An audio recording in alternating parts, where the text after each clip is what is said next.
So during the day, all of you out there also, please tweet. And so yeah, now I'm ready. We're ready to start the day because I have 1 minute and 25 seconds before the first speaker starts. And I'm absolutely delighted to introduce this first speaker. She is the Dean of the School of Engineering. I've had the pleasure to work with her for quite a few years now when I was director of ICME. She's fabulous, a data scientist as well, and a globe-trotting data scientist who goes around the world teaching data science to all sorts of different communities. Please welcome Jennifer Witham. Thank you very much. Thank you. Thanks, everybody, for having me as your opening address today. I represent the intersection of women in data at Stanford, and I'm pleased to say that we actually have quite a large number of people in that intersection, so thanks to the organizers for inviting me today. I'm going to give you a little bit of my background. I'm probably the only dean of engineering who has a bachelor's degree in classical trumpet performance. I think I can say that with some confidence. I did make my way eventually to a PhD in computer science, and after that joined the IBM Almaden Research Center down the road here in San Jose. I was there for a few years and then moved to Stanford. That brings us to 1993, still quite a while ago. So I've been at Stanford over 25 years, and I have been in the dean's office as dean of engineering for just about 2 years now.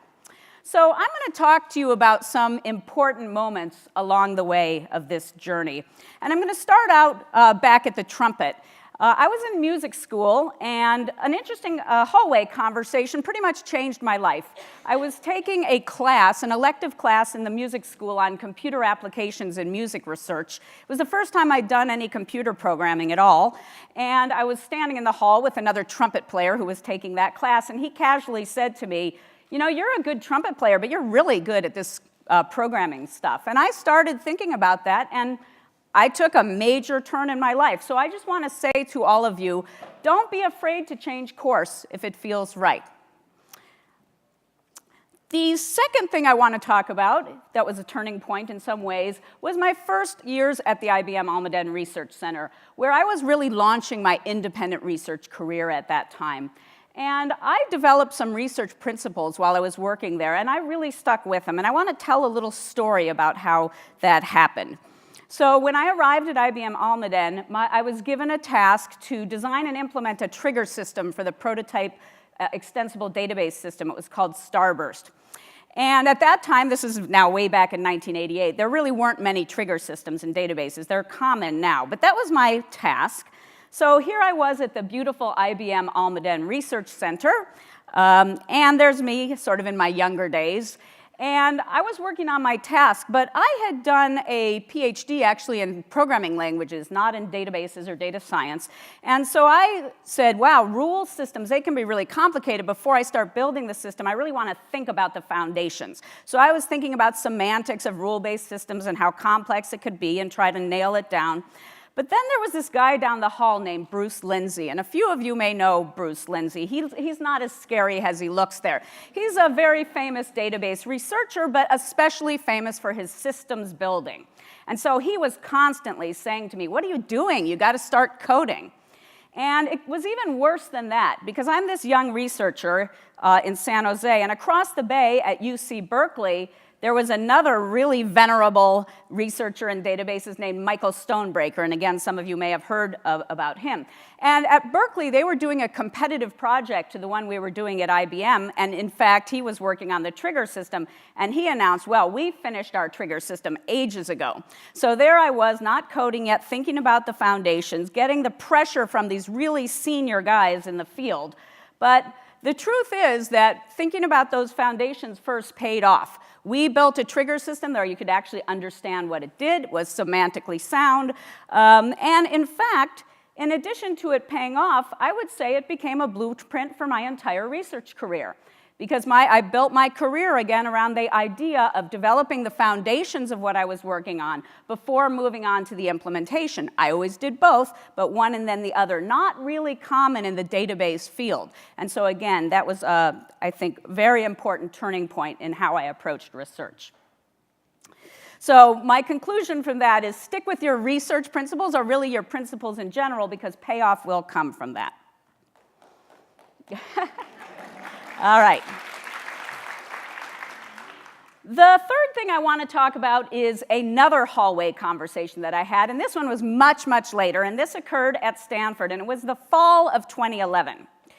And I was in the hallway again, and Andrew Ng, a professor at the time, said to me, "Gee, why don't you join Sebastian Thrun and me? We're offering some free courses to the world." And this was the fall of 2011 when the first MOOCs, they weren't called MOOCs at that time, came out and launched what was really a great deal of excitement around the idea of free worldwide education. So I thought about it overnight, thought about Andrew's idea, and I said, sure, I'll join you. And I have to say that offering that MOOC at the dawn of the MOOC era was really one of my most invigorating academic experiences. And it was invigorating for many reasons, but I want to talk about just one of those reasons. So this class had around 25,000 people who were participating in it actively, and they were very enthusiastic. It was so exciting to see all the people all over the world, so grateful for the course I was offering. But there was one participant who stood out, who I want to tell you about, and it's a participant whose name was Amy. And Amy answered 900 questions on the question and answer board during the course of 10 weeks.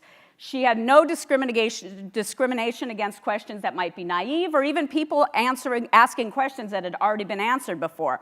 Every one of her answers was correct. It was of perfect length. She even gave helpful examples to augment what was in the class. The class, the online worldwide class, just loved Amy. And this was our sort of hokey question and answer board at the time on our platform. And this is an outpouring of gratitude to Amy at the end of the course. So people are speculating, who is this Amy? Some people thought that she was me and I was disguising myself as her, or I planted a teaching assistant. In fact, somebody used the XML markup language and the XQuery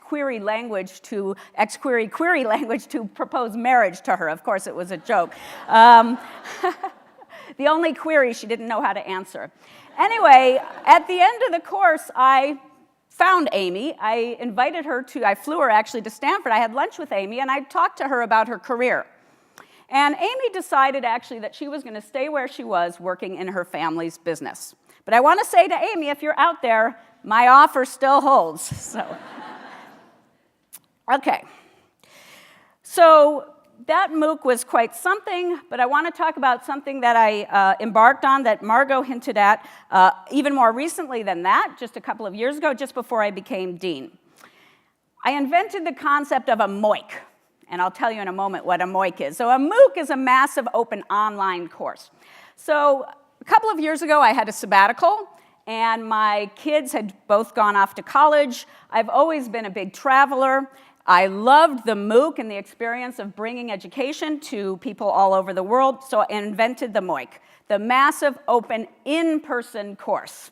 It hasn't caught on, I'm afraid. But maybe if we're going to trend today, we can trend the MOIC. So during my sabbatical, and I've actually continued to this day, I traveled to 18 developing countries so far, offering short courses in what I called big data. It's really kind of data science. And I also, while that was the main offering I gave, but since I was going to be traveling to these countries, I don't know how many of you are familiar with our D School, which has invented the notion of design thinking and collaborative problem solving, but it's a really exciting way for people to work together on problem solving. So I got trained by them to give workshops as well. So at each country, I'd give my short course, perhaps a workshop in collaborative problem solving, and then I typically would have a round table of some type with the women in the country. Just to give you an idea, here are the countries that I've visited so far, and I call this adventure Professor Whittam's instructional odyssey. So you can see where I've been so far. Ongoing, as I said. Even though I'm dean, I managed to get out a couple of times a year. And so I wanted to finish today by showing you a few pictures and telling you a few stories around my travels. And I'm going to start with some pictures from the Big Data short course. So I started traveling, offering my course in big data, and one of the first things I noticed is in many of my countries, there were women sitting in the front row. It was awesome. So each place, you can see India, Sri Lanka, Tanzania, Those women were right there in the front. But I want to tell a few more specific stories. So when I travel and teach my course, I often bring Stanford swag to give away to the students, and I give it away to the first ones to finish the little assignments I give. So as I teach, I'll give an assignment that might take 10 minutes or so, and the first few people who finish that assignment will get some swag. And you can see here a couple of women in Sri Lanka with their swag. Now, here I am in Bhutan, and in Bhutan I had about 100 students, but all of the women sat together, which was fine. And I had given an assignment, and I was walking around the room, and I took a peek at these women's laptops, and they had finished the assignment. But they were not raising their hand to get the prizes, and I asked them what was going on. They were just so shy. They were afraid to raise their hand. They were afraid to talk to me. The guys didn't seem to have that problem. Now, here's a woman who wasn't too shy to claim her prize. This is in the country of Vietnam.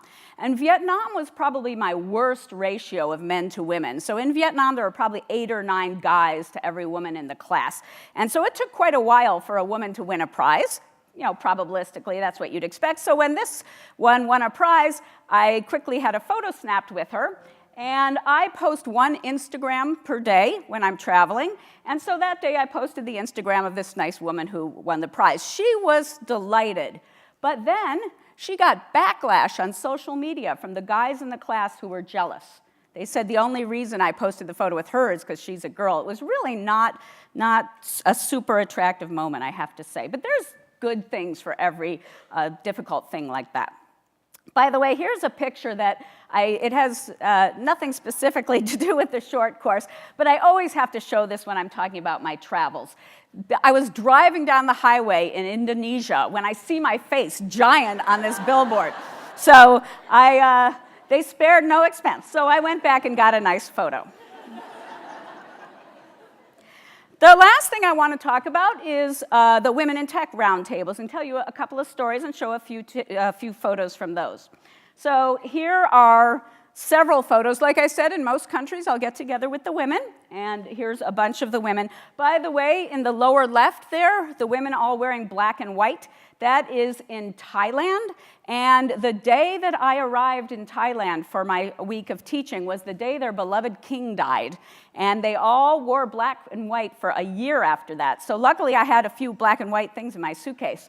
So that was interesting.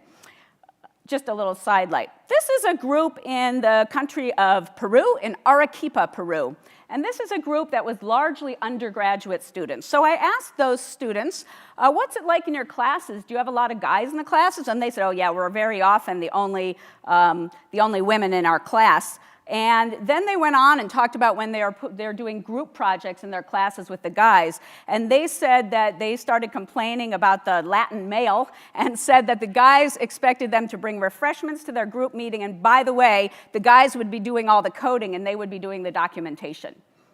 Boo. Their response to that was to jump in, do the coding, and show they were better than the guys. So these were some enthusiastic women with some real challenges. Another country where there were some really terrific women, but also with some challenges, is in the country of Tanzania. And this is a group of women at a graduate school in Tanzania. And all of these women had come and were staying at the university to get a graduate degree. Most of them were married with children, and they had generally left their husbands and their children back in their village. And when they talked about it, they said they're there because they have very enlightened families, very enlightened husbands generally, but they also said that their villages had typically shunned them for what they were doing. Pretty interesting. So, you know, a couple steps forward with their families, but not all the way yet with their villages.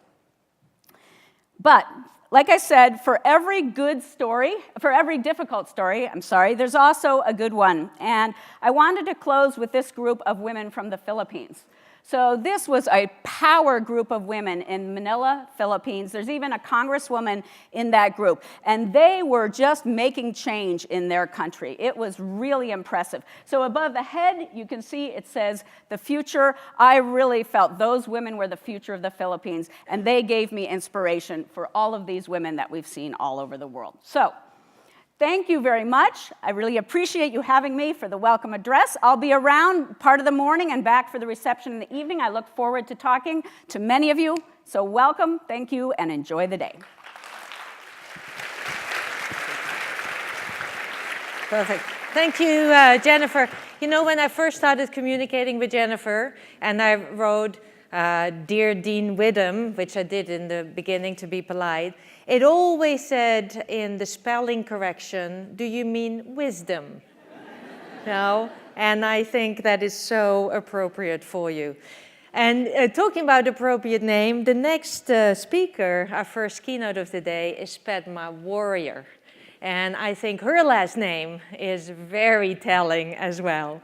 You know, WiDS is everywhere. You will see that today. We'll have speakers from industry, we have speakers from academia, we have speakers from national laboratories, and there's a whole mix of those also in the audience today. But we'll start with industry today. And who better than one of the most world-renowned business leaders, and she's going to tell us about how data science has been transforming industry and also about the many, many wonderful opportunities that women and, of course, men have in data science in industry nowadays. Padmasree.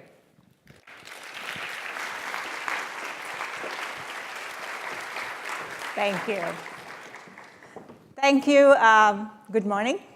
And very warm welcome to everybody watching on live stream. It's indeed a great pleasure for me to have this opportunity to speak to all of you today. It's personally exciting for me as a woman and a technical woman to see a room full of highly accomplished, very talented women here and everyone watching online. And thank you, Dean Widom, for traveling around the world, inspiring so many women, wonderful stories. Let's just give her another round of applause. Thank you. So what better way to kick off the day than to talk about what I term the data decade. I truly believe this next 10 years, if not more, many businesses will be created using data as a foundation. So until recently, I was the chief executive officer and the chief development officer for one such company called NIO. NIO is building electric vehicles using a lot of data and data science to develop autonomous driving technology, and we launched few vehicles in China already. We took the company public recently, and I left the company to be thinking about my next startup, which I will announce hopefully in the next few months or so. So with that, one of the assertions I want to make today is really mega businesses going forward will be built around innovations that will leverage data, and here I mean everything from database architectures to how we create platforms to collect the data in the right formats so that they can be useful, and applying then machine learning and AI to those data sets. And I also believe blockchain will play a new role and an interesting role going forward in how many of the new businesses of the future will be defined.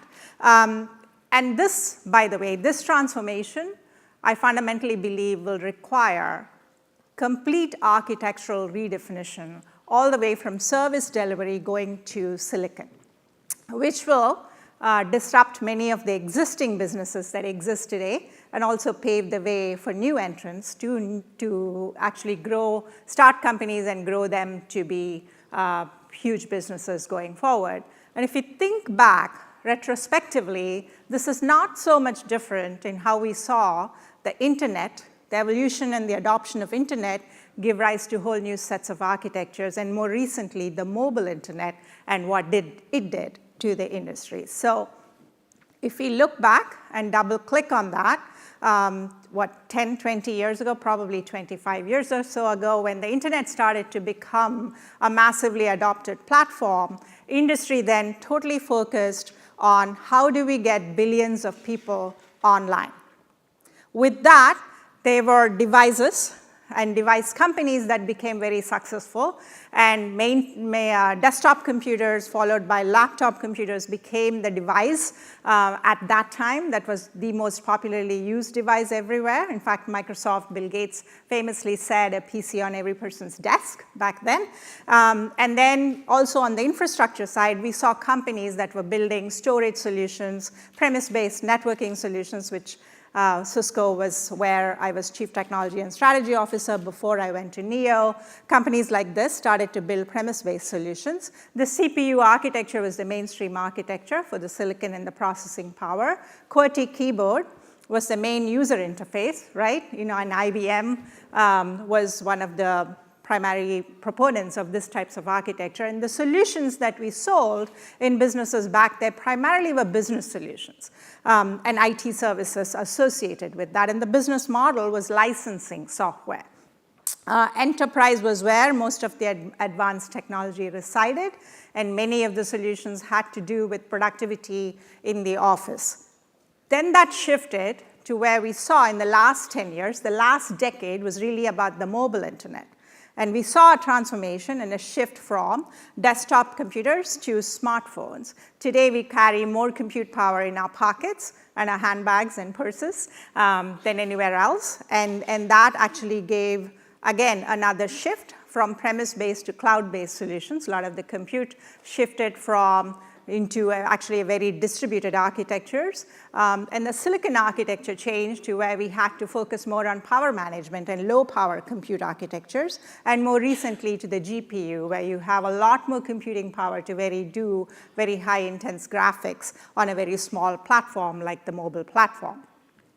With that, the user interface also shifted from a QWERTY keyboard to a touch screen, right? Many of our kids growing up now don't really need to know how to type because they use a touch screen for everything. They just do things in a very different way.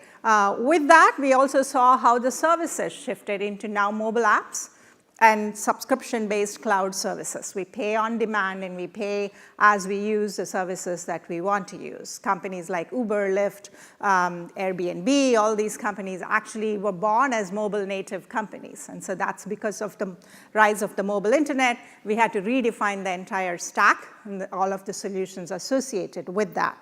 Digital advertising actually started to become the mainstream business. Before the invention of the mobile and search, digital advertising didn't exist. It was actually all advertising that was done on television and paper. So that whole industry got created because of this. And consumers, as consumers, we started to use much more powerful technology than we were using at work. And search and social became the massive applications and gave birth to many, many large cap companies in this last decade. So what about the future? Where will we go? Which is what this room is going to create going forward. So in the future, we will be focused not just necessarily getting people online, and the mobile internet was always keeping people always online. We now have to focus on how do we keep people safely online. So huge emphasis on privacy. And as data scientists, we have the responsibility to make sure we are collecting data in an ethical manner and using that data in a responsible way. So focus is going to shift again. And AI is really going to be the architecture that will drive everything from the service architecture to the silicon architecture, like I said. We'll see, again, a device shift, mostly into wearables and smart objects, tiny objects that are going to be distributed, which will have a lot of intelligence at the edge, going back into the cloud. TPU will probably emerge as a mainstream architecture for processing. Voice will become the primary interface. It kind of already has started to make that shift. We'll see more of that. Applications will be much more on demand, microservices that we will be using different sets of services that we'll need in a combination way. Data commerce, I think, will emerge in how we actually apply commerce to data. Data people will start treating as their property. There's interesting companies actually forming through how do people own their data much more in the future. Subscription will become the primary business model for how people will pay for these services. Consumer internet and enterprise-focused solutions will start to blend together. And this kind of is already happening, which will become much more mainstream going forward. Data, AI, and blockchain, as I said, will become the killer technologies that will drive the future. So this is kind of how I see the future evolving. So why do I believe this? If we look back for 2018, I often believe actually we have to look at what is happening in the last year in order to predict where the future is going. And this is a lot of data on this slide, but I'll just highlight a few things. If you kind of look at, there were some foundational shifts that happened in 2018. Probably first and foremost, 2018 we'll remember as the year that social changed forever, right? Now, all the concerns people started to have about the veracity of news and what we are seeing and reading as news, the accuracy of it, on all different platforms, by the way, not just Facebook, but TV, digital, print. This started us as consumers to become much more aware of having more accurate, validated data, not just something that people were passing on as news, right? So this is probably one of the, I would say, foundational shifts that happened in 2018. Social media business practices started to get a lot more scrutiny. We saw hearings in Congress where there is interest from regulators in understanding what is happening on these social platforms. I think this is all a beginning of heightened awareness amongst users around the value of their data. People started to realize that the data that they're sharing is their data and they need to have certain rights about that. I think it's an important point, and hopefully we'll discuss what role policy and regulation plays in data as scientists as we think about algorithms to apply to this data. High quality streaming video, I'm on the board of Microsoft and I'm on the board of Spotify, a very interesting company. So the rise of Spotify and Netflix have shown us that as users, we are willing to pay for high quality streaming content. It's another interesting way to think about what kind of services people are willing to pay for in the future. As I mentioned, voice, and today AI-assisted assistants, as we call them, whether it's Alexa or Cortana or Google Now, these things are beginning to become more mainstream, and I think they will become much more important going forward. And by the way, the concerning aspects of technology is now there is increasing evidence pointing out to some of the negative effects of technology, which many of us who worked in the mobile industry or worked on building social platforms never thought or never anticipated which would happen. We should pay more attention to that, and I encourage all of us to actually go deeper and understand this research. Some of you may be doing research in this area. This is something I've been studying a lot. So I think that's something that's important. 2018 will also be remembered as a year that China's economy slowed dramatically, which has drastic effects globally. And the US-China tensions are also beginning to affect the markets, right?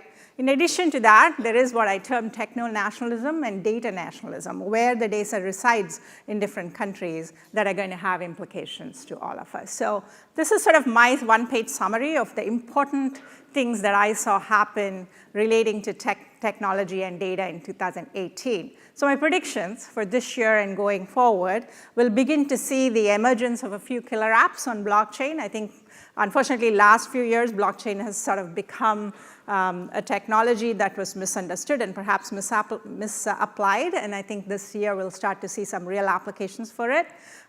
This is my field, autonomous car 3.0, which I talk about the next generation vehicle, which is really an AI platform. It'll become a next generation engagement platform for content, commerce, and productivity going forward in the future. As I mentioned, users are becoming much more aware of the importance of data, and we're beginning to talk about data abduction, data privacy, data trafficking, data brokerage, how some of the good things of data could actually have negative implications. So as scientists, as I said, we should pay more attention to this. Increased demand for curated content, health tech. Applying technology into healthcare industry is becoming a domain and a distinctive segment and a vertical by itself, and I'm very excited to see that happen.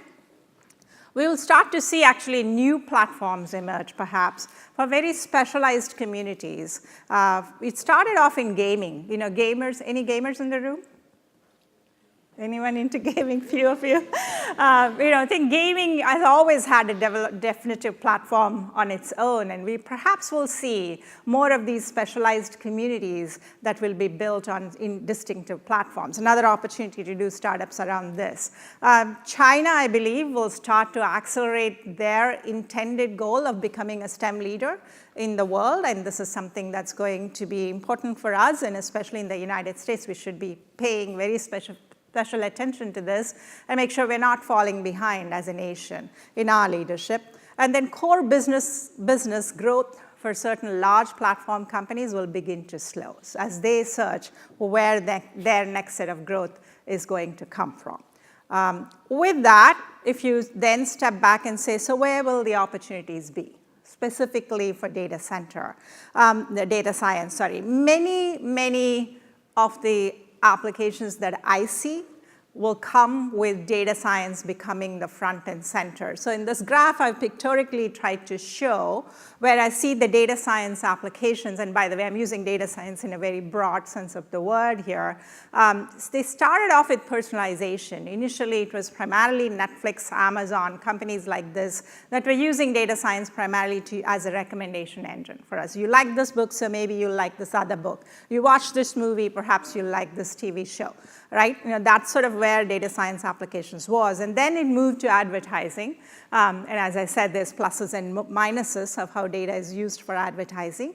Then it began to creep into what I term connected robotics. So things like autonomous driving, not just for cars, but for drones, for delivery vehicles. It's kind of beginning to shift there, where it becomes a challenge now. Now we are using data in a very different way to control not just recommendations, but control very safety-critical machinery that takes people. So a car weighs a ton. And we are sitting in a vehicle, and we are collecting data through cameras and sensors, and we are operating very mission-critical equipment with this. So the complexity becomes much more than a simple recommendation engine that's telling us which book we may like or dislike. Right? And so as you go along the y-axis, the complexity of what data and data science has to do and the criticality of which it affects human lives becomes much more important. Then go one step further, health tech. Now we have to be really careful about the reliability of the recommendations we're making. If we're using data to perhaps assist a doctor to do early diagnosis, right? Now it could be a very life-threatening situation. So we have to take much more responsibility to focus on the reliability of the algorithms and the applications therein. And then going forward, as I said, perhaps there'll be new platforms that we haven't even thought about. On the x-axis, I'm kind of giving examples of how different companies are focusing in this area and where new companies, as I said, might emerge from it. So I think this is as I was putting this slide together last night, and I was working on based off of the research that I was doing for the last 6-7 months or so, I was actually thinking how multidisciplinary this future is going to be, how we have to really combine science with mechanical engineering, electrical engineering, medical schools, and how we deploy all of these solutions. So I think this is, even in academia, it's going to shift the way we would have to teach students and how we bring students on board with all of this.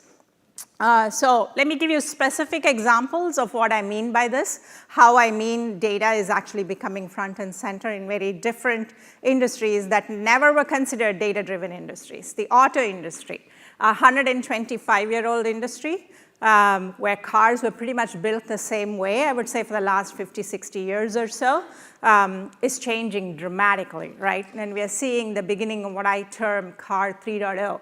If you look at the auto industry, you can think of roughly the industry's growth and innovation in 3 different phases. The first phase of the auto industry, from about 1900s to 1970s, was primarily about mechanical engineering innovation.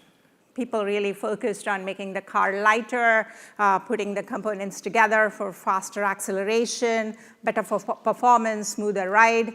In the last 30 years, from 1970s till about 2000s, it shifted to electronics and electrical systems, where the terms such as mechatronics was invented by the industry. I would say the next 10, 30 years, the car is really a computer. So if you think about that, and when a car drives itself, and we as human beings are not driving the vehicle anymore, we now have 2 to 3 hours of our time freed up. So then the car becomes an engagement platform. If you're not driving, and if you have 2 to 3 hours of your time where you're sitting in your living room, essentially that's moving you, what would you do with that time? You would perhaps work, might shop, you might entertain yourself, right? So this becomes the next big engagement platform, just as the TV was an engagement platform, and it then shifted to web. The PC was the engagement platform, and today it's a smartphone. You go anywhere. I just came back from a long trip to India, and I was noticing on the airport, on the flight, everybody was looking at their smartphone. That is the screen that engages all of us, and someday it'll be the screens inside the car, right? That becomes a huge, huge opportunity, and AI and data are very much central to this transformation. So that's one example. The car of tomorrow, or the future vehicle, is not really a car anymore. It's a robot. It has many, many different sensors in it. It has at least 2 to 3 supercompute engines inside it. It's a service. It's something that we get when we want. We call Uber when we want, or a Lyft when we want, right? So transportation as a service. It is a battery. It's essentially a source of energy that we charge and we deplete as we please, and it's a data center. It actually has many different servers, both in the cloud and embedded inside the vehicle. So it's fundamentally a very different platform. Goes back to my point about everything changes from the service delivery architecture all the way to the silicon. The type of silicon we use in building these kinds of highly automated machines is very different. This concept never existed in the auto industry. So it's fascinating to think about the auto industry, which was primarily a mechanical engineering industry, shift to becoming a data industry. It's all about data.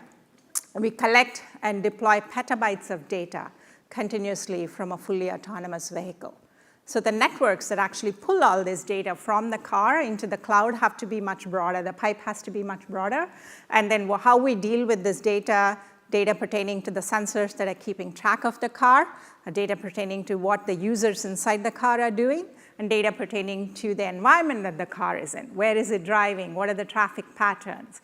It's different types of data that needs to be segmented and analyzed in a very different way, right? So that's one example of how a very old industry, an industry that we took for granted for the last 100 years or so, is fundamentally going to look very differently in the next 10 years. And this journey is already underway, right? The next industry that I predict will change fundamentally is healthcare. Broadly, healthcare, I mean, it's a massive industry. Global healthcare expenditures in 2018 are roughly 10% of the world GDP. Imagine that. So much money is spent worldwide. And it's expected to rise, by the way, to about $10 trillion by 2022 globally. It makes the auto industry look tiny. It makes the smartphone industry look like it's minuscule, right? Massive opportunity in the healthcare system. And if you study, and I've been reading up a lot in this industry last couple of months since I've left NEO, a lot of inefficiencies that we can improve by applying data in a very smart way. And along with this, life expectancy is expected to climb. Today, the number of people over 65 globally is more than 650 million, roughly. It's about 12% of the total population. So we're getting older and we're living longer, which is good news. We're staying healthier, right? So we're going to look for ways to focus more on wellness rather than sick care. So this is actually going to shift the focus from taking care of the sick to allowing us to stay healthy longer to delivering personalized healthcare. Right? And if you take that massive healthcare industry and segment how much of that is health tech, it's about 280 billion by 2021. So even that part of it is still very big as an industry. A lot of opportunity here. And so what role will data science play in this? Health informatics, really collecting information, everything from insurance data to data pertaining to patients, and by the way, a lot of publicly available information. There's a smart way to aggregate all this data and then apply science to it, we could actually improve efficiencies in this industry by many orders of magnitude. And a lot of it in health industry is actually behavior management.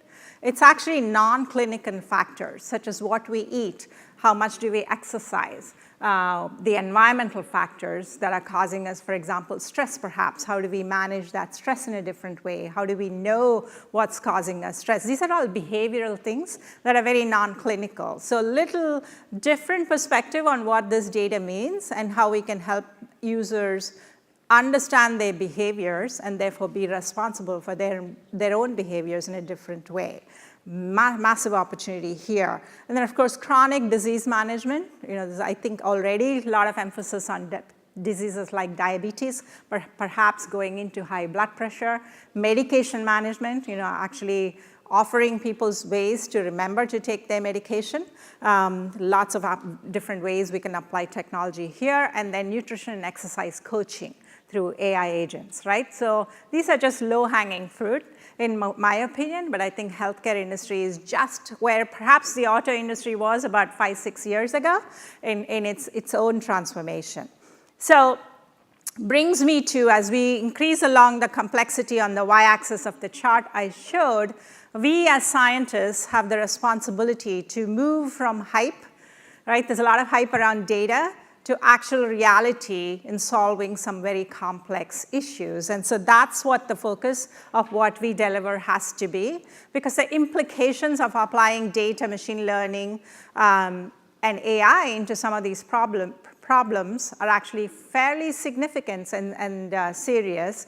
On the left-hand side, I've listed some of the changes that are changing the two industries that I picked as examples. One is broadly what I call connected robotics, which auto is a part of, and connected health or health tech, right? And if you can think of the applications or the challenges, it's how do we treat this data?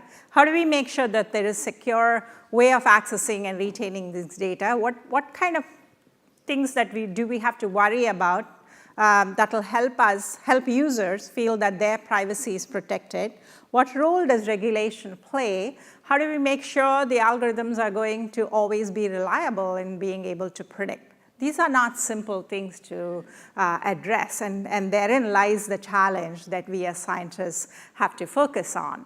And then shifting gears a little bit, how do we fix the mess that we created? If you kind of read the emerging body of research that's bubbling up right now, it's actually pretty worrisome, right? The negative effects of social media and what that means, and addiction to technology and screen time, and the effect this is having on our children. What does that mean? How do we reverse some of that? How can we make something positive and take the negative effects of this out? This is a big, big challenge for all of us, right? So you can read the research that's out there. So my message to all of us, and include myself in this, is as scientists, we have to proactively address the potential unintended consequences of some of the solutions that we will be developing, right? I think we didn't do as good a job, I would say, in the last 2 decades, and perhaps we didn't know what these things could be. Sometimes it's difficult to anticipate, but this is another area where actually data can help us. We should be able to do trials more and understand potentially what could be some negative aspects of applying this technology. So that's something that I want to leave us all to be thinking about. I know I'm running out of time here, but I couldn't finish this talk without really talking about the role women would play as leaders in this next decade. So I started my career almost 30 years ago as an engineer in the tech industry, and we never had rooms like this.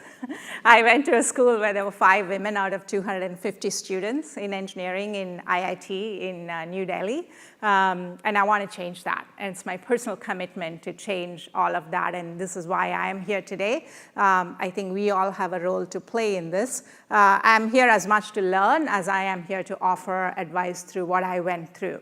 One of the first things I will say that helped my career, that I hope will help all of yours, is to make sure you're opening the doors for yourself.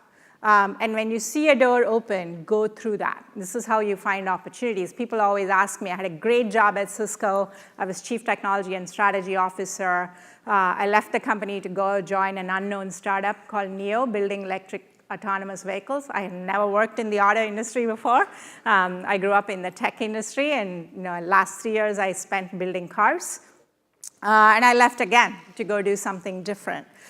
This is how I have become, I think, we're much more versatile in what I've learned. Sometimes as women, we hold ourselves back. So I encourage all of you to really push through open doors and go see what's on the other side. You will never know what exciting opportunities there are waiting for you unless you go through those doors. The second thing is an advice that I got from my dad when I went off to study engineering. He said to me, keep your eyes on the stars and feet on the ground.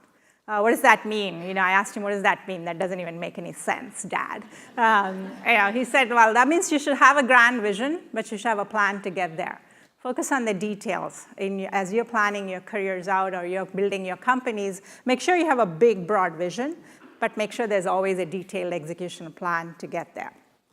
This is something I carry with me all my life. And that last thing I will say is to learn to work across boundaries. Increasingly, our world is becoming much more multidisciplinary. The solutions that we have to create, how we collect data, how we apply data, is going to be radically different if you think about the connected robotics industry or healthcare industry. We have to learn to talk to people from different fields. Even when I went to NEO, had to learn the concepts of building a car. I'm not a mechanical engineer. I really had to sit with the mechanical engineers and understand how data needs to be applied into connecting a system that's moving constantly all the time. So this is going to become very, very important to all of us. So let's make this next decade the WiDS decade, right? The Women in the Data Science decade. I think we started off by saying educate, inspire, and support, and that's what we will do. And we as leaders will have a huge opportunity to create many, many mega businesses that are going to use data as at the foundation of it. With that, thank you so much for inviting me.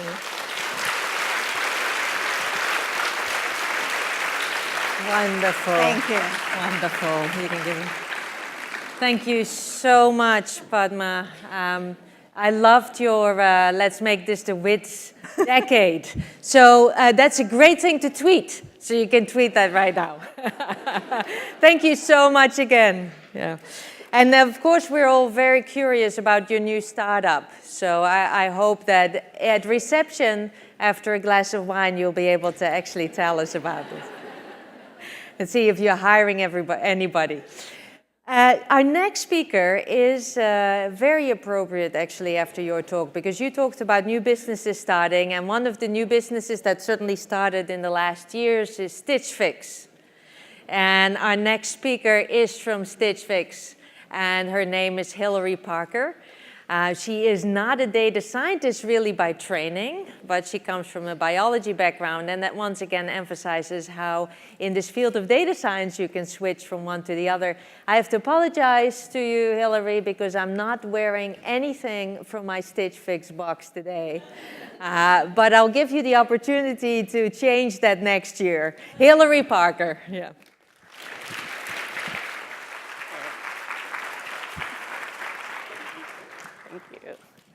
Thank you so much. I'm so honored to be here.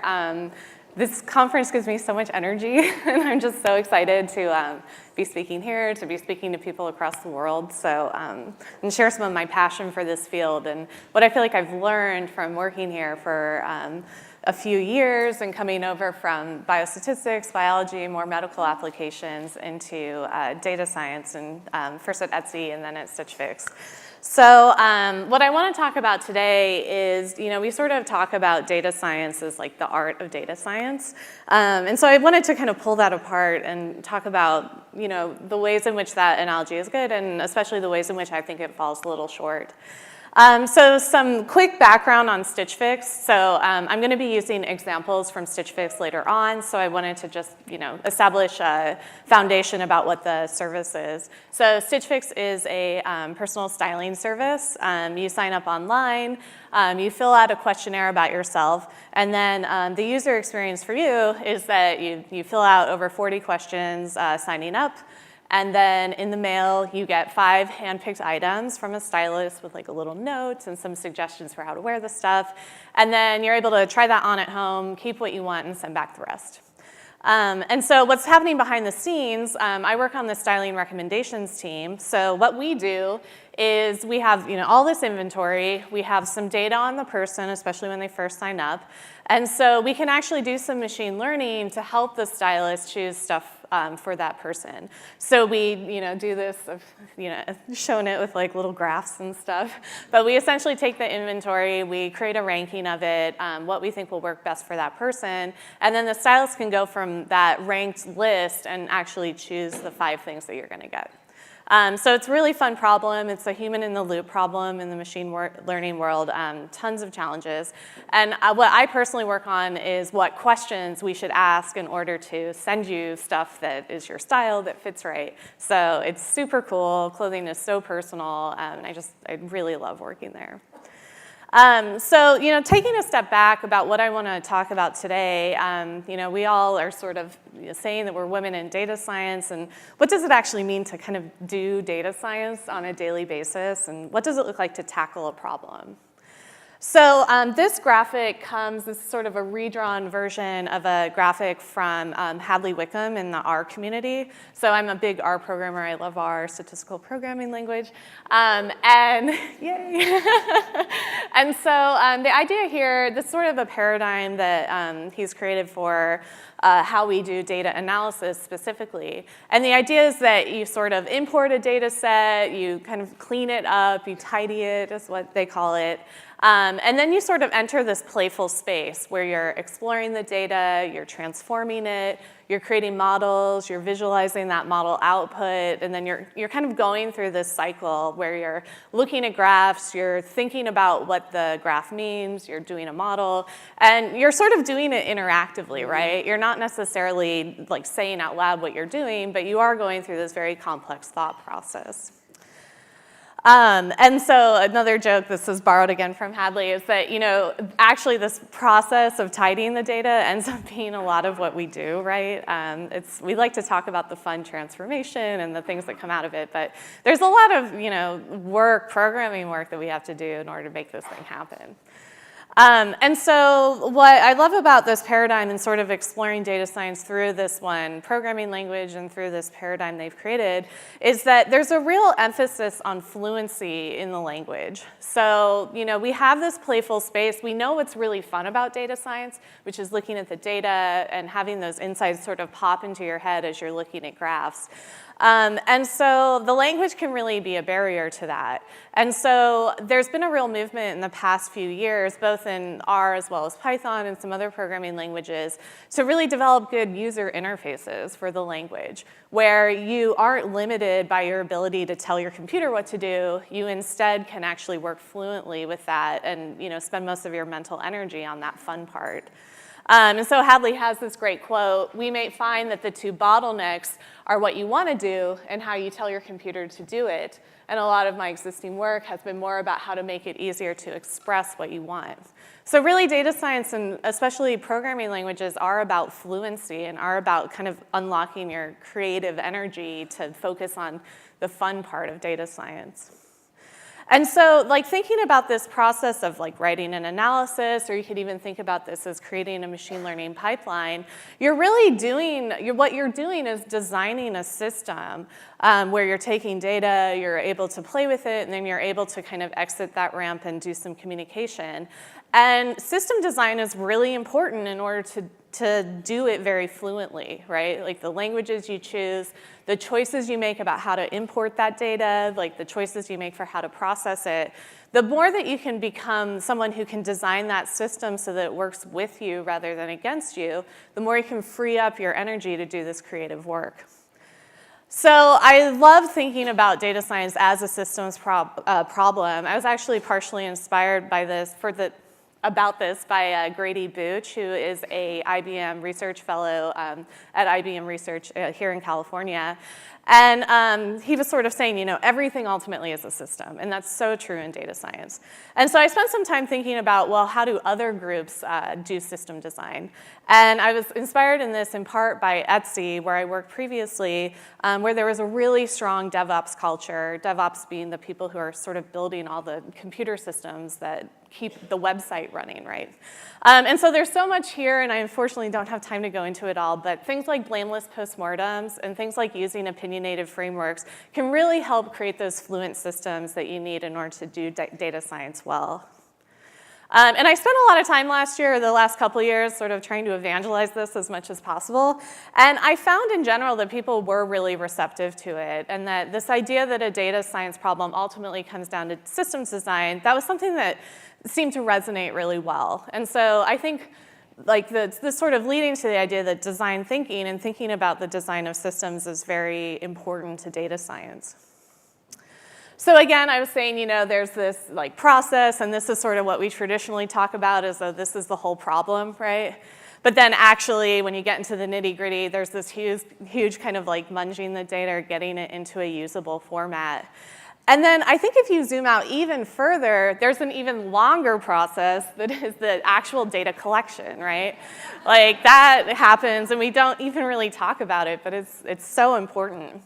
And so what I want to say now is that this focusing on the data collection itself is so important as a data scientist, and I think you can actually unlock some of the biggest like data science problems and some of the most exciting work by thinking about this entire thing as a system, right? And so when we talk about designing the technical system, which now is like that little tiny thing at the end, that's like sort of engineering and systems design. But when you talk about designing the data collection system, that gets much more into like product development, into medical research, into labs. Like there's all sorts of ways that we collect data, and you can't just be thinking about the technical system design anymore. You have to start thinking about the entire process and the people that you're interacting with. And so, one side benefit, I don't know if you saw that the arrow kind of moves over. And so, like one of the first benefits is that if you are actually involved in the data collection system, that you don't have to spend as much time cleaning up your data. So if I don't motivate you with anything else, at least you can make your job a little bit less hard by being involved in that data collection process. But now I want to go into an example from Stitch Fix where like being focused as a data scientist on this data collection problem really unlocked a huge business opportunity and a huge a huge iteration on our product that was really cool. So I mentioned before that Stitch Fix, you get this box with 5 items in it, and you can keep what you want and send back the rest. And so the challenge that we had as a business for the first few years that we were around is that we only get feedback from you on those 5 items that you sent, or that we sent you, right? And so, I mean, our fastest, it's not, you don't have to subscribe to be part of Stitch Fix, but many people do. And so the fastest cadence is 1 every 2 to 3 weeks. So, even throughout a year, that's not that much data. And, with fashion, things go out of season. You don't have like one shirt living forever in your data set. So this was a real challenge, and it stopped us from doing a lot of, machine learning problems on our data set because the data was too sparse. And so again, when you're checking out, like if you choose to buy the shirt, you can give us a little bit of feedback on, if you like the style or not.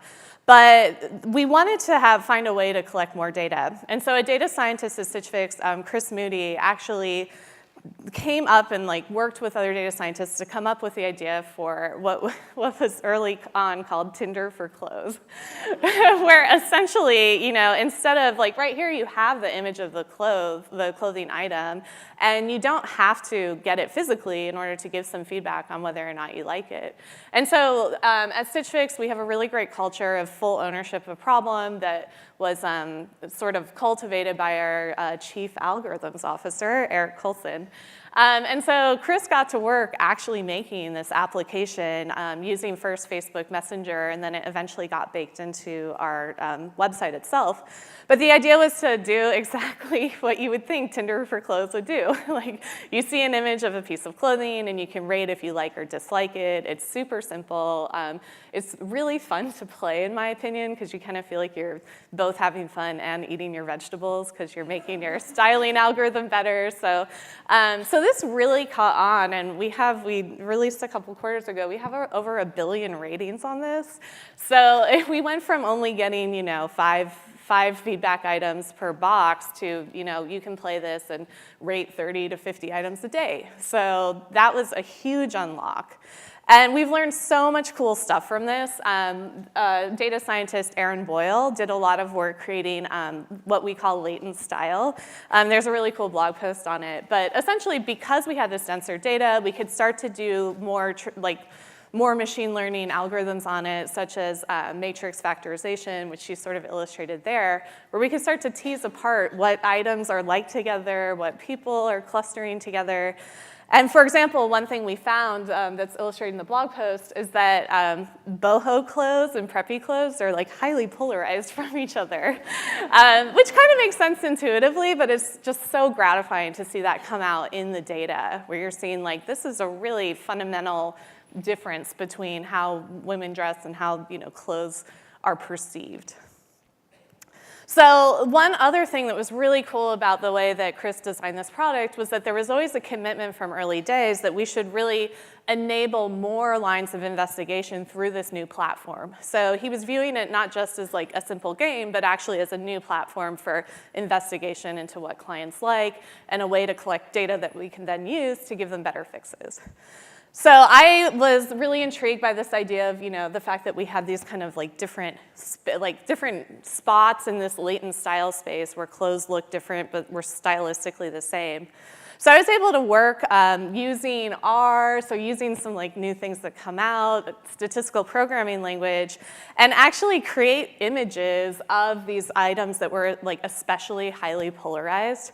So this is me kind of like, I essentially created like, I don't know, baseball cards or like paper doll clothes of items that were highly polarized. And then working with another data scientist on my team, Natalia Gardiel, we were actually able to create outfits from these items that were highly polarized. So because of this data we collected, we were able to create outfits. And then because of the way the platform was created, we were also able to get it back into Style Shuffle. So now instead of just asking you about individual things, we can also say like, well, what do you think of this combination of things, and what additional information does that give you? I think everyone here can intuitively understand that lots of people can own the same jean jacket, but wear it in totally different ways. So, kind of taking a step back, I was talking about there's the system design of the technical system, but then there's also this broader product design, and it might seem kind of intimidating. Like the way to do the best data science is to come up with a totally new application that people love and that you get billions of data points. One of my collaborators, Allison Barros, a product manager I work with, she described it as like a geyser of data that we were able to unlock. And so what I want to say now is that, being able to do design thinking like that, both system design and more broad product data collection design, it's not this mythical talent where you're just talking about Steve Jobs coming up with something brilliant. It's actually a discipline that's been studied, especially here at Stanford, but also more broadly. So I started looking into this field a little more as I realized that these data science problems are really much more complex than we talk about. And some really cool stuff came out that I think is really important paradigms for us to start to talk about. So data science, design thinking is very solution focused, and I think that's one of these key differences between academic statistics and kind of data science work, is that you're not so much diving into a problem to understand and diagnose the problem. You may more often be iterating toward a solution, similar to how an architect or a traditional designer works. There's other things like using the left brain and the right brain, and sort of this idea of design thinking as a version of nonverbal rhetoric, which I think is totally true. When we talked about doing, looking at graphs and sort of doing that playful data analysis thing, that really is a version of nonverbal rhetoric, where you're talking yourself through the data story by looking at graphs, by writing programs, and you might not even be able to verbalize it at first.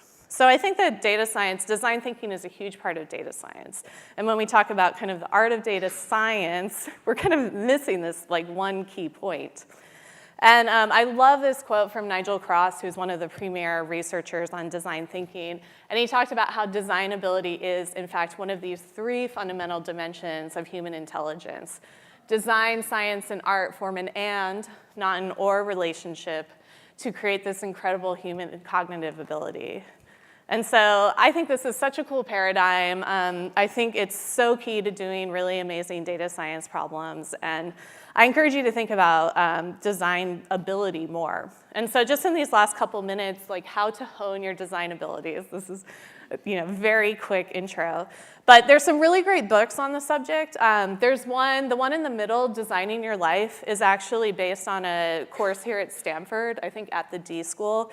And this is a really great introduction to design thinking because it's actually applying the principles of design thinking to like your life and the choices you've made and kind of non-judgmental observation about here's how I spend my time, here's the things I like, here's the things I don't like. Maybe I should change some of the things I'm doing so I enjoy more of my time.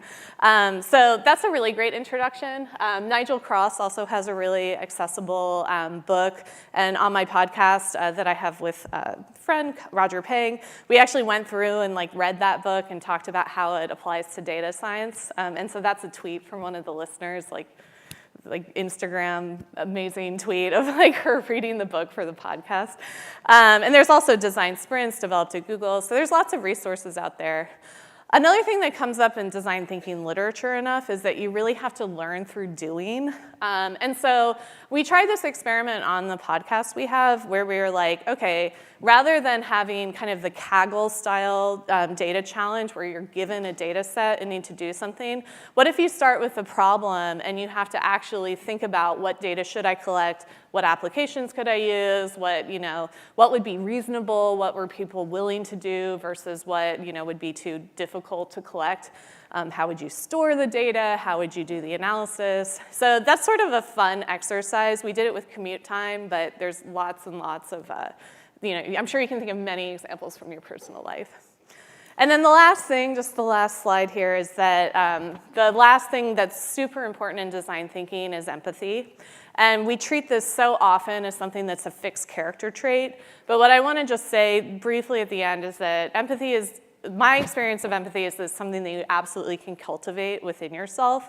The path I've found to be the most effective is through mindfulness and meditation. But there's lots of other things that you can do in order to sort of build this skill. And again, obviously it's good for your personal happiness, but it's also really important for being a good data scientist.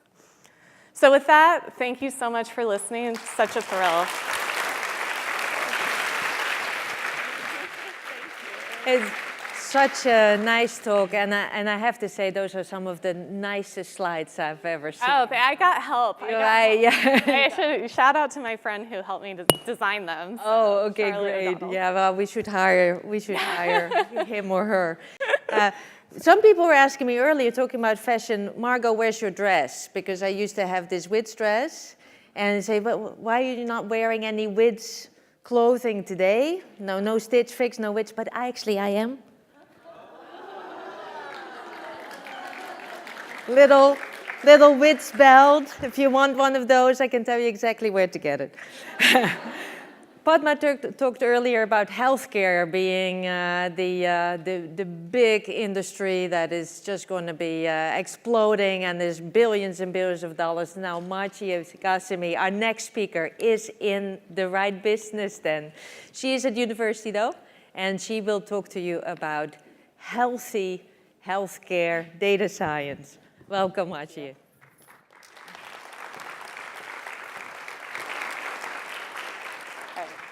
Hi, everyone. I'm Marcia Gassimi, and I'm a professor at the University of Toronto and a faculty member at the Vector Institute. And I'm going to talk to you today about learning healthy models for healthcare.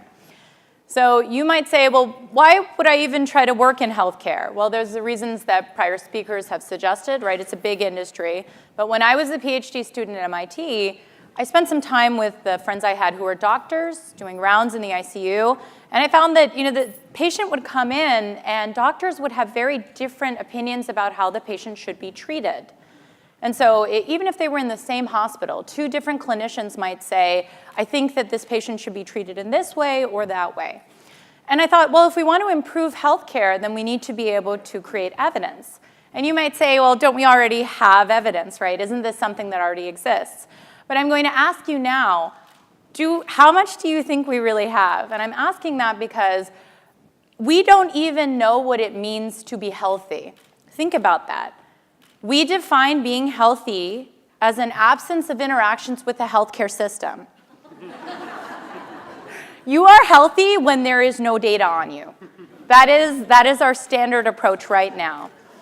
And so if that's where we are, how do we make decisions about how to treat a patient? Well, right now we do randomized controlled trials. So you recruit a study population, you have 2 medications maybe, you learn a rule with statistics or machine learning, but the question I want you to think about is, does that rule generalize? And for whom does it generalize? So pop quiz, right? Fun facts time. So randomized controlled trials are the gold standard in the field, right? RCT-backed treatments. How many of the treatments that are currently used in hospitals do you guys think are backed by an RCT? You want it to be high, right? You want to say like 80, 90, 100. No, it's not. It's very low, actually. And this is not because of malintent. This is because randomized controlled trials are very hard to do. They are expensive, and they are challenging to run. So now let's take treatments where we do have randomized controlled trials. Asthma is very common. It's a chronic condition. How many of the people who currently have asthma, they're being treated for asthma now, do you think would have qualified? They would have been in the inclusion criteria for the RCTs that were used to design their treatments. Again, you'd like this to be high, right? You want to say, well, most people who have asthma and are being treated, you could have included them in the RCT, right? But most of them wouldn't. So 94% of people who are currently being treated for asthma would have been in the exclusion criteria for the randomized controlled trial used to design their treatment. So clearly this data is biased. And again, this is not because of malintent.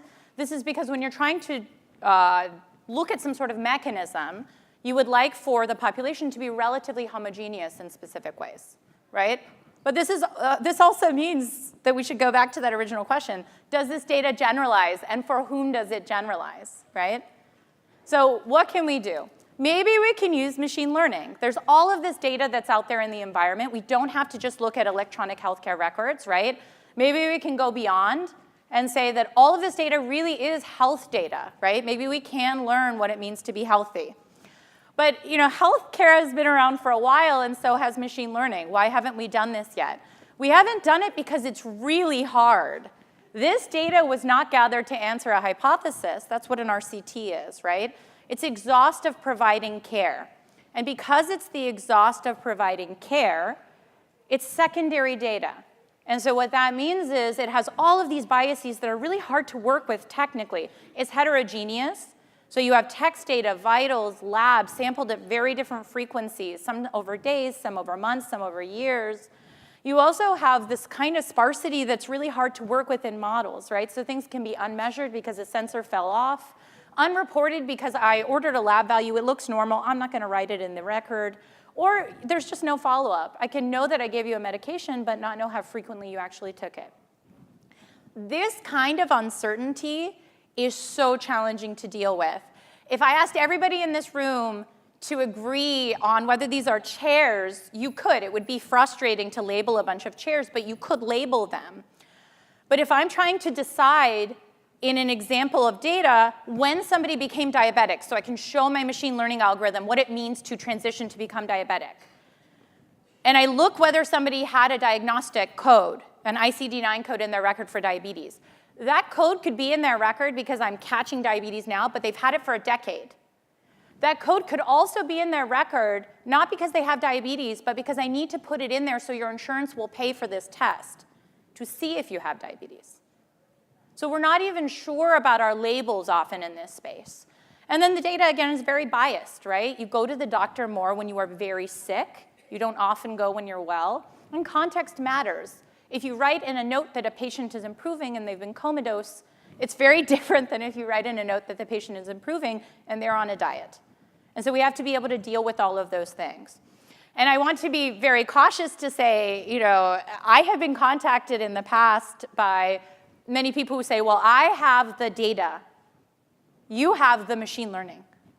Together we can, anytime somebody uses a capital T when they say the, you should be very concerned. And so I want you all to say, have a note of realism about what you can do with data and machine learning. Because as prior speakers have noted, data is generated by a process, right? And that process often carries with it biases, right? And so you know, as a professor, right, like when I teach classes, I often show students these slides. So these are well-known examples in the vision community. These are two papers that I really like. One is Deep Neural Networks Are Easily Fooled, top row. And the bottom one is what I call adversarial pixel, which would be a great band name.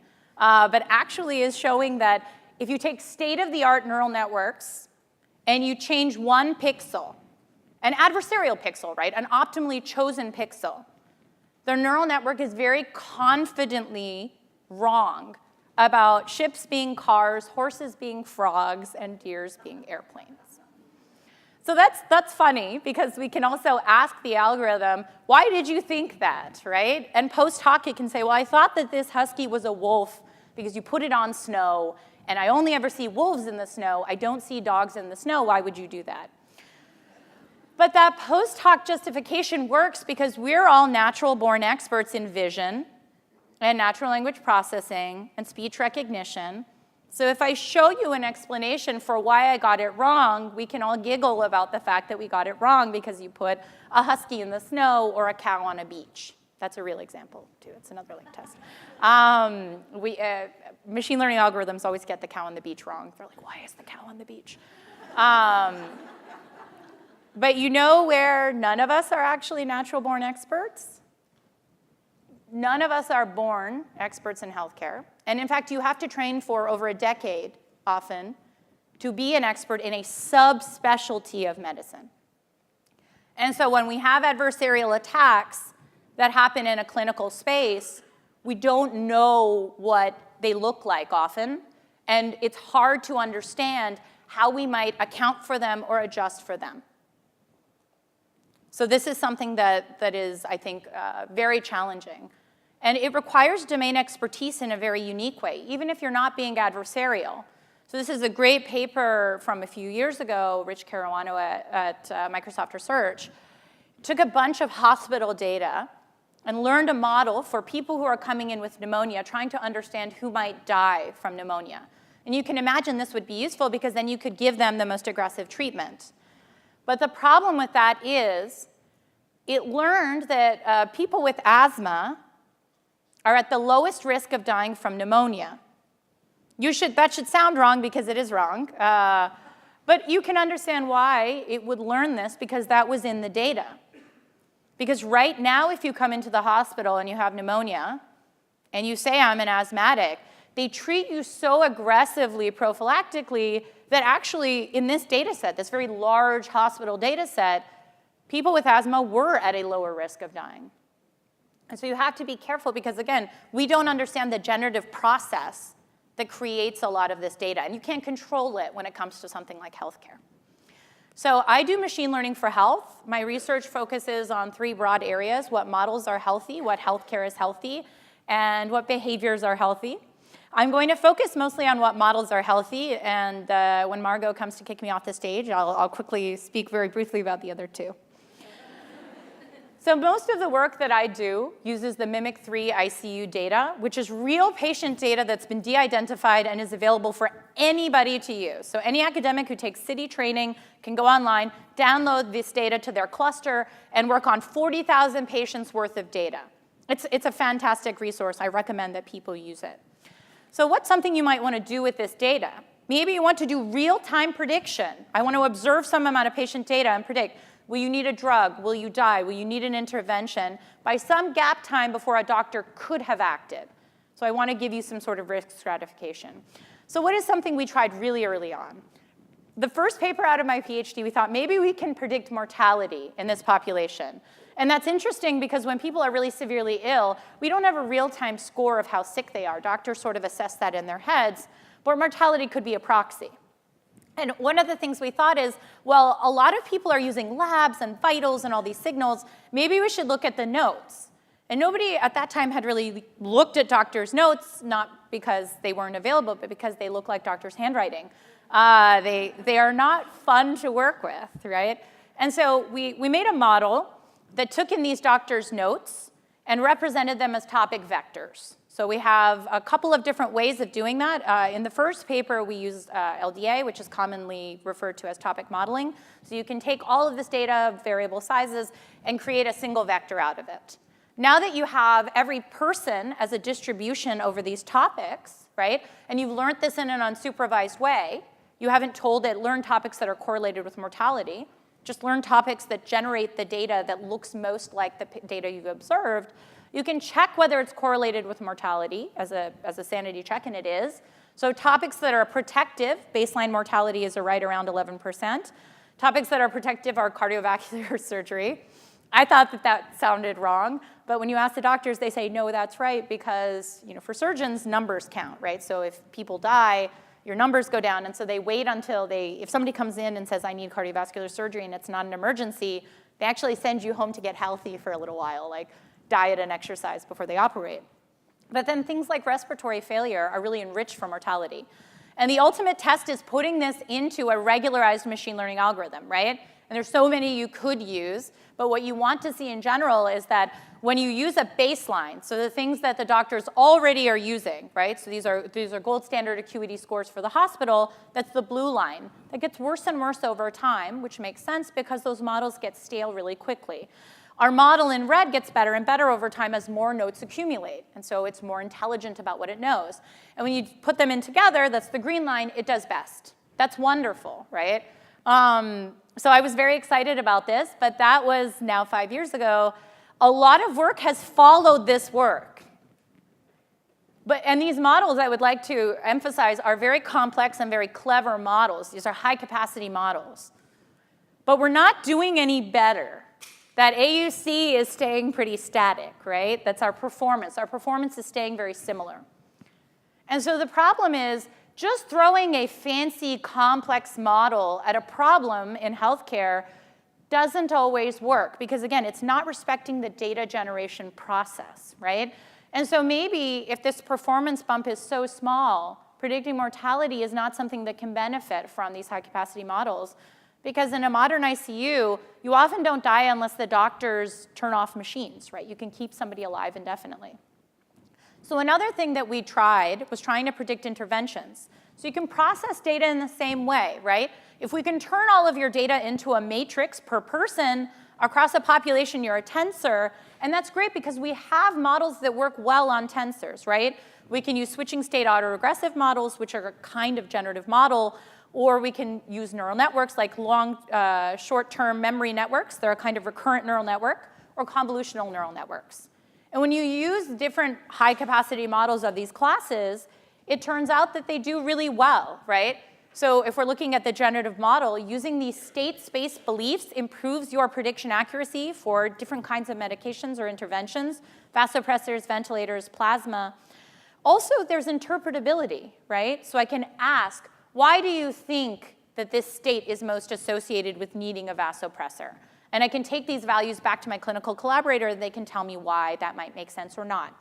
The same thing with neural networks, right? We can improve predictions across many different kinds of interventions, and then there are ways to ask a model, why did you think that that was an important state for predicting this particular outcome? And being able to leverage these kinds of tools in high-capacity models is really important. But now I will briefly segue into the why should we be cautious? This sounds really cool. But in health, there are questions beyond the obvious because humans are providing that care. And so we want our technology to help eradicate biases, not exacerbate them. So I was asked a while ago by a doctor, can we go back and check that 2014 paper, that first paper that I just talked about, predicting mortality in the ICU from the notes? So let's see, how well that does across different groups. And that's because biases are already part of the clinical landscape, right? So there's well-established literature that shows that biases in clinical data reflect the biases of society. So what that turns into is if we're building a machine learning model in populations that have high variance, you might see differences across variables where people often have biases. So we went back and tried to look at differences in prediction accuracy by group. And it turns out that you learn different enrichment in topics for groups. But that seems like maybe it's okay, right? Maybe it is just the fact that more women have COPD, chronic obstructive pulmonary disorder, than men. Maybe it is the case that more men than women suffer from substance abuse. But where it's not okay is when you look at prediction accuracies, and we find that people on public insurance have more inaccurate models. And this is if you do the thing that we all do in machine learning. We optimize for a global objective. We say we want to do best across everybody. But when you do the best across everybody, you don't do the best for some groups. And that difference is statistically significant in variables where we would not like it to be. And so one of the things that we need to focus on in machine learning for health is how we evaluate models. When we put recommendations in front of doctors, how do we use those? How do they respond to this information, right? What is the best way to tell a doctor that a patient should be given a different treatment? Because I can have the best machine learning model in the world, but if I surface that information and the doctor doesn't want to listen to it, or it doesn't make them more accurate, then I haven't done my job well. And then the last thing that I'd like to leave you with is, most of the time, hopefully you're not in the doctor's office, right? So all of this analysis of hospital data, ICU data, it's what often people in machine learning for health tend to focus on first because it's where we have a majority of the high capacity data. But really what we'd like is to be able to combine these different data types so that we can ask intelligent questions and answer them in a technically competent way. Right? So we have expert-reported data in the health record, there's self-reported data in a survey, and there's also all this passive data, right? If you consent to having your mobile phone report aggregates of information about you because you want that information to be put into a model, we could actually ask really important questions like, do depressed patients, expert verified, divide their time differently between home and work, and that's passively reported? Does the size and reciprocity of an interaction at work help with your anxiety that you self-report? And does activity that we measure passively impact your mood that you self-report differently when you are postpartum that we can verify through a health record? So that's it for me. Thank you for coming, and I hope I've tried to impress you with how important these topics are and encourage you to get started in machine learning for health.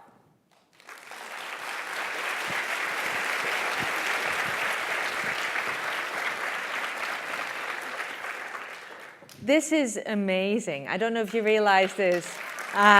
She had so many slides, and I thought she was my chance to be able to kick somebody off the podium. But you have 10 seconds left. I mean, she told me this morning, I hope you're ready to go fast. And I was like, no, I've timed it. And you were. Thanks very much again. Yeah.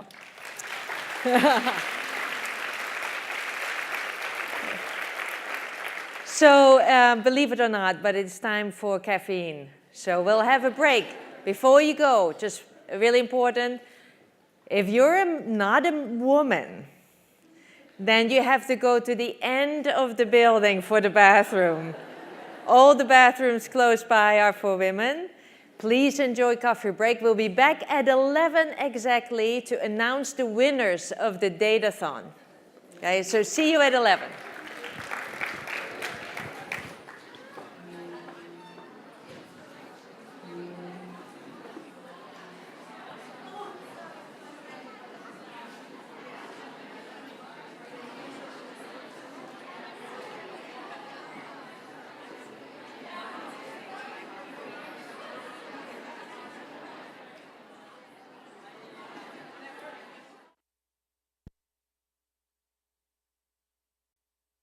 Live from Stanford University, it's theCUBE, covering Global Women in Data Science Conference.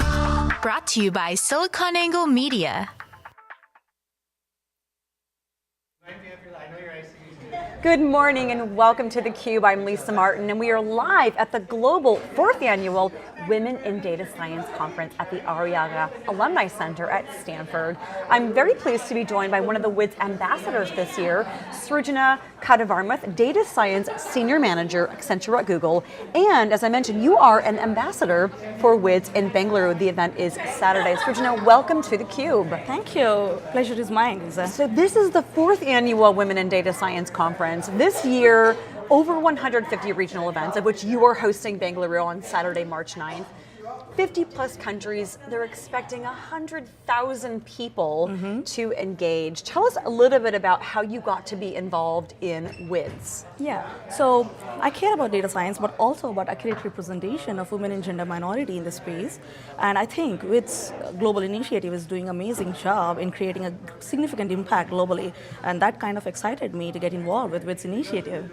So you have, which I can't believe, you are an SME with 10 plus years experience in data analytics, focusing on marketing and customer analytics.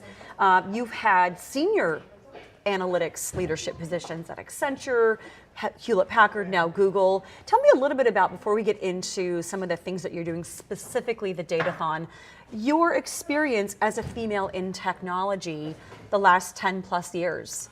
Yeah, it's been exciting. I started my career as an engineer. I wanted to be a doctor. Unfortunately, it couldn't happen, and I ended up being an engineer. And it has been an exciting ride since then. I felt that I had a passion for pursuing management, and I pursued management and specialization with operational research and project management. And I started my career as a data scientist, worked my way up to different leadership positions, and currently I'm leading a portfolio for Accenture at Google, in the data science domain. Yeah, it's exciting. Absolutely. So one of the things that is happening this year at WiDS 2019 is the 2nd annual Datathon. That's right. Really looking at a predictive analytics challenge for social impact. Tell us a little bit about why WiDS is doing this Datathon and what you're doing in that, respectively, in Bangalore. Okay, so you see, data science in itself is a highly interdisciplinary domain, and it requires people from different disciplines to come together, look at the problem from different perspectives, to be able to come up with the most amicable and optimal solution at any given point of time. And Datathon is one such avenue that fosters this collaboration. And Datathon is also an interesting avenue because it helps young data science enthusiasts hone the required data science skill sets, and also helps the data science practitioners enhance and sustain their skill sets. And that's the reason WiDS Bangalore was keen on supporting WiDS Global Datathon initiative. So the skill sets, so I'd like to kind of dig into that a bit, because we're very familiar with those required data analytics skill sets from a subject matter expertise perspective. But there's other skill sets that we talk about more and more with respect to data science and analytics, and that's empathy, it's communication, negotiation. Can you talk to us a little bit about how some of those other skills help these Datathon participants, not just in the actual event, but to further their careers? Absolutely. So when you enter the real world, so there are a lot of these challenges wherein you would require a domain expert, you would require someone who has a coding experience, someone who has experience to handle multiple data sets programmatically, and also you need someone who has a background of statistics and mathematics. So you would need different people to come together, look at the problem, and then be able to solve the challenges, right? So collaboration is extremely pivotal. It's extremely important for us to put ourselves in other shoes and see, look at the problem, and looking at the problem from different perspectives, and collaboration are the key to be able to be successful in data science domain as such. Okay, so let's get into the specifics about this year's data set and the teams that were involved in the Datathon. All right, so this year's Datathon was focused on using satellite imagery to analyze the scenario of deforestation caused to oil palm plantations. So what we did at WiDS Bangalore is we conducted a community workshop because our research indicated that men dominated the Kegel leaderboard, not just in Bangalore, but for India in general, despite that region having amazing female data scientists who are innovators in their space with multiple patents, publications, and innovations to their credit. So we asked a few questions to certain female data scientists to understand what could be the potential reason for their lower participation on the Kegel as a platform.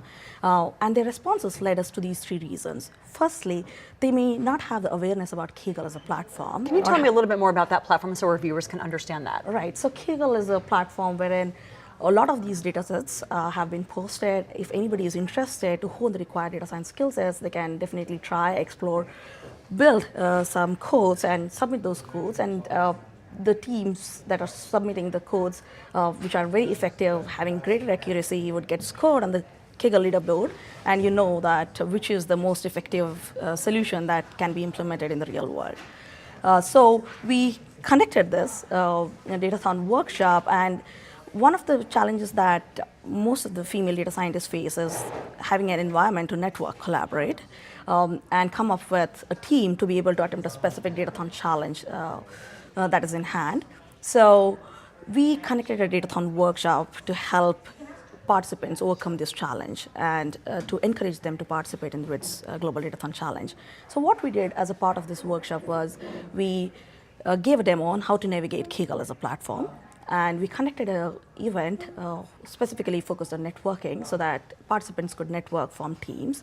We also conducted a deep, in-depth technical session focusing on deep neural nets and specifically on convolutional neural nets, the understanding of which was pivotal to be able to solve this year's Datathon challenge.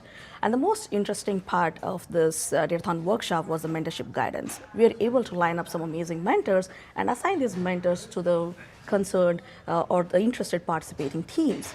And these mentors worked with their respective teams for the next 3 weeks and provided them with the required guidance, coaching, and mentorship, and helped them through their datathon journey. That's fantastic. So over a 3-week period, how many participants did you have? There were around 110 plus people for the 110 event. plus. Yeah, for the Wow. event, and there were multiple teams that were formed, and we assigned those mentors. We identified 7 different mentors and assigned these mentors to the interested participating teams. We got a great response in terms of amazing turnout for the event. New teams got formed, new relationships got initiated. New relationships, new collaborations. All right, tell us about those achievements.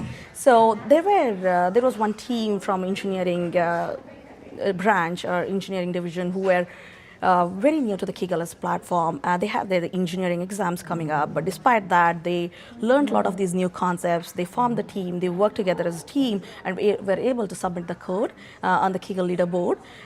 They were not the top scoring team, but this entire experience of being able to collaborate, look at the problem from different perspectives, and be able to submit the code despite a lot of these challenges, and also navigate the platform in itself was a decent achievement from my perspective. A huge achievement. Yeah, A huge yeah. achievement. So here you are at Stanford today. You're going to be flying back to go host the event there. Tell us about, from your perspective, if we look at the future line of sight for data science, let's just take a peek at the momentum that this WiDS movement is generating. This is our 4th year covering this 4th annual event, 4th year on theCUBE. And we see tremendous momentum with not just females participating and the WiDS leaders providing this sustained education throughout the year, the podcast, for example, that they released a few months ago on Google Play and iTunes, but also the number of participants worldwide. As you look at where we are today, what, in your perspective, is the future for data science? All right. So data science as a domain is evolving at a lightning speed and may possibly hold the solution to almost all the challenges faced by humanity in the near future. But to be able to come up with the most amicable and sustainable solution that's more relevant to the domain, achieving diversity in this field is a must. And initiatives like WiDS help achieve that diversity and foster a greater impact. Absolutely. Well, Srijana, thank you so much for joining me on theCUBE this morning, live from WiDS 2019. We appreciate that. Wish you the best of luck at the WiDS local event in Bengaluru over the weekend. Thank you. It was a pleasure discussing with you. Likewise. Lisa. Thank you. We want to thank you. You're watching theCUBE live from Stanford University at the 4th annual WiDS conference. I'm Lisa Martin. Stick around. My next guest will join me in just a moment.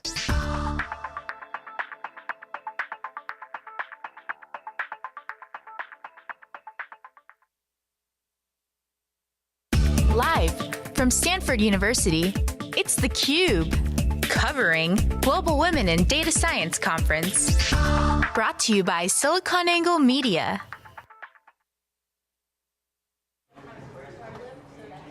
Welcome back to theCUBE's coverage of the 4th annual Women in Data Science Conference. This global WiDS event is the 4th annual, our 4th year here, covering it for theCUBE. I'm Lisa Martin, joined by Gianluca Icarino, the director of the Stanford Institute for Computational and Mathematical Engineering. Gianluca, it's a pleasure to have you on the program. Thank you. It's a pleasure So to be the here. Institute for Computational and Mathematical Engineering, ICME, tell us a little bit about that and its involvement in WiDS. Yes. So the Institute was founded 15 years ago at Stanford as a real hub for computational mathematics at Stanford.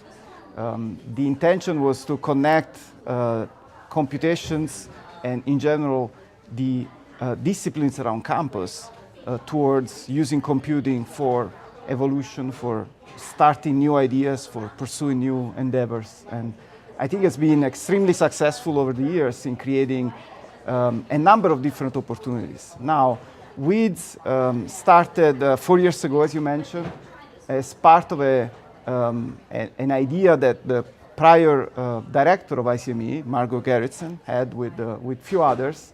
And I think the position of ICME at the center of campus really helped bring these events sort of across different fields and different disciplines. And I think it has been extremely successful in expanding and creating a new, completely new movement, a completely new way of engaging with a very large community. And I think ICME has been very happy to play this role, and I'm continuing to be excited about the opportunities. You mentioned expansion and movement, two things that jump out. Expansion, yes. We mentioned 4th annual, only yes. started, this is 3.5 years ago, November right. 2015, and we had the pleasure of having Margot Gerritsen, one of the co-founders of WiDS, on theCUBE last year at WiDS. And I loved how she actually said, very cheeky, WiDS really started sort of as a revenge conference for her and the co-founders, looking at all of the technology events and industry events and seeing a lack of diversity. But in terms of expansion, there are 150 plus regional WiDS events this year. That's right. In 50 plus countries. They're expecting over 100,000 people to engage. So this expansion and this movement that you mentioned, it's palpable. Tell us about what is the impetus for you to be involved in the WiDS movement? Well, I think my interest in data science and in WiDS in particular is because of the role that ICME has in the education at Stanford. We obviously have a very important opportunity to renew and remodel our curriculum and provide new opportunities for education of the new generations. And clearly, starting with the opportunity of having such an audience and reaching so many different disciplines and so many different fields helps us understand exactly how to put that curriculum together. And so my focus and my interest has been mostly on making sure that ICME aligns with these new directions. And when we established the Institute, computational mathematics did really not have data as a very, very critical component, but we are adjusting to that. Clearly it's becoming more and more important, and we want to make sure we are ready for it, and we make sure that the students through our curriculum are ready for the world out there. So let's talk about the students and the curriculum. You've been a professor at Stanford for a very long time. Before we get into the specifics of today's curriculum, tell me a little bit about how you have seen that evolve over time, as we know that we're sort of in terms of where the involvement in women in technology and STEM fields was in the 80s and how that's dropped off. Tell me a little bit about the evolution in that curriculum that you've seen and where the ICME is today with that adaptation. Yes, certainly the evolution has been very quick in the last few years. We have seen a number of opportunities emerging because of the technology that is out there. The fact that certainly for data science, both the software and the hardware and the technology, the methodology, the algorithms are all in the open, so that there is no real barrier into sort of getting started. And I think that helps everybody sort of getting excited about the idea and the opportunity very, very quickly. So we don't really need to go through an extensive curriculum to be able to already solve problems and have an impact. And I think that perhaps is one other reason why we are sort of in a level playing field, right? Everything is available to everybody with relatively minor investment at the beginning. And so I think that's certainly a difference with respect to other disciplines, where instead it was a much more laborious process to go through before you can actually start having an impact, start having a real opportunity to change the world and to have sort of your vision sort of impacting the world. So I think that's definitely something that data science and the recent development in data science have created. And so I think in terms of our role, sort of continuing role in this, is to perhaps expand the view of data science. It's not just the algorithm, the technology, the statistical learning that you need to accomplish as a student, as a newcomer into the field, but also is other elements. And I would say certainly the challenges that that are posed to data science today are challenges that have to do with the ethics, with privacy, and so these are clearly difficult to handle because they require knowledge across disciplines that typically are not related to STEM in a traditional sense. But then on the other hand, I think it's the opportunity to be really creative. Data is not analyzing on its own, right? It needs the input, our sort of help in creating a story. And I think that's another element that I think makes data science a little bit different than other STEM disciplines that tend to be much more ascetic, much more sort of cold, if you like. I think that's one of the things too that I find really interesting is if you look at all the statistical and computational skills, as you mentioned, that a good data scientist needs to have, is we look at some of the challenges with the amount of data being created. So you mentioned privacy, ethics, cybersecurity issues. The creative element is key for the analysis. Mm-hmm. Other things too that interest me, and I'd love to get your thoughts on how you see this being developed, and the curriculum helping is empathy. Mm-hmm. Collaboration, communication skills. Where is that in the curriculum? Like, how important are those other skills to the hard skills?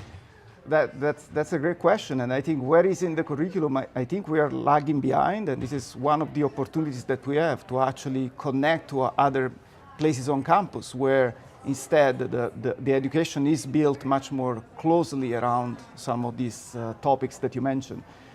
So I think, again, the real advantage and the real opportunity we have is that the data science in general reaches out to all these different disciplines in a very, very new way, if you like. I think it's probably one of the reasons why it's so attractive to the younger generation is the fact that it's not just the hard skills. You do need to have a lot of understanding of the technology, the foundational statistics and mathematics and so on, but it's much more than that. The communication is very important. Teamwork is extremely important. Transparency is very important. There are really all these elements that do not really make, they really didn't have a place in some of the more traditional disciplines. And I think that's definitely a great way of sort of refreshing our way of even considering education and curriculum. When you talk to some, like the younger generations, is that one of the things that they find, are they pleasantly surprised knowing that I need to actually be pretty well-rounded to be a successful data scientist? That's how I analyze the data, how I tell a story. Is that something that you still find that excites but surprises this younger generation of data scientists? It certainly is a component, a very important component of the excitement.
Welcome back. Hello. You just witnessed 59 seconds of a super exciting first ever Datathon Collaboration Day hosted at Berkeley at the launch of this year's Datathon. My name is Meredith Lee. I'm the Executive Director of the West Big Data Innovation Hub, which is one of 4 National Science Foundation funded hubs across the country, building and strengthening partnerships across industry, academia, nonprofits, and government. We focus on data science for societal challenges as well as scientific challenges, and so it was only natural for us to get involved with the first ever Datathon last year and also to help lead the way this year.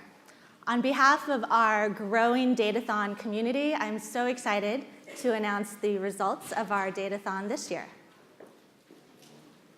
Over the past month, teams from across the world, more than 200 teams spanning 25 different countries, came together to work on a predictive analytics competition, building awareness about deforestation and oil palm plantations.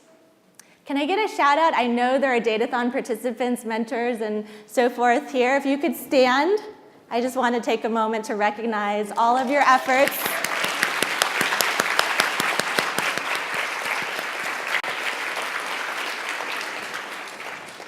Collectively, the participants entered more than 3,000 different approaches and solutions over the course of the month.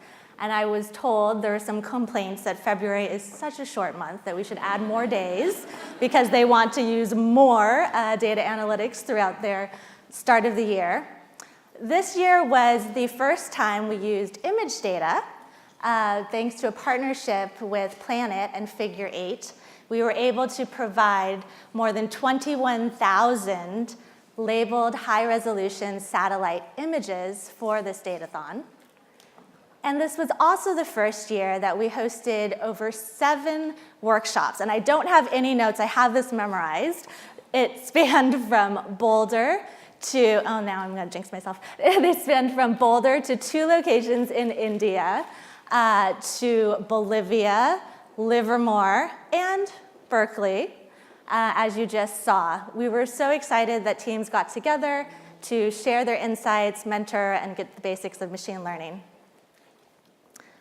The winners, the big reveal, include a first place Team Orange from Paris, France, félicitations.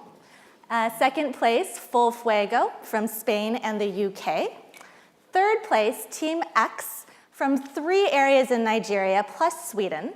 And fourth place, Go Green, students from Michigan and Pennsylvania. These stories are amazing. And we are so excited to see the diversity, their sharing, their insights, their approaches, and so forth. Beginners said that if you fast forward from February 1st until now, they learned so much that they can teach someone. And I know every educator is getting goosebumps right now. So I invite you to join us for Datathon version 3.0 in 2020. And thank you to all of our partners and collaborators. Thank you, Meredith. Thank you. An amazing effort and a wonderful, wonderful turnout, and congratulations to all the winners this year. So welcome back to the next technical session, and then before you know it, lunch is upon us. I want to quickly shout out our amazing technical team.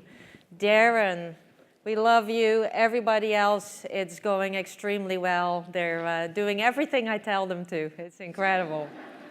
And they're all men, and I just love telling men what to do. All right, so several of you over the break and before that were asking me, you know, university or academia I'm studying, where should I go? Well, the next speaker, Anima Anandkumar, is living evidence that you can do both.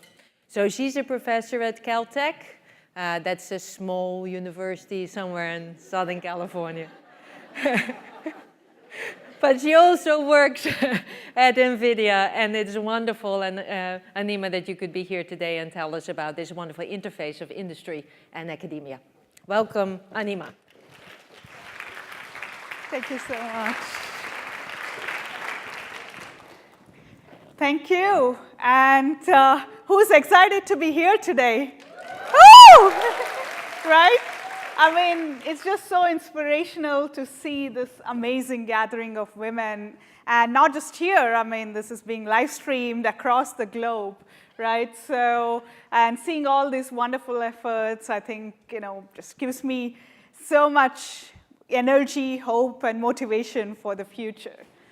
If you followed me or others like Timnit, over the last few years especially, there has been a big push towards, truly asking how we can improve diversity and inclusivity in actionable ways, right? And that means, in addition to the positive efforts, we also need to look at what are the barriers and what are truly problematic things that need to be stopped in our community. And so thanks to all of you. I know so many of you have participated in that. And the NeurIPS name change from NIPS was only the first step. So if you followed that, I think that's a great first step, and it brought out a lot of important issues that I'm sure all of you have faced or still facing in many ways, right? Including the men. I mean, so many men came up to me and told me the issues they had faced, and they could never even talk about it, like bullying, harassment. And so all this affects us in many different ways. And to me, just having that community come together is amazing, and I hope we can continue to do that. And that's where I'm very inspired by so many machine learning researchers here today. Like, as we are pushing the field forward, so many people here are also looking at societal impact, fairness, ethics. This is just so critical as machine learning is taking off. And so it's deeply inspirational to be here. So today I'll talk about how I think of where machine learning is headed and where it's been in the last few years. What created this deep learning revolution, and how do we take it to the next level, right? What are still some shortcomings and open research problems that can truly help AI make a big impact in the real world. And so I broadly named it as exploiting structure in machine learning, right? Like, what does structure mean? It can mean some domain knowledge that experts can provide. It can mean some underlying,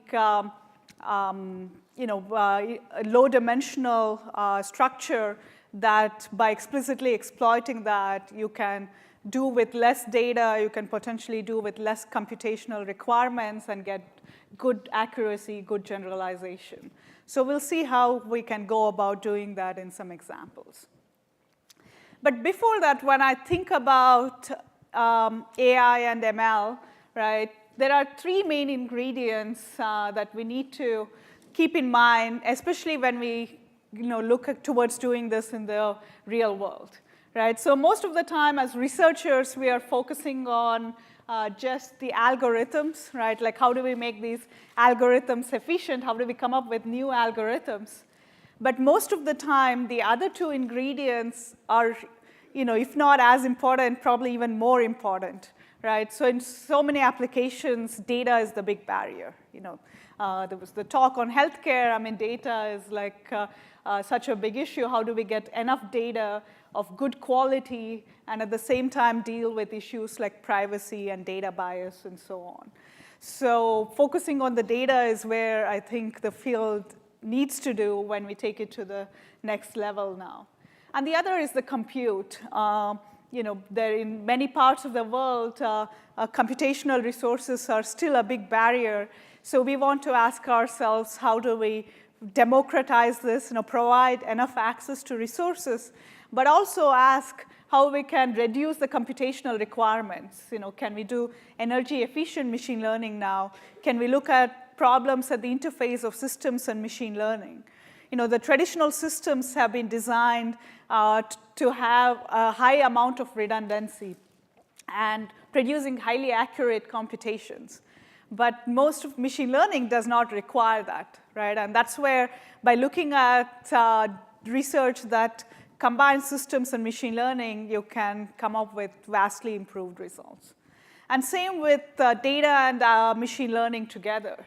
Instead of passively collecting data before and then doing machine learning, can you look at active data collection processes? How do you strategically collect data in an interactive way and do with much less data, right? When we are interacting with other humans, we are not going to just ask all the questions, right? If it's interactive, you're going to change the questions you're going to ask. And so how can we build these mechanisms also into the data collection process? These are some of the research I look at broadly. And so I think this picture, to me, sums up how we need to think of the field of all these three components coming together. And in addition, of course, look at how this impacts the deployment, right? Who are the stakeholders once the algorithms are deployed. So, how did the field take off to where it is today? In the last few years, there's been so many exciting progress, right? And as an example task, it started with computer vision and image classification. How do we efficiently classify images at scale? I mean, this is trivial for humans. What makes it challenging for machine learning is all the possible variations, right? So you can't just write down a few rules to specify what are the different variations. And that's why the modern deep learning has been vastly successful, because you can't easily specify rules or models to look at all these latent variations. But the source of all this progress is, again, traced back to data, right? So it's the ImageNet, that has its origin here at Stanford with Dr. Fei-Fei Li, right? That, truly has been the source of progress. Because for the first time, we had these millions of images, and also, 1,000 categories was the biggest number of categories when it was introduced. And so that's been crucial for us to learn features from data itself. And the question is, what about other areas where we may not have enough data, right? So far, all this progress has been in terms of getting enough data at scale. But we also need to be mindful of the biases in which this data has been collected. In fact, there's a recent work by Ben Recht in UC Berkeley that's, the title is, Do ImageNet Classifiers Generalize on ImageNet? Right? So you hope the answer is yes, but there's so many nuances there. And all that can be traced back to the bias in the way the data was collected, in the way it was labeled. I can't go into all the details here, but as even kind of a simple intuition, right? If you look at the category of fish, it's not just fish in the natural surroundings, but it's like when human, with the fish, right? When somebody has caught a fish. So you're kind of introducing this contextual bias in the kind of images you collect. And the question you want to ask is this what you're going to see in the end application, or is this bias going to hurt you in many ways, right? And so that's something to keep in mind when we are collecting this data at this vast scale. What kind of inherent biases does this data have, and what is the impact when we release it in the real world? So the data was the first part. The model was the second, right? So this is where the deep learning models with their flexibility was really critical to be able to learn all the features from data. And the third part was the compute. And this is where the GPUs have been the key, because we've had these enormous compute requirements. In some of the biggest models, you may need more than 1 billion operations for a single image. And it's the parallelism of GPUs that have enabled this, right? And that's where in the last few years, we've had rapid progress in being able to improve accuracy in especially this ImageNet task, but even more broadly. And so the question is, what's remaining? And as I've kind of said before, I think the aspect of how to improve the data requirements, how to improve the compute requirements are now the next things forward, and how to truly be able to generalize by even having less resources, right? So that's kind of where things are at the forefront now. And so my research involves tensors, which I believe will kind of be at the core of bringing together all the trinity of AI together. So what do I mean by this? Right? So tensors are extensions of matrices. As with all abstract math concepts, docs can be a great way to explain them, right? But so they are extensions of matrices. But why are these extensions so interesting, right? If you think about the data we model, it's almost always multidimensional, right? So image has 3 dimensions. It's the width, height, and the number of channels. If it's video, it's 4 dimensions with the time. If it's like multimodal data, if you combine image and text together, it's the product of the 2 dimensions, right? So you can have this highly multidimensional data, and you want tensors as a more natural encoding of that data. If you try to express these as matrices, you lose that information, right? So tensors are more natural to do that. But it doesn't stop just at expressing the data, but how do we then compute over this data in interesting ways? And that's where tensors can not just encode data, but also these higher order moments of data, right? So even if your data is just a vector, if it's a random vector, the matrix is used for pairwise moments. If you want pairwise correlations or covariance matrix, it's 2-dimensional. But on the other hand, if you want to now express correlations among a triplet of variables, that's when you start needing this tensor, right? So these are, again, natural ways to incorporate higher order correlations. And the question is, how do you then compute on them, right? Because, of course, this is a lot of entries. In fact, it's cubic in the length of the vector. So you don't want to explicitly form these big objects, right? So the question is, how do you implicitly compute on this and express an algebra with tensors?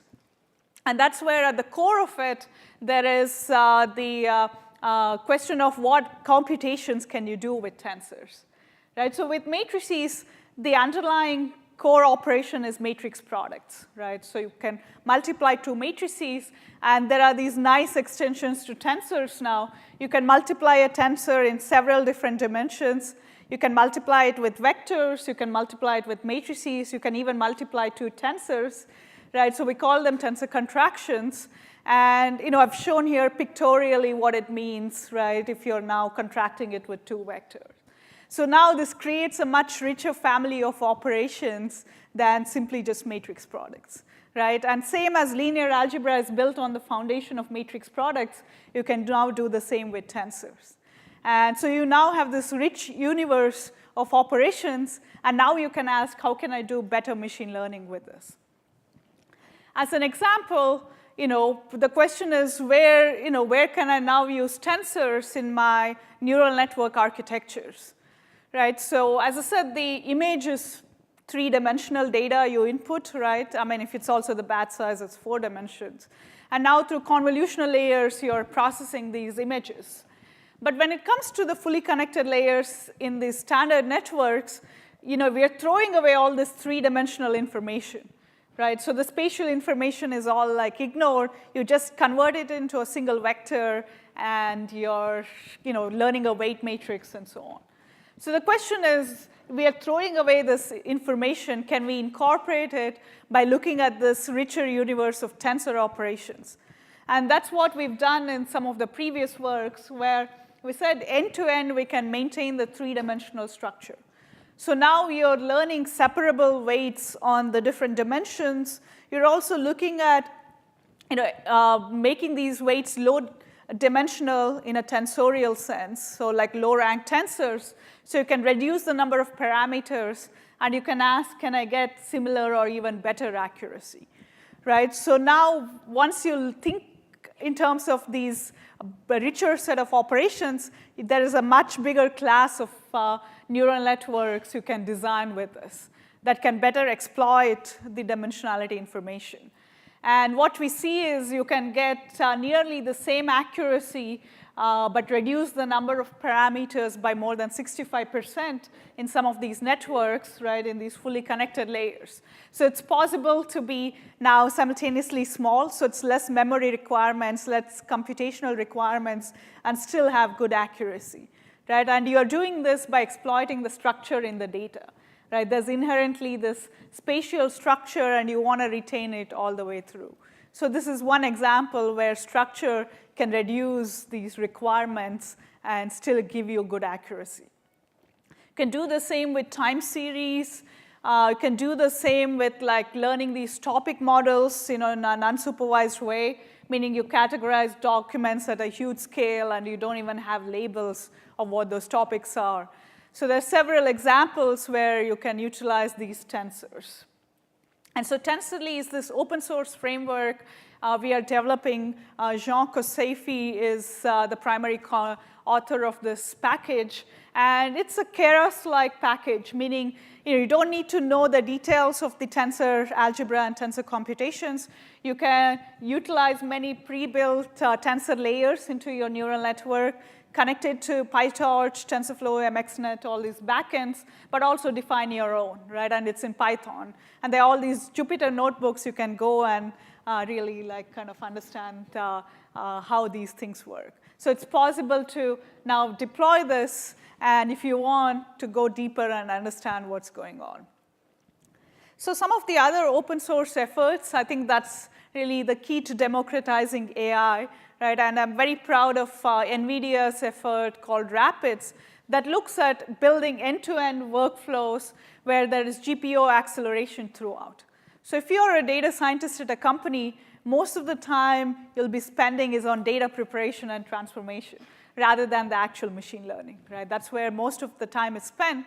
And so what at NVIDIA we asked was how we can make that scalable, make it fast, put that on the GPU, but reduce the CPU-GPU communication end-to-end, right? So all the way from creating the data frame to visualization, everything stays in the GPU and can be extremely fast. So RAPIDS is an Apache open source effort.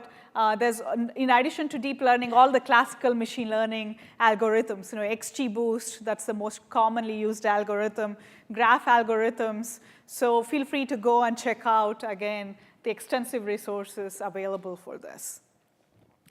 So some of the other things where I look at incorporating structures is in the context of autonomous systems. Autonomy is very much in our minds today, right? The mind and the body coming together. But the question is it safe enough for the real world? And the honest truth is it's not, right? I would not want to be sitting in a self-driving car today, right? And if I'm saying that, that means we need to have much more guaranteed safety requirements in these machines. And the question is, what is a good foundation to start there? And at Caltech, we have this center. It's a new center that brings together people from all these different disciplines. And we are asking both the foundational questions as well as how it's making an impact in the real world. The foundational will be now asking how we can combine machine learning principles with control theory, which looks at stability and safety, right? What does it mean for the two to come together? So I'll just finish this with a video which shows like our starting, so the neural lander is the lander that used a neural network to learn a better landing. The baseline is just the standard controller. And so you see the neural lander did a much smooth landing compared to the baseline. And so that means there's a lot of potential to do robotics well. And you can do that also with so many NVIDIA packages. There's the Isaac Sim, there is the Drive Sim. And so there's a lot of rich resources to now think about pushing robotics with machine learning and AI to the next level. Thank you. Yeah, thank you. Yeah. I'll put this here.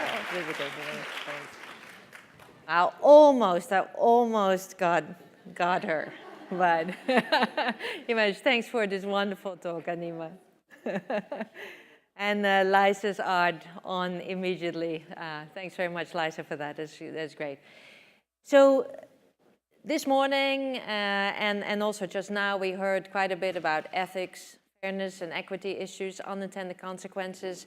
And I don't really know a person better to talk about this than Timnit Gebru, who's going to come on now. I met her for the first time when she was still a student at Stanford, and she talked about Google Street View and car recognition software and opened our eyes then to unintended consequences of those technologies. She has since moved on, and she's now at the ethical AI team at Google. So please welcome Timnit, who is going to talk to us more about ethics.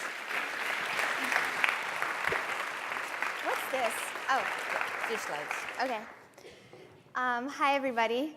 And then today I'll talk about what's wrong with my work that I talked about when I was a student with Google Street View images, or what could potentially be wrong.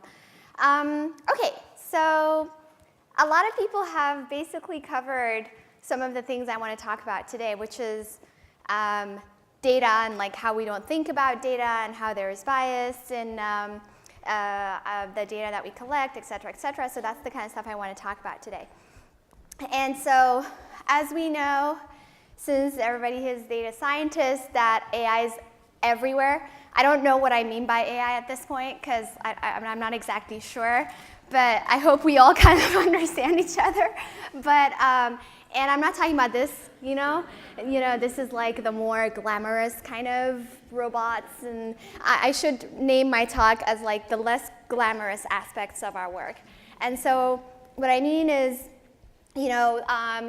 just data-driven decisions and predictive models that are making decisions about many things, right? So we're using it to control our power systems, our water systems, and driving systems. And this company loves me right now because I talk about them all the time.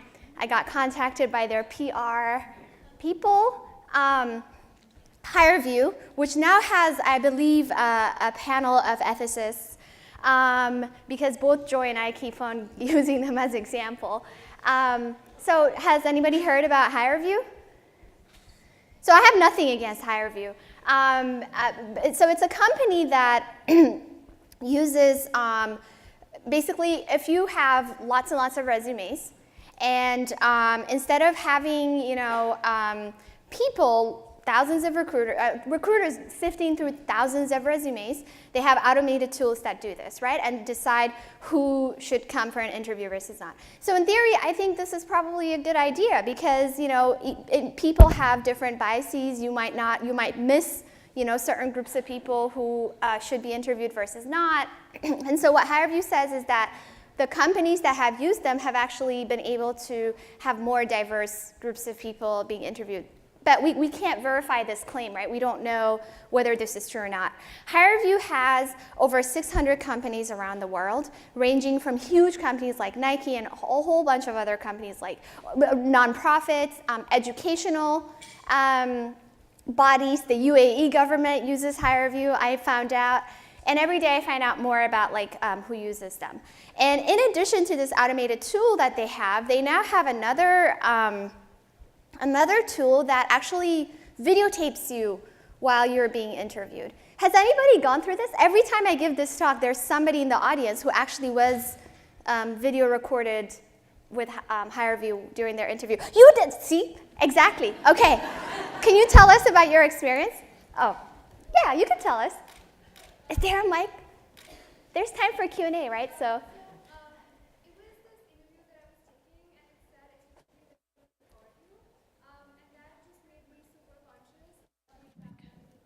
Okay, so they did tell you that they were going to record you.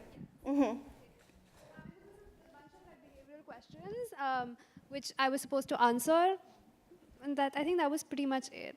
Okay, so they did tell you they were going to record you. Some people said that they didn't sign any consent forms and they didn't know that they were being recorded, etc. So did you know that there was emotion recognition software being applied to your face and being analyzed? Sorry, can you say that again? That emotion recognition tools were being, I don't know, they were analyzing your emotions. Or... I don't know. So it was on my laptop and my webcam was on. And I think they were just videotaping me. Yeah.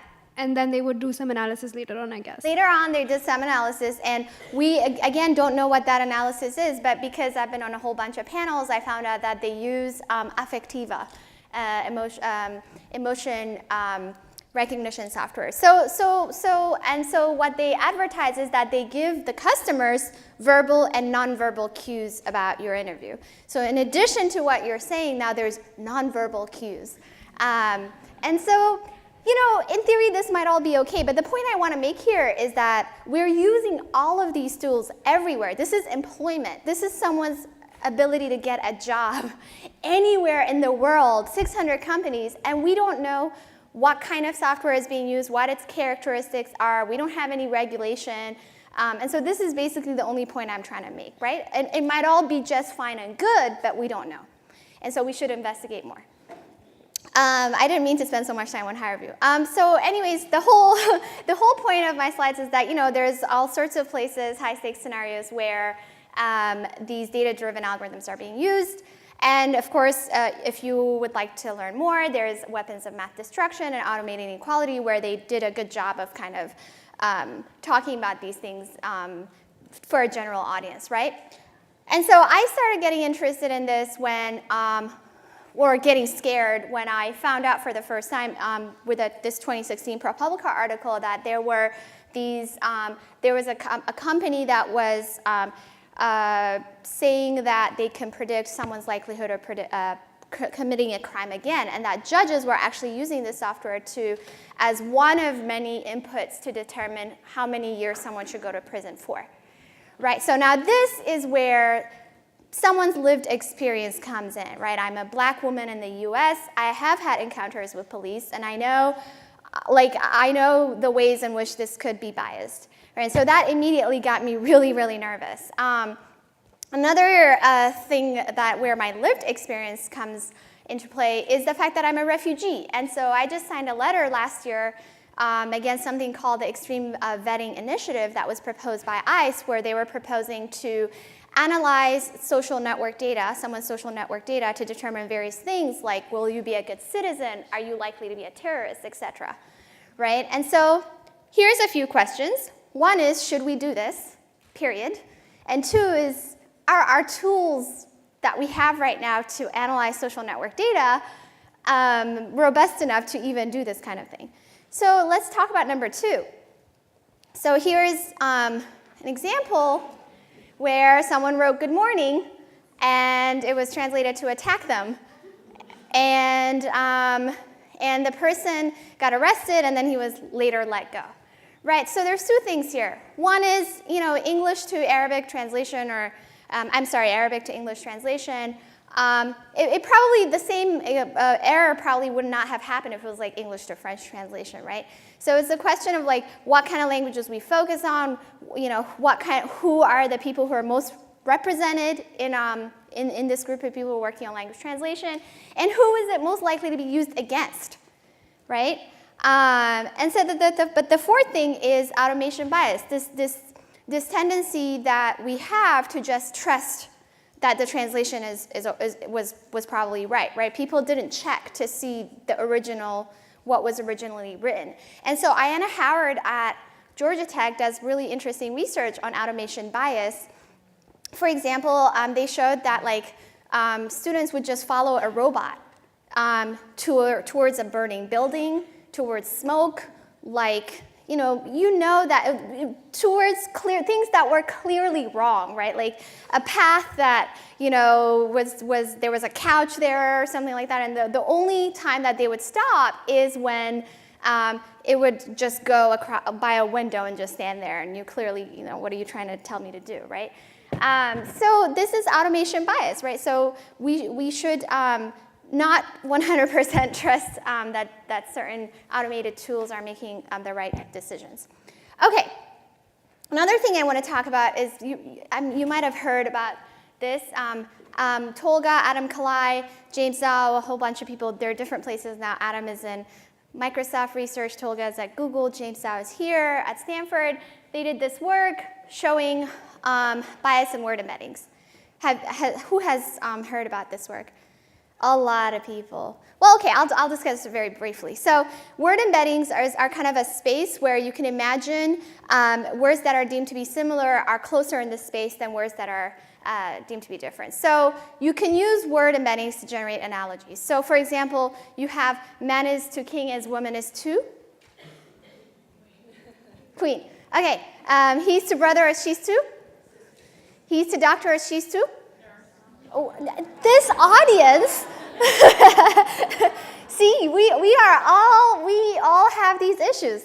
Why should it be nurse, right? He's to doctor, she's to doctor, right? And so we are encoding, so this word embedding was trained with textual data. I believe it was Google News or some other thing, but we're encoding these kinds of societal biases in these word embeddings. So you might wonder, why do we care? It's like word embedding is some random little tool that you're talking about. Why do we care about this? Well, you can imagine, let's say I was telling you about automated tools to look through resumes, right?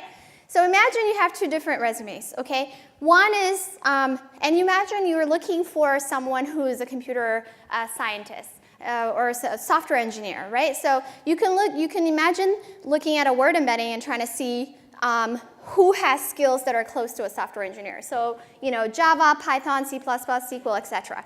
So you have two resumes that are exactly the same. One has, but one is a quarterback at the University of Vermont. Another one is software team captain at Spelman, right? So second one is, Spelman is like an HBCU, softball, mostly women play this sport, and so probably this person is a black woman, and then the prior person is a white male. So now if you have that the white guy is closer in the word embedding to a computer programmer than the black woman, then you have inadvertently created a system that is now discriminating against black women, right? And so you could be breaking equal employment opportunity laws right now at the moment, but you don't know, and none of us know. So this is just the point I was trying to make. Another thing I want to talk about is, so that was textual data. Let's talk about visual data. So there is something called the Perpetual Lineup Report that I recommend everybody reads if you have time. They show that 1 in 2 American adults is in law enforcement database, and they can look it up whenever they want. They can use it however they want. There's no standards on what kind of database it should be, et cetera, et cetera. Now, everybody has probably heard about this Google Images fiasco, right? Where a black couple was being classified as gorillas. So why are these things, again, besides the fact that it's offensive, why is it relevant? Well, so I did some research with Joy Buolamwini. She was the main author of this work, where we showed that the error rates of face recognition, specifically here we looked at gender classification, which is you just look at an image and these systems tell you whether this image consists of a man or a woman, just binary. They don't handle any sort of other identities, and this was the simplest kind of tool that we could look at to do some analysis. And we could see that the error rates were higher and higher and higher as you go by darker and darker and darker in skin type, right? So binary classification, a coin flip is like 50%, right? So if you just guess, it's 50%. So you go, as you get to the darkest person, you're approaching 50% chance. And so if you didn't look at, if you didn't try to break it down by gender and skin type, et cetera, the overall accuracy would be like 93%, 87%, ship it, right? Let's ship it. But we created a data set which was more balanced by gender and skin type, and then we saw those results that I'm telling you. Now, everybody's been talking about data. Why is this important? The first thing we wanted to do is we wanted to look at whether we can use existing data to do our analysis, right? Let's just break it down. Let's look at existing data, break it down by gender, by skin type, and see how these commercial APIs do by these different demographics. But we couldn't do that because even though people have been working on face recognition forever, all of the data that we could find was heavily skewed, right? So lighter skinned, overwhelmingly lighter skinned, and overwhelmingly male. So we had to create our own data set to do this analysis. So I want to kind of close by saying we don't know what kind of biases we're propagating. It's not that we're trying to be evil or discriminate against certain groups of people. It's that we don't have things in place that are preventing us from doing these things. And so I will tell you all the solutions now, because I know all of them. If I was a guy, that's what I would say. But I don't, sorry. Oops. No, I have some ideas that may or may not work. Now there's this disclaimers, and, Okay, so there's a bunch of people who work on, some technical solutions. So on the model side, and that's not what I'll talk about today. One thing I want to say is we can't ignore social and structural problems. We can't just go in a corner and write some code and read math and then that's the solution, right? We can't do that. So we have to think about who is being affected by these algorithms, and we have to think about what these models can be used for, and we need standards and documentation. So again, I told you that we could be breaking existing laws right now. We don't know. And so other industries have been there, right? So first is electronics, which is where I come from, my former background, where we have this concept of a data sheet that talks about non-idealities and things like that for each component. So I'm not going to talk about it a lot, but so I think we need data sheets for models and for data sets to discuss non-idealities, to discuss what it can and cannot be used for, the data distribution, etc. So we came up with this paper called Data Sheets for Data Sets, and then recently Model Cards for Model Reporting that fleshes out this idea a little bit more. Again, we need more standardization bodies, we need more laws, and we need more regulation. So I wanted to talk about other industries. So the automobile, cars, when they first came on the road, there were no stop signs, there were no driver's licenses, there was no laws against drunk driving, you didn't need a license, you didn't need to wear seat belts, and it was only way later that seat belts were legislated, right? And then they were doing these crash tests with prototypical male dummies. And so now we found that car accidents were overwhelmingly killing women and children, right? And so we are sort of doing a similar thing here in our training data where we're not representing certain groups of people. And now look, when we're talking about self-driving cars, et cetera, there was just a paper that came out that showed that state-of-the-art object detection systems, pedestrian detection systems, do have higher error rates for darker-skinned people, again, right? And so we can be just propagating all of these things that we've seen in other industries. Excuse me. This was very funny for me because there was a question on whether it was inherently evil, right? That's the kind of discussion we're having on AI right now. I'm going to skip through clinical trials, but it took many years for other industries to come up with standards, and we don't want to spend that much time in our industry to come up with standards. So we should learn from other industries, and that's all I want to say. Thank you.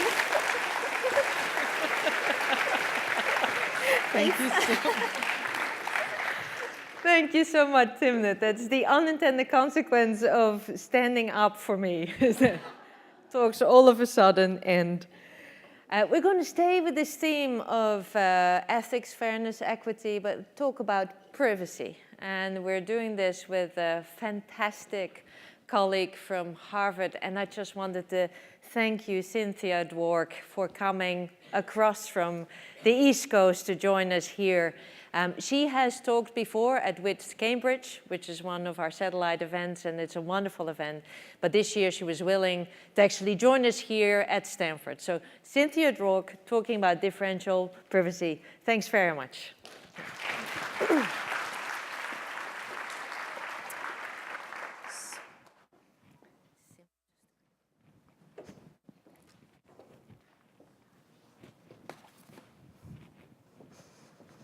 Thank you very much for the invitation to speak here. By the end of the talk, you'll understand why I started with full circle. I believe in the continuously truncatable talk, so let's start with the talk in a nutshell. There are two kinds of data analysis that people like to do, and in both of them, privacy could be an issue. One of them is things like when we're looking at statistical properties of the data set as a whole. So an example of that would be analysis of census data. And I can't stress too much how important analysis of census data are. Census data are used to allocate hundreds of billions of dollars in federal funds. They're used to apportion representatives to the House of Representatives. They're used for redistricting. They're used in enforcing voting rights legislation. So it's a very compelling scenario. Other examples might be the Consumer Financial Protection Bureau that analyzes loan data for signs of systematic discrimination. Or maybe you're doing AI and you're trying to train a classifier to detect or to distinguish between cancerous brain cells and healthy brain cells. Another kind of data analysis is when you're looking for the needle in the haystack. So an example of that was the Total Information Awareness Program that was supposed to be able to go through troves and troves and troves of data in order to find terrorists. So we're going to focus on the statistical analysis of data. Differential privacy is a tool for privacy-preserving statistical analysis of large data sets. If you want to try to find the needle in the haystack and you want to do this with some sort of privacy, I don't know how to do it, and differential privacy is not the right tool. So our focus is the set on the left. Now, think about what comes to mind when you say a statistic. A statistic is a quantity that is computed from a sample, and it is supposed to tell us about the population as a whole. So we've drawn the sample from the population, and we're going to compute on this sample, and we think that the measurement is telling us about the population as a whole. Okay? So in particular, you would imagine then that if you have two data sets collected independently from each other, from the same population, and each one collected with exactly the right methodology, then they ought to be telling you, in some sense, the same thing about the population as a whole. This is sort of why statistics works, right? You grab a set, you study it, you think you understand. You grab another set, you study it, it should tell you the same thing. So statistics feel private, and this is the reason why. The sense of privacy is derived from the fact that any two data sets sampled correctly would tell you the same thing. And therefore, nobody knows I was in the sample. I can claim I opted out.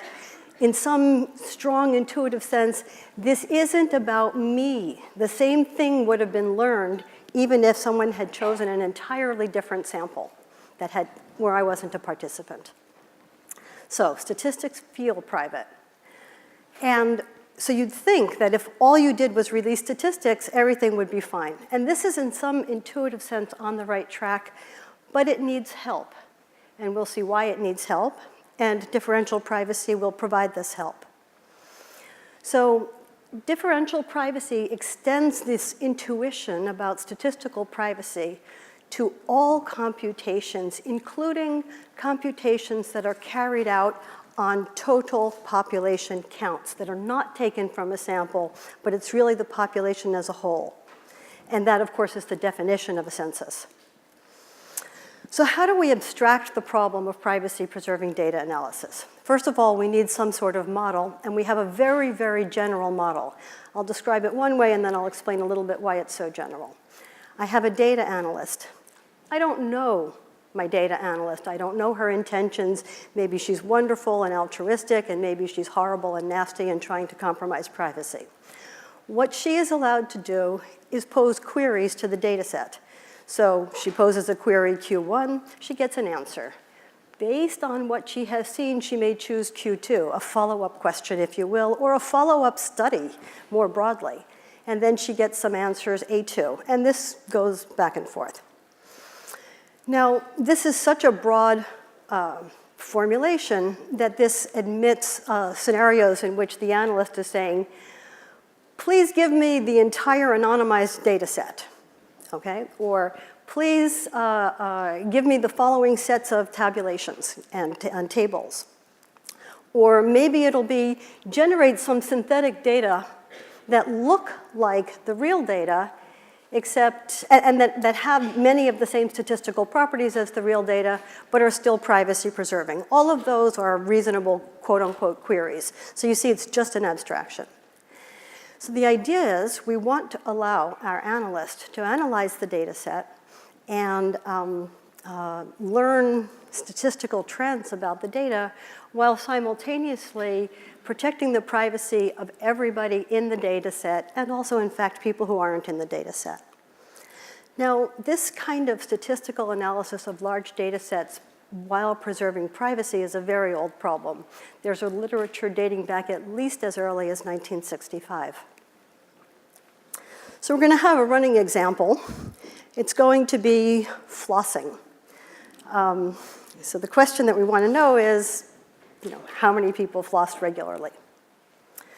So let's go back to this just statistics intuition, and we'll say that the question that the data analyst is asking is how many living physics Nobel laureates floss regularly, okay?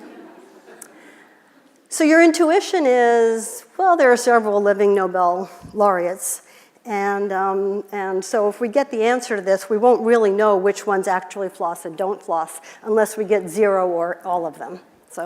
So this seems to be privacy preserving, but I'm going to ask a follow-up question, which is, how many male living physics Nobel laureates floss regularly? Now, suppose I have the exact answer to both of these questions. What can I learn? I can learn whether Donna Strickland flosses regularly or not. Okay? So these two big statistical queries, they feel like each one of them independently is very privacy preserving, but when you put them together, you completely compromise privacy. And in fact, there are a number of attacks, and there's something called the fundamental law of information recovery. And the summary of this, it's a body of research initiated by breakthrough work of Dinur and Nissim in 2003. It says that overly accurate estimates of too many statistics is blatantly non-private, meaning where the definition of overly accurate is tied to the definition of too many. If you have lots and lots of queries that you're making, the accuracy can be pretty awful and still you can destroy privacy. If you want to do this attack with fewer queries, you need much more accurate answers. And this also applies to non-interactive systems. So for example, if I were to release a synthetic data set that you should be able to play with and figure out the approximate answers to most statistical questions, you would be able to launch the attack of the fundamental law of information recovery against it. So if you de-anonymize some stuff and let it out, then it's subject to this fundamental law. Okay. Now, that was part one, the definition of differential privacy. This is a picture, who knows who this is? This is a picture of Cecilia Payne-Gaspardin, who was responsible, she was the first person to realize that the stars were made up of much more hydrogen than there is on Earth. And her thesis was initially was rejected because it contradicted established wisdom. But she did get a PhD from Harvard eventually. Okay, so here I have a database. Cecilia Payne is in my database. What do I want to offer to her in terms of privacy? So one thing that you might want to say is, oh, well, somebody interacting with the data set shouldn't be able to learn anything new about Payne that they didn't know beforehand. And this, in fact, is a desideratum articulated by the statistician Tordelinius in 1977 for what privacy should mean for a statistical data set. So Payne might be an extrovert, and she might tell stories about herself and publish things on the web and so on, but interacting with this privacy-preserving data set shouldn't tell you anything new about her. So that's a nice definition, and it's reminiscent of the definition of semantic security from cryptography. But there's a problem. what is the point of data analysis if it's not telling you something new about people? So a little bit more precisely, suppose I'm from Mars, and I actually believe that all humans have 2 left feet. I'm wrong. I don't know that. And I analyze this data set in a privacy protective way, let's say, and I learn that the vast majority of humans have 1 left foot and 1 right foot. So whereas before I believed that Payne has 2 left feet, as a result of this, I have learned that she probably has 1 left and 1 right. I have learned something about her that I didn't know before I interacted with the data set. Is her privacy compromised? Well, that depends on your point of view. So we chose the point of view that this was not a privacy compromise, that this was a fact about the population as a whole and not a fact about Payne exactly. So we formalize it by saying, for example, that we would learn the same things if Payne were replaced by, let's say, another random member of the population. This is Cecilia Swan-Leavitt, who understood a relationship between the period of variable stars' brightness and their brightness. And this turned out to be very useful in measuring distances across space. So ideally, we're going to learn the same things if Payne is replaced by Swan-Leavitt. And in general, we should learn the same things even if the database is perturbed slightly, no matter how you perturb it. So from the point of view of Payne, maybe we could say that we have privacy if the following is the case. Imagine that we have an ideal world. This is ideal from Payne's point of view about her own privacy. So in the ideal world, she has opted out of the data set, and there's no information in the data set about her specifically, all right? And what she would really like is that from the point of view of the analyst is unable to tell the difference between the real world, where Payne is included, and the ideal world, where Payne opted out. That feels like privacy to us. So that's essentially what differential privacy says. It says that the outcome of any analysis is essentially equally likely, independent of whether any individual joins or refrains from joining the data set. So this, in fact, holds even against an adversary who knows both data sets in their entirety. That adversary would still never be able to distinguish. So what is the source of this word likely, essentially equally likely? Where's likelihood coming from? It's coming from our algorithms. So our algorithms will flip coins. They will intentionally randomize. And so when we say that 2 events are essentially equally likely, we mean over the probability space induced by the coin flipping. So this is good because the coin flips are under the control of the algorithm. It's not some sampling or maybe something in the data. It's actually under the control of the algorithm. So what's a good analogy for essentially equally likely? How should I think about this? Imagine that you have 2 coins. One of them is perfectly fair. Okay, so really when you flip it, the probability of heads is a half, which I've written as 500 over 1,000. And suppose the second coin, and don't ask me how this happens, but suppose the second coin is constructed so that it is slightly biased towards heads. The probability of heads is now 501 over 1,000. So if I give you one of these coins and you flip it, this flipping is going to produce either heads or tails. And the probability distribution on the outcomes is essentially the same. It's very, very, very close. And if you just have 1 coin flip or a couple of coin flips or 10 coin flips or 100 coin flips, you're probably not going to do much better than 50-50 at guessing which of the 2 coins you have. You just don't have enough information yet. So the probability distributions over even sequences of coin flips are essentially the same for short sequences. And that's what's going on in differential privacy. So, right, I just told you this. Okay. So differential privacy separates harms that can come from things that are learned from harms that can come from being a member of a data set. So people can be harmed based on the outcomes of statistical analyses. Let's say once we've learned that smoking causes cancer, smokers are harmed because their insurance premiums are higher. Now, it's true, but it's also true that the smoker is harmed whether or not she was part of the study that led to the conclusion that smoking causes cancer. And the whole point of statistical data analysis is to precisely learn things like smoking causes cancer. That's why we do it, so that we can, say, encourage smokers to join a smoking cessation program. So differential privacy separates the harms that come from the statistical facts that are learned from any harm that could come from being a member of the data set. And it ensures that no harm can come from being a member of the data set. And just for those of you who, clearly a lot of you do, know something about machine learning and generalizability, differential privacy is a notion of stability, that you learn the same things even if you perturb the data set a little bit.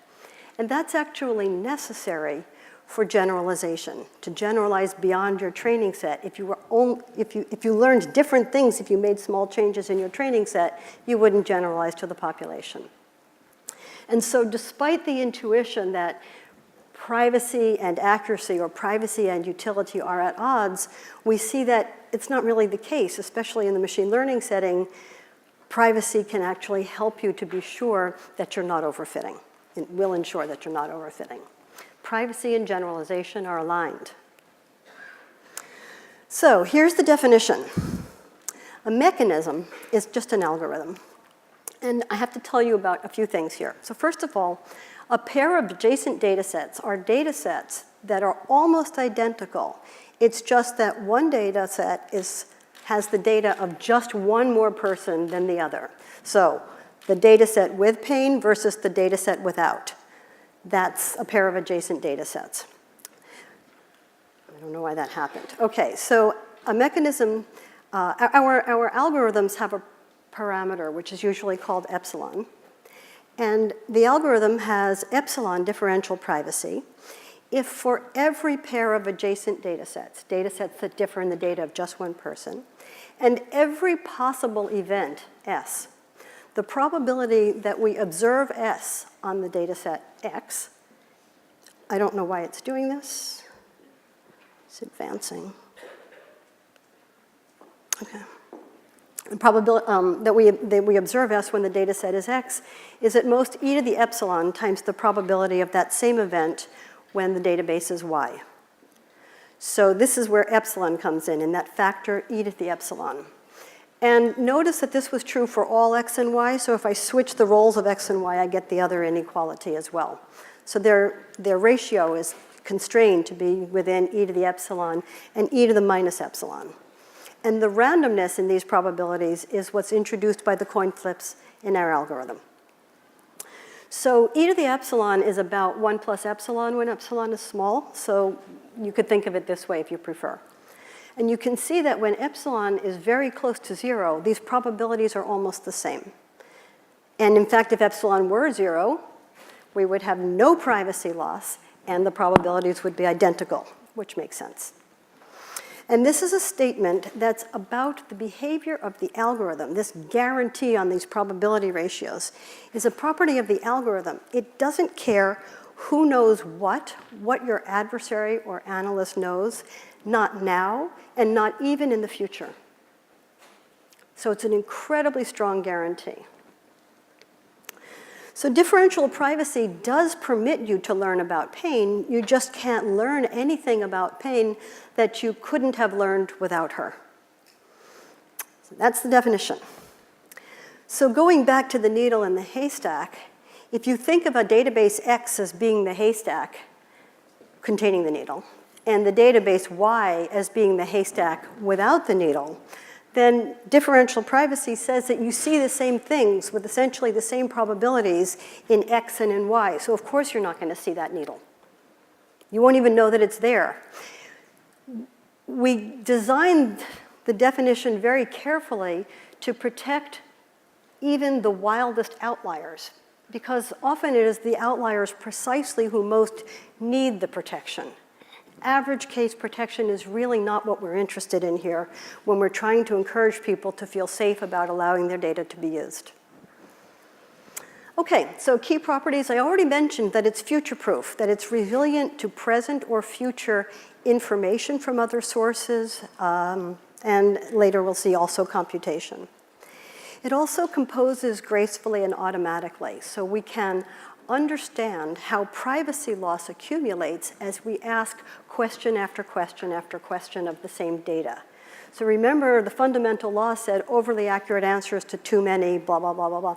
So what differential privacy does is it keeps track of that privacy loss and tells you when you have to stop before you get to a dangerous place. Because we understand how privacy losses add up, we can build a bunch of differentially private sort of subroutines, and we can program with them. Just as when you do ordinary programming, you don't sort of go straight to the end. You break the task up into pieces, and you combine them, and you try to find ways of doing this that minimizes some resource of interest, like time. And here we want to minimize yet one more resource of interest, which is privacy loss. So for a given task, there may be many, many different differentially private algorithms, and we choose according to the cumulative privacy loss that they offer. Okay, this programmability is something that no other definition of privacy gives you access to. So, as I mentioned, there are many techniques for achieving differential privacy. I'm going to tell you about one of them, which is the addition of symmetric noise. So let's look at, since we're interested in the census, what's the population of Washington, D.C.? So here's a table published by the census, and this is a population estimate on July 1st, 2017 of 601,723. So I'm going to take that estimate as the so-called true count. And how would I release this information in a differentially private way? So here's the real line, and the true answer there is marked with a red star. Now, suppose I had one person opt out. That would actually move the count from 601,723 to 601,722. Now, what we're going to do is we're going to add random noise to the count. The true count, remember, is 601,723. We're going to add random noise, but in some sense, it's going to be fat enough in its distribution to obscure whether we started with 601,722 or 601,723. And also, by the way, 601,724. So this is the probability distribution on outputs when I add my random noise starting at 601,723, the full count. And this might be my probability distribution if I were to have added noise to the diminished count 601,722. So that's the opt-out business. And the intuition in this picture is supposed to be that the probabilities are fairly close for any particular value. So a little bit more rigorously, how fat should these curves? I gave my curve a bump. How fat should that bump be? Well, one person can affect a count by exactly one, right? If I opt in or opt out, that will change a count only by one. We call that the sensitivity of the function. In this case, the function is just the count. So the sensitivity of this function is 1. Now, that's going to be one of the things that we have to keep in mind. And the other thing we have to keep in mind is how tightly do we want to restrict the privacy loss? If I want very, very little privacy loss, then I want to fatten those curves way out so that the probabilities really become almost the same. And if I'm willing to live with more privacy loss, I can have much more of a peak to the curve. So that quantity is controlled by epsilon, and it's basically the algorithm designer's choice or the policy setter's choice. So the answer turns out to be that the standard deviation should scale with the sensitivity divided by the privacy loss. And just to see that this makes sense, if adding or deleting my data would radically change the value of the function, then we need a very fat curve to hide that change. And also, so there's the sensitivity in the numerator. Bigger numerator, fatter curve. If I want very, very good privacy, then epsilon gets smaller. And there's epsilon sitting in the denominator. So small epsilon, again, it blows up the standard deviation, makes the curve fat. So everything's sort of in the right place. And the right distribution turns out to be the Laplace distribution described here. And its standard deviation is square root of 2 times the parameter for the curve, which is delta over epsilon.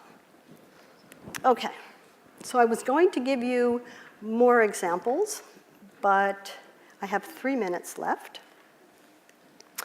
So I want to move on to, we can talk about defeating the differencing attack. So let's go back to our flossing attack. How many living physics Nobel laureates floss regularly? And how many male living physics Nobel laureates floss regularly? Well, the sensitivity of this pair of queries is 2. And I haven't gone through how we're defining sensitivity for a vector-valued query, but it's the L1 difference in the norms. So basically, one person could change the answers to each of these questions by 1 for a total of a change of 2. So the sensitivity is 2, and again, we use Laplace noise scaled to 2 over epsilon. OK. Now, full circle. So when we started this work in 2002, the Census Bureau was our driving scenario. It's the data of the people allocated for the benefit of the people with a legal mandate for privacy. So we didn't have to convince them to use privacy. They wanted to use privacy. And they have been using privacy. So fast forward to the upcoming 2020 decennial census. This is John Abad, the chief scientist at the Census Bureau. And this is a quote from a talk that he gave just a few weeks ago at AAAS. Basically, what he says is that the techniques that they used for the last decennial census no longer suffice. He says, technical advances revealed a new vulnerability, allowing people to reconstruct data from tables that were previously assumed to be privacy preserving. You know what that is. That's that attack behind the fundamental law. So they woke up and they said, oh my gosh, there's this fundamental law, and they tested it out, and indeed they were able to attack their own 2010 data release. And they could even do more when they used publicly available commercial data from the same time. So this is why the census is using it. And the algorithms that they're going to be using in the 2020 census are beyond the scope of the talk. There are a number of questions that come up. How do you choose the privacy budget? And how do you allocate the privacy budget among competing statistics, statisticians, analysts, and so on? And the very few last seconds, Steve Feinberg, the late Steve Feinberg, really impressed on me that statisticians or people who are used to analyzing data aren't used to working through a privacy-preserving interface. They're used to things like microdata, synthetic data maybe, or enclaves of some sort. And enclaves and synthetic data are very, very challenging, but they're also really exciting ideas recently in this area. So for example, for the microdata generation, people are starting to look at GANs. And with that, I thank you for your attention. Fantastic. Thank you very much. Thanks so much, Cynthia. This was just a brilliant ending to the morning session. So you're going to be around for lunch? A little bit. A little bit. If you have any questions, you can go see her. Thanks very much again. Hey, before you leave for lunch, I want to make a couple of important announcements. First of all, for those of you watching on the live stream, you can keep watching because we'll be live streaming through our media collaborators interviews with speakers and other attendees here on our live stream channels. And thanks to SiliconANGLE, our media collaborator. For those here, you know you're going to be starting, if you signed up, your breakout sessions for lunch. If you have a room, and you can find all that information also in your little book, that is in either the GUN building or the CEPR building, please grab your lunchbox, go to the lobby and check out where the volunteers are, the student volunteers that are going to walk you over to those rooms. Okay, so you don't have to try to find them on your own. We have student volunteers guiding you to those rooms. Now, if you're not in the breakout session, there's another thing that you could do during lunchtime. We have a wonderful art exhibit set up, and the artists are actually exploring how to find emotions from your pictures. So you can go to this art exhibit, you will be filmed or photos will be taken from you, and they will explore, using algorithms that are available and are used by companies, what sort of emotions they can read from your face. So isn't that neat? So we have 2 artists on site who are exploring these sort of ideas. And I think that is all I had to say. We are going to be back here at 1:45 exactly, and I hope you have a stimulating, inspirational lunchtime. And thanks to all the speakers again for a fantastic morning. Bye.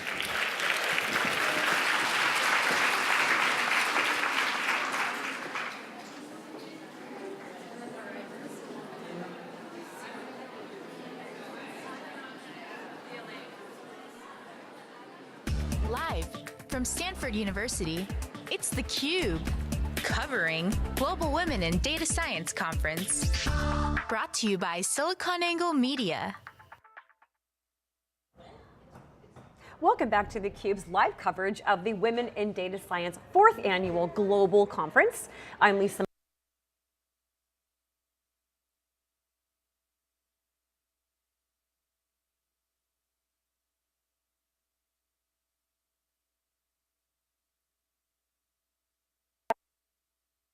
Live from Stanford University, it's theCUBE, covering Global Women in Data Science Conference. Brought to you by SiliconANGLE Media. Welcome back to theCUBE's live coverage of the Women in Data Science 4th Annual Global Conference. I'm Lisa Martin here at the Arriaga Alumni Center at Stanford, joined by a WiDS speaker and Stanford alum, Madeline Udell. You are now an assistant professor at Cornell University. Madeline, welcome to theCUBE. Thank you, it's great to be here. So this is your first WiDS. This is my first But you WiDS. were at Stanford a few years ago when the WiDS movement began. So tell us a little bit about what you do at Cornell, the research that you do, the classes that you teach, and the people, men and women, that you work with. Sure. So at Cornell, I'm studying optimization and machine learning. I'm really interested in understanding low-dimensional structure in large, messy data sets so that we can figure out ways of looking at the data set that make them seem cleaner and smaller and easier to work with. I teach a bunch of classes related to these topics, PhD classes on optimization and on optimization for machine learning, but one that I'm really excited about is an undergrad class I teach called Learning with Big Messy Data. That introduces undergraduates to what messy data sets look like, which they often don't see in their undergraduate curriculum, and ways to wrangle them into the kinds of forms that they could use with other tools that they have learned about as undergraduates. You say big messy data with a big smile on your face. Yes. So this is something that might be introduced to these students as they enter their PhD program. Define messy data and some applications of it. Oftentimes people only learn about big messy data when they go to industry, and that's actually how I understood what these kinds of data sets looked like. I took a break from my PhD while my advisor was on sabbatical, and I scampered off to the Obama 2012 campaign. And on the campaign, they had these horrible data sets. They had hundreds of millions of rows, one for every voter in the United States, and maybe tens of thousands of columns about things that we knew about those voters. And they were weird kinds of things, right? They were things like gender, which in this data set was Boolean, state, which took one of 50 values, approximate education level, approximate income, whether or not they had voted in each of the last elections. And I looked at this and I was like, I don't know what to do, right? These are not numbers, right? They're Booleans, they're categoricals, they're ordinals, and a bunch of the data was missing. So there were many people for which we didn't know their level of education, or we didn't know their approximate income, or we didn't know whether or not they had voted in the last elections. Okay, so with this kind of horrible data set, how do you do like basic things? Like how do you cluster? How do you even visualize this kind of data set? So I came back to my PhD thinking, I want to figure out how this works. I want to figure out the right way of approaching this data set, because a lot of people will just sort of hack it, and I wanted to understand like what's really going on here. What's the right model to think about this stuff? So that really was quite influential in the rest of your PhD and what you're doing now, because you found this interesting but also tangible in a way, right? Especially working with a political campaign. That's right. That's right. So, I mean, a bunch of, I'm both interested in the applications and I'm interested in the math.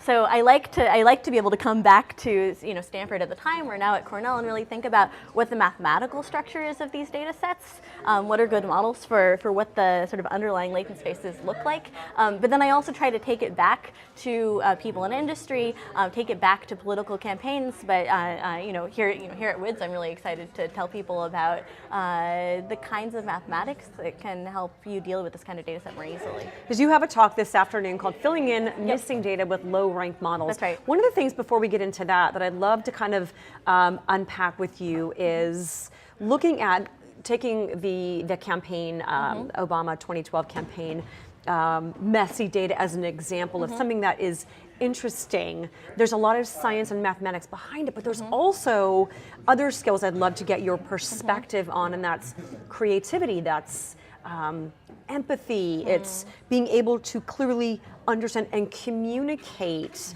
to your audience. Where do those other skills factor into what you do as a professor and also the curriculum that you're teaching? Sure, I think they're incredibly important. If you want your technical work to have an impact, you need to be able to communicate it to other people. You need to number one, make sure you're working on the right problems, which means talking with people to figure out what the right problems are. And this is one aspect that I consider really fundamental to my career, is going around talking to people in industry about what problems they're facing that they don't know how to solve, right? Then you go back to your university, you squirrel away and try to figure it out. Oftentimes I can't figure it out on my own, so I need to put together a team. I need to pull in other people from other disciplines who have the skills that I don't have in order to figure out the full solution to the problem, right? Not just to solve the part of the problem that I know how, but to solve the full problem that I can see. And so that also requires a lot of empathy and communication to make the team actually produce something more than what the individual members could.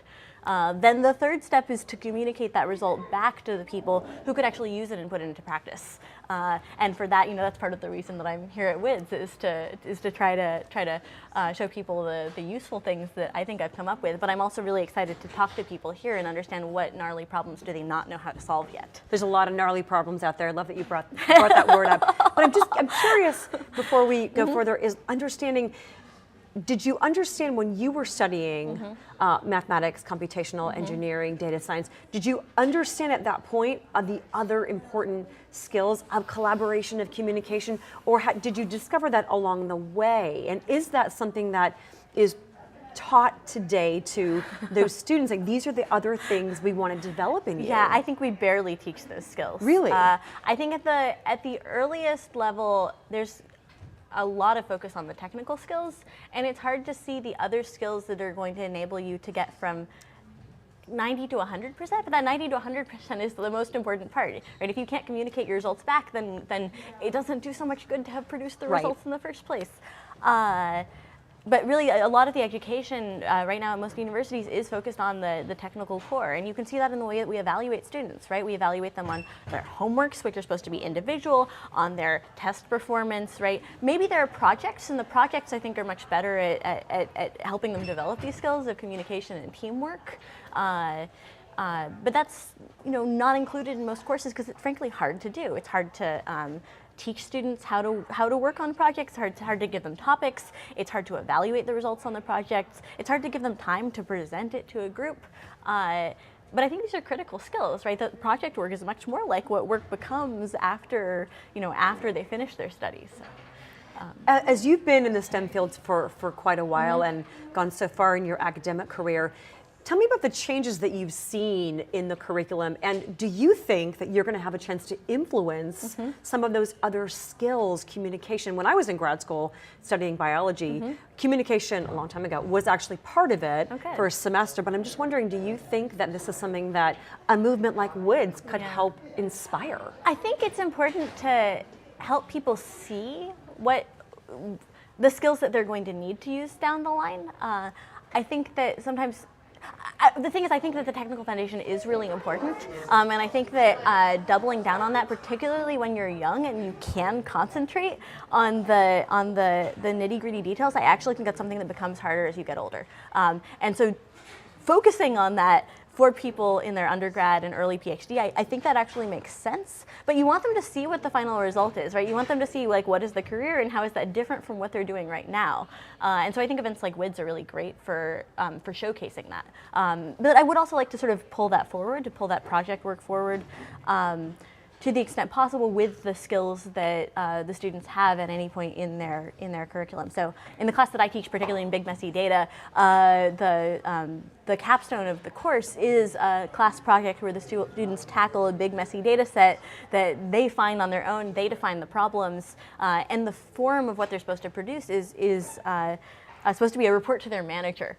Right? To say, the project proposal says, manager, this is why I should be allowed to work on this project for the next month, because it's so important. It's really going to drive growth in our business. It's going to open up new markets, and it's right. But they're supposed to describe it in industry terms, not just in academic terms, right? Then they try to figure out actually how to solve the problem, and at the end they're supposed to once again write a report that's describing how what they found will help and impact the business. That element of persuasion is always key. That's right. So last thing here as we wrap up, this is the 4th annual Women in Data Science Conference that I mentioned in the opening.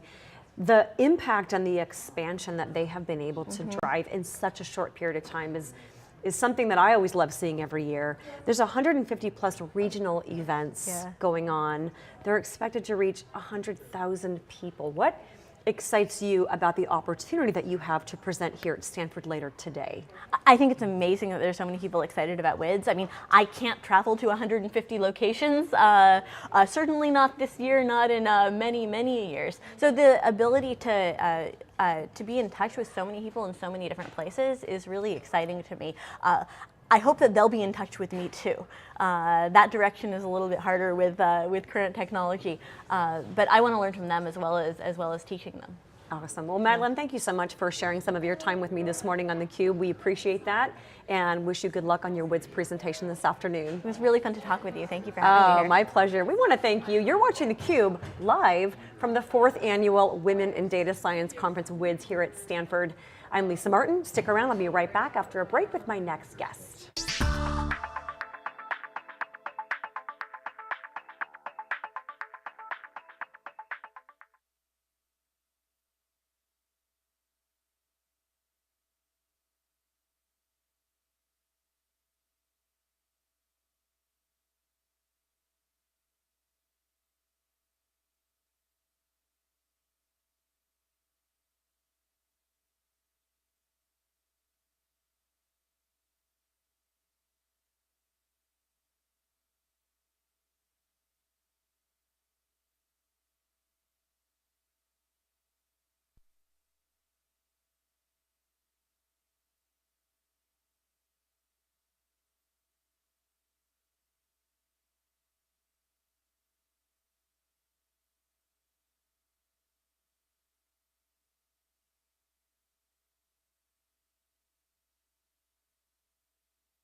Live from Stanford University, it's theCUBE, covering Global Women in Data Science Conference.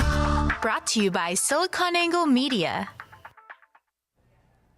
Welcome back to theCUBE's continuing coverage of the 4th annual Women in Data Science Conference, or WiDS.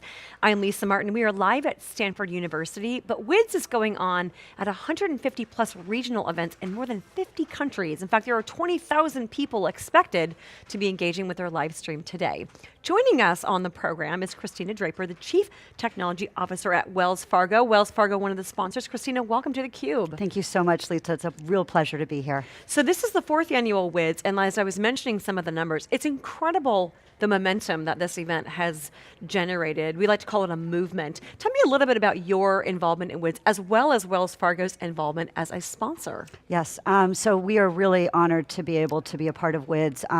I was introduced to WiDS from an employee of mine, Catherine Lee. She joined our team just about a year ago, and she's been part of WiDS since the inception. So working with Margot and the team, and we believe so strongly that in the consumer bank space, we have a tremendous opportunity and responsibility to understand how our customers interact with Wells Fargo, and that will require a discipline around data science. And so we had an opportunity at an ask this year to be an executive sponsor, and we jumped at it. And I think we'll continue to be here at that sponsor level in future years. So you've been at Wells Fargo for a long time. Tell me a little bit about your background of rising to become the Chief Technology Officer. Sure, thank you so much for the question. It's been an interesting journey. I haven't always been at Wells. So I did a few startups here in the Silicon Valley, kind of middle of my career, and I came back to Wells Fargo. Most recently, I have responsibility for the consumer bank technology space. That's the majority of the branch technology. It's all of the ATMs, the point of sale network for customers. It also is a lot of business services, so how we think about services-oriented architecture to ensure that we're always thinking about our customer and their accounts in a consistent way, regardless of how customers interact with Wells Fargo. So all channels, consistently trusted. So that data set's really important. And then I also have the customer feedback and customer complaints. So the idea that from survey all the way through complaints, being able to understand how our customers are interacting with us.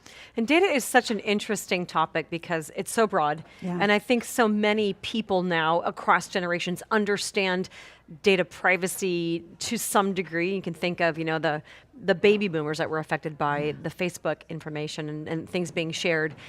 From a financial perspective, tell us a little bit about the discipline of data science, not just from the technology background and understanding that your team needs to have, but also other skills such as empathy, communication, negotiation. How do all of those contribute to what your team is delivering? Yeah, I would tell you we are in the business of trust.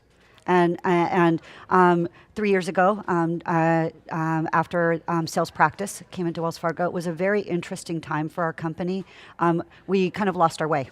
And the opportunity with data science is an opportunity to reestablish trust with our customers. And so you've seen a lot of the rebranding that Wells Fargo is doing about, we were invented in 1852, but we're reinventing ourselves now.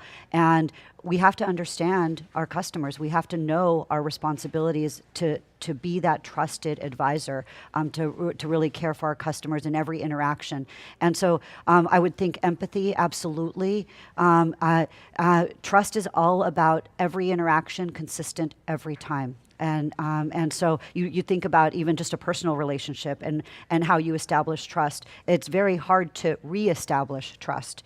And so for us right now, the commitment to data science is about that reestablishing trust and to really thinking about every interaction with every customer and ensuring we're getting it right.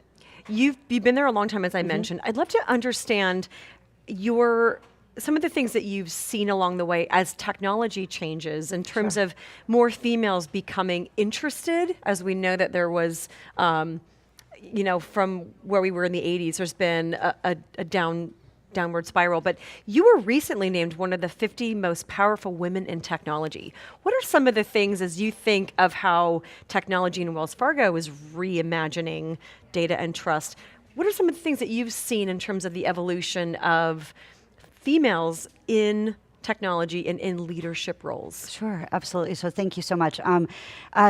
I think about industry recognition, and I think about how important it is to recognize women's value in the industry. And so the recognition women in technology and most powerful women for me is it's an opportunity to really demonstrate that we should be very confident in the value that we bring as leaders. And that confidence as a woman is hard to come by. It's often, I think about my own personal career and the way that doors were open for me along the way. Often we're our own worst enemies. We second guess ourselves. We second guess our value. And we have to really work for that seat at the table. There's certainly been, I wouldn't have come back to Wells if I didn't believe that I had the right sponsors and the right mentors that were not only willing to help me kind of see the doors to walk through, but to walk through those doors. And so my coming back to Wells was really about a opportunity as a leader in technology. I had just done 2 startups here in the Silicon Valley, and so I was invited to come back, and it was really the leaders and the leadership that brought me back to Wells. I felt I could make a real impact, and I think that there's when I think about the couple of jobs I've had since my second return to Wells Fargo, it's really been about impact and recognizing my voice and starting to step into that accountability. When I think about what we can do as women leaders in technology and in data science, a lot of it is owning that accountability to leadership and to really kind of paving the way for leaders behind us. There comes a part in a career, certainly mine, where you're no longer really thinking about the next job for yourself. I'm really fortunate that I've been able to get to a CTO level, a tech division executive level. I have, the recognition around most powerful women. But I don't do that alone. I do that with a team of women and men who have helped to really create value in the space that we're in. And we're in the consumer banking space and financial services. And so there's certainly a lot of places to innovate. There's a lot of places to think about how technology can help to serve a Wells Fargo customer. And if you think about when you need your bank throughout your entire life. And whether you're thinking about a home purchase, an auto purchase, college for your children, retirement, there's so many big markers in life. And that's where I get excited about not only the leadership role that I have now, but I have the opportunity to bring a team with me to contribute real value. And so that's for me what really brought me back was an opportunity to have that impact.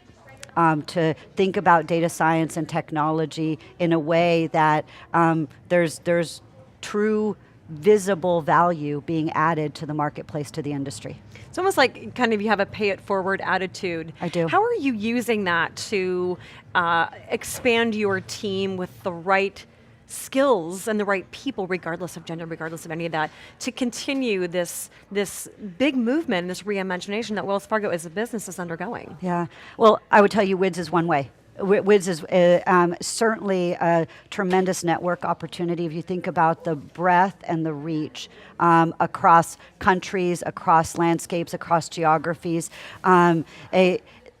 This is just one example of how I think about that.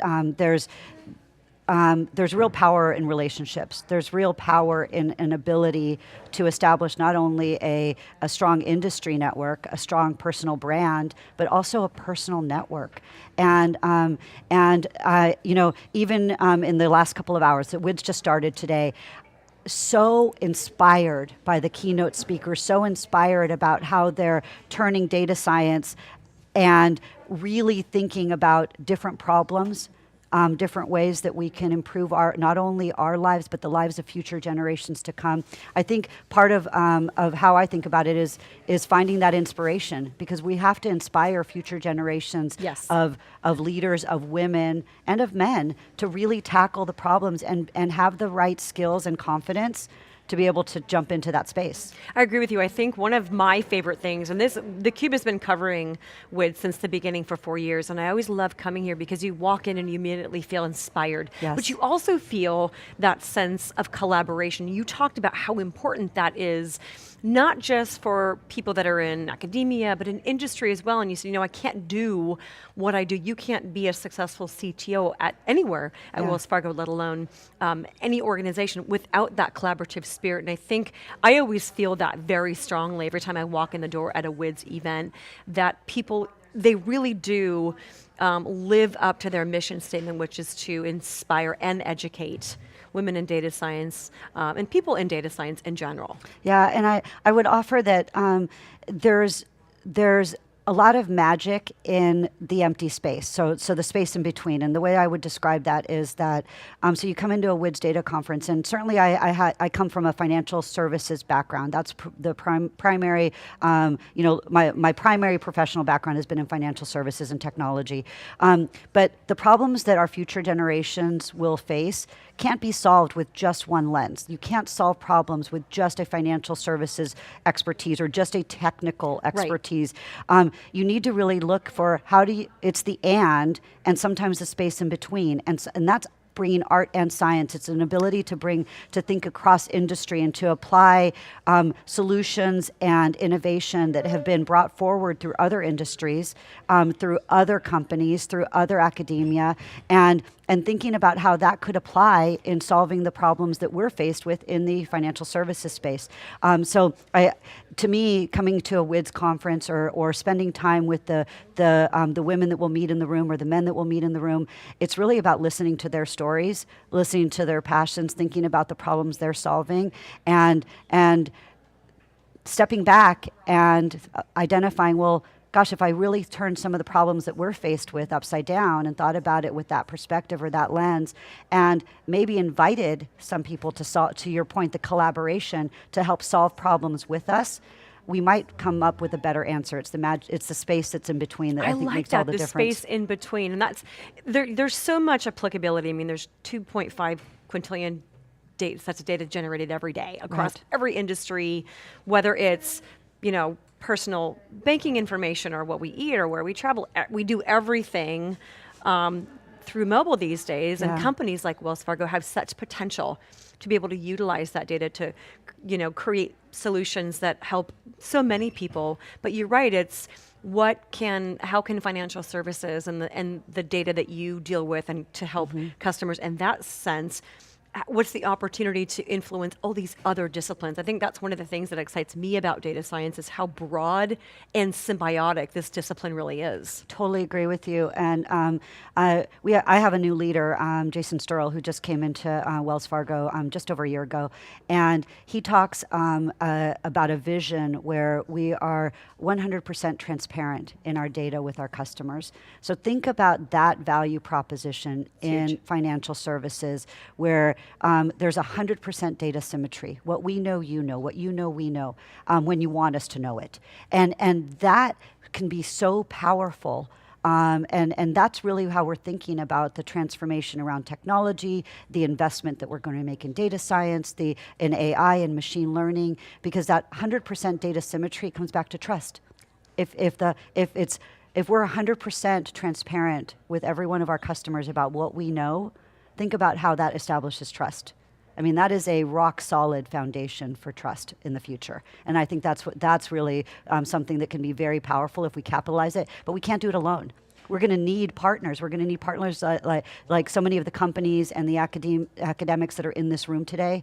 And we'll have to reach even broader because some of the solutions won't be found if we just look internal to Wells Fargo. Exactly. That's where that diversity in so many ways is so impactful. Christina, thank you so much for stopping by theCUBE and sharing with us some of the things that you're doing, how you've ascended to the CTO at Wells Fargo, and how Wells Fargo is sponsoring and contributing to this WiDS movement. We appreciate your time. It's a real honor. Thank you so much, Lisa. Thank you. Pleasure. We want to thank you for watching theCUBE live at Stanford University from the 4th Annual Women in Data Science Conference. I'm Lisa Martin. Stick around, my next guest will be here momentarily.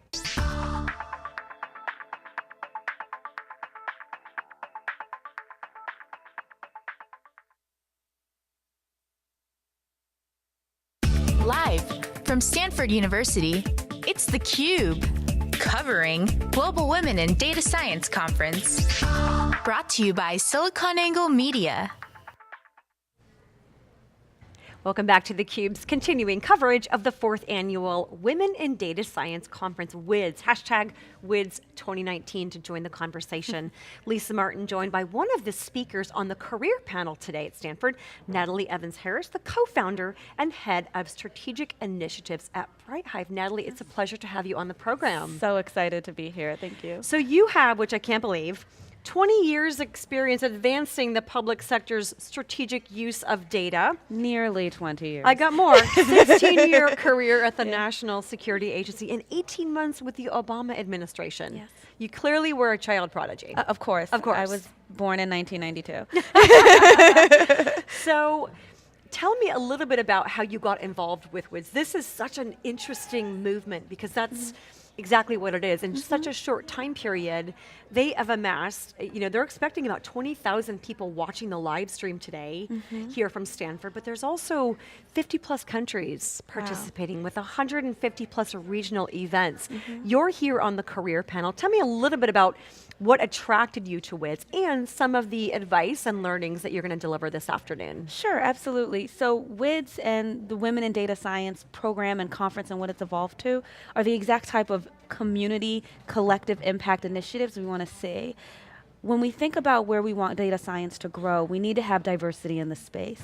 There's already been studies that have come out that talk about the majority of innovations and products that come out are built by white men.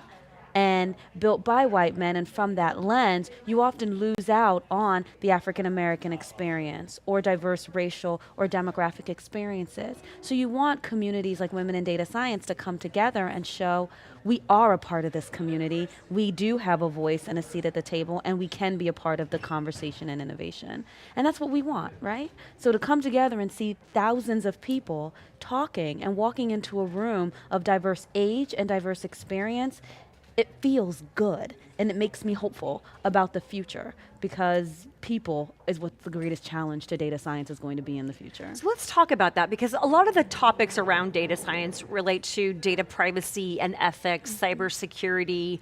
But if we look at the amount of data that's generated every day, 2.5 quintillion pieces of data, tremendous amount of impact for the good. We think of cancer research and machine learning and cancer research, but we also think, wow, we're at this data revolution.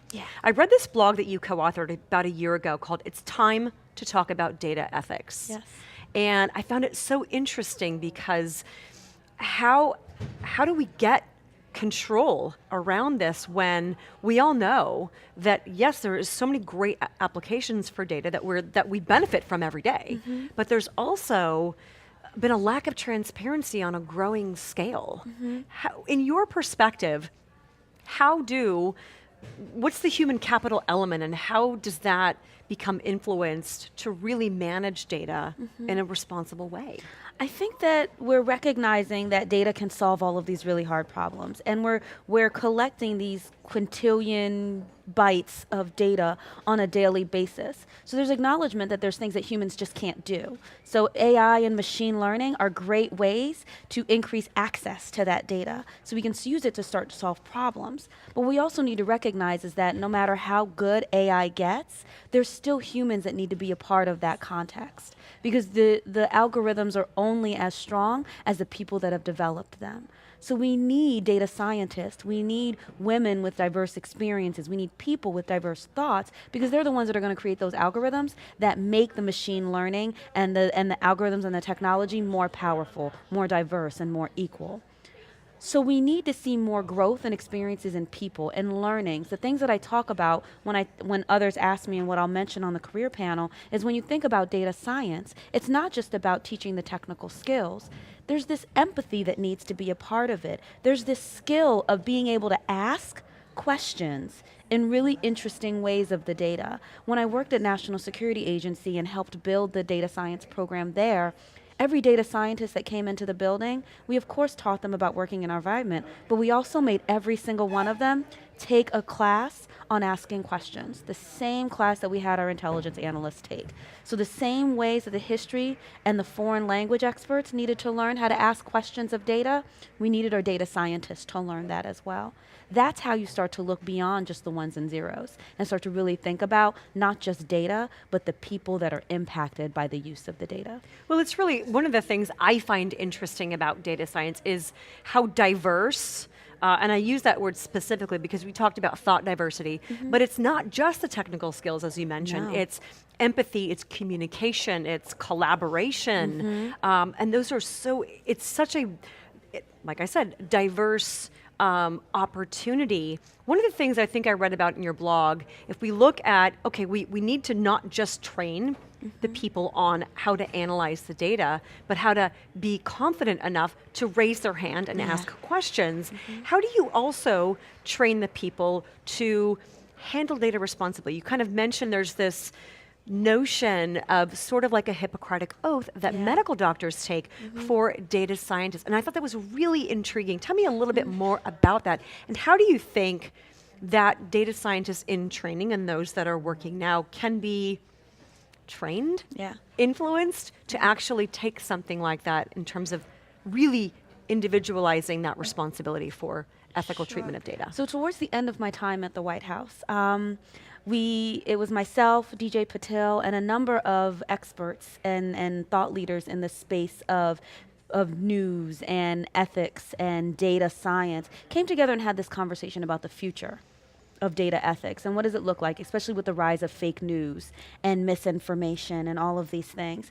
And born out of that conversation was just this realization that if you believe that inherently people want to do the good thing, want to do the right thing, how do they do that? What does that look like? So I worked with Data for Democracy and Bloomberg to issue a study and just say, look, data scientist, what keeps you up at night? What are the things that as you build these algorithms and you're doing this data sharing keeps you up at night? And the things that came out of those conversations and the working groups and the community of practice now were just what you're talking about. How do we communicate responsibly around this? What does it look like to know that we've done enough to protect the data, to secure the data, to use the data in the most appropriate ways? And when we see a problem, what do we do to communicate that problem and address it? Out of that community of practice and those principles really came the starts of what an ethics oath, a Hippocratic oath could look like. It's a set of principles. It's not the answer, but it's a framework to help guide you down your own definition of what ethical behavior looks like when you use data. Also, it became a starting point for many companies to create their own manifestos and their own oaths to say, as a company, these are the values that we are going to hold true to as we use data. And then they can create the environments that allow for data scientists to be able to communicate how they feel about what is happening around them and affect change. It's a form of empowerment. Amazing. I love that. In the last 30 seconds, I just want to get your perspective on, here we are, spring of 2019. Yes. Where are we as a society on data equaling trust? Ooh, I love that we're having the conversation. And so we're at that point of just recognizing that data is more than ones and zeros. And it's become such an integral part of who people are. And so we need some rules to this game. We need to recognize that privacy is more than just virus protection, that there is a trust that needs to be built between the individuals, the communities, and the companies that are using this data. What the answers are is what we're still figuring out. I argue that a large part of it is just human capital. It's just making sure that you have a diverse set of voices, almost a brain trust, as a part of the conversation. So you're not just going to the same 3 people and saying, what should we do?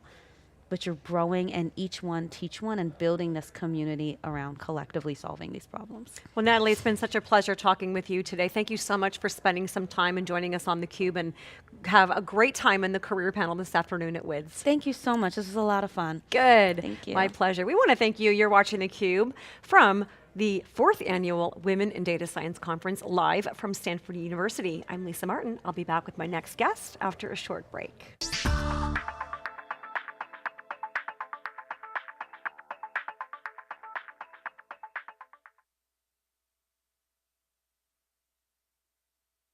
Live From Stanford University, it's theCUBE, covering Global Women in Data Science Conference. Brought to you by SiliconANGLE Media. Welcome back to theCUBE. We are live at Stanford University for the 4th annual Women in Data Science Conference. theCUBE has had the pleasure of being here all 4 years.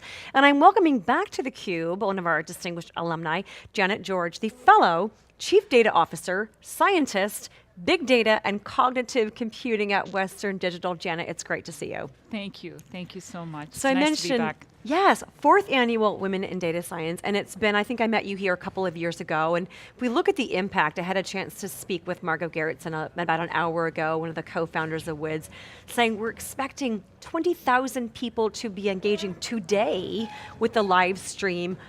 There are WiDS events in 150 locations this year, 50 plus countries, expecting about 100,000 people to engage. The attention, the focus that they have on data science and the opportunities that it has is really palpable. Tell us a little bit about Western Digital's continued sponsorship and what makes this important to you. So Western Digital has recently transformed itself as a company, and we are a data-driven company, so we are very much a data infrastructure company. And I think that this momentum of AI is phenomenal. It's a foundational shift in the way we do business. And this foundational shift is just gaining tremendous momentum. Businesses are realizing that they're going to be in 2 categories, the have and the have not. And in order to be in the have category, you have to start to embrace AI. You've got to start to embrace data. You've got to start to embrace scale. And you've got to be in the transformation process. You have to transform yourself to put yourself in a competitive position. And that's why Western Digital is here. We're the leaders in storage worldwide, and we'd like to be at the heart of where data is. So how has Western Digital transformed? Because if we look at the evolution of AI, and I know you're on a panel today and you're also giving a breakout on deep learning, but some of the importance, it's not just the technical expertise, there's other really important skills, communication, collaboration, empathy. How has Western Digital transformed to really, I guess maybe transform the human capital to be able to really become broad enough to be able to harness AI for good? So we are not just a company that focuses on business for AI. We're doing a number of initiatives. One of the initiatives we're doing is AI for good, and we're doing data for good. This is related to working with the UN. We've been focusing on trying to figure out how climate change, the data that impacts climate change, collecting data and providing infrastructure to store massive amounts of species data in the environment that we've never actually collected before. So climate change is a huge area for us. Education is a huge area for us. Diversity is a huge area for us. We're using all of these areas as launching pad for data for good and trying to use data to better mankind and use AI to better mankind. One of the things that is going on at this year's WiDS, 2nd annual datathon.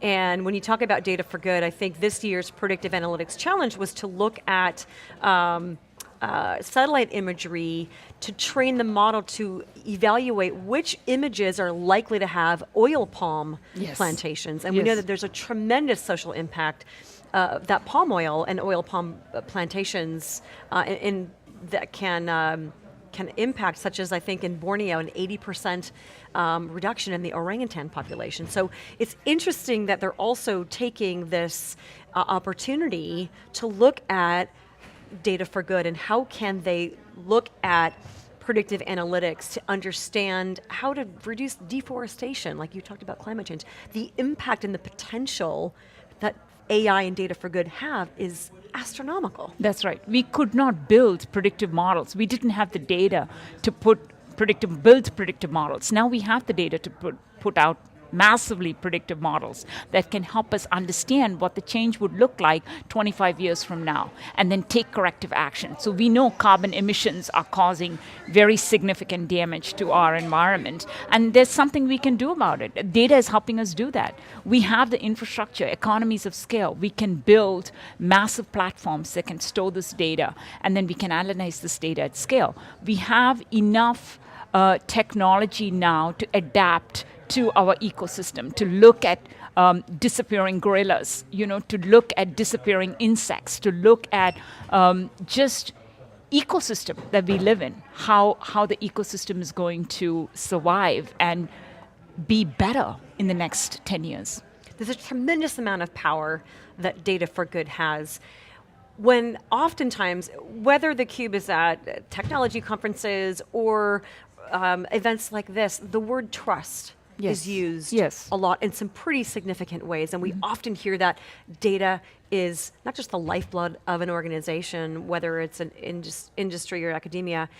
To have that trust is essential. Without it, that's right. No go. That's right. So with data, we have to be able to be discriminative. That's where the trust comes into factor, right? Because you can create a very good AI model or you can create a bad AI model. So a lot depends on who is creating the AI model. The authorship of the model, the creator of the model is pretty significant to what the model actually does. Now, we're getting a lot of this new area of AI is coming in, which is the adversarial neural networks. And these areas are really just springing up because it can be creators to stop and block bad that's being done in the world. Like, so for example, if you have malicious attacks on your website or you have malicious data collection and that data is being used against you, these adversarial networks can help build the trust in the data and in the AI. So that is a whole new effort that has started in the latest AI world. Which is critical because you mentioned everybody, I think regardless of what generation you're in that's on the planet today, is aware of cybersecurity issues, whether it's HVAC systems with DDoS attacks, or it's a baby boomer who was part of the 50 million Facebook users whose data was used without their knowledge.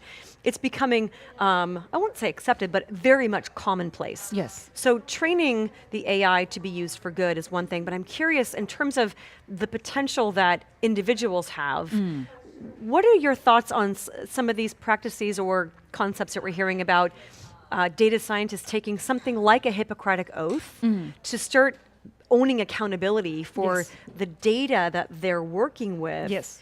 I'm just curious what some of your thoughts are I on have that. strong opinion on this because I think that data scientists are hugely responsible for what they are creating. We need a diversity of data scientists to have multiple models that are completely diverse, and we have to be very responsible when we start to create. Creators are by default have to be responsible for their creation. Now, where we get into tricky areas are when you are the human author or the creator of an AI model, and now the AI model has self-created because it is self-learned. Who owns the patent? Who owns the copyright to those when AI becomes the creator? And whether it's malicious or non-malicious, right? And that's also ownership for the data scientists. So the group of people that are responsible for creating the environment, creating the models, the question comes into how do we protect the authors, the users, the producers, and the new creators of the original piece of art?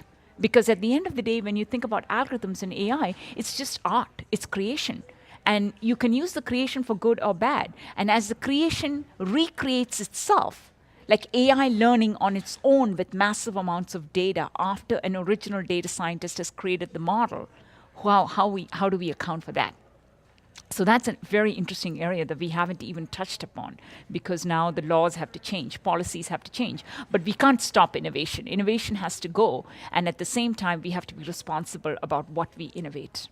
And where do you think we are as a society in terms of catching, as you mentioned, we have to continue innovation.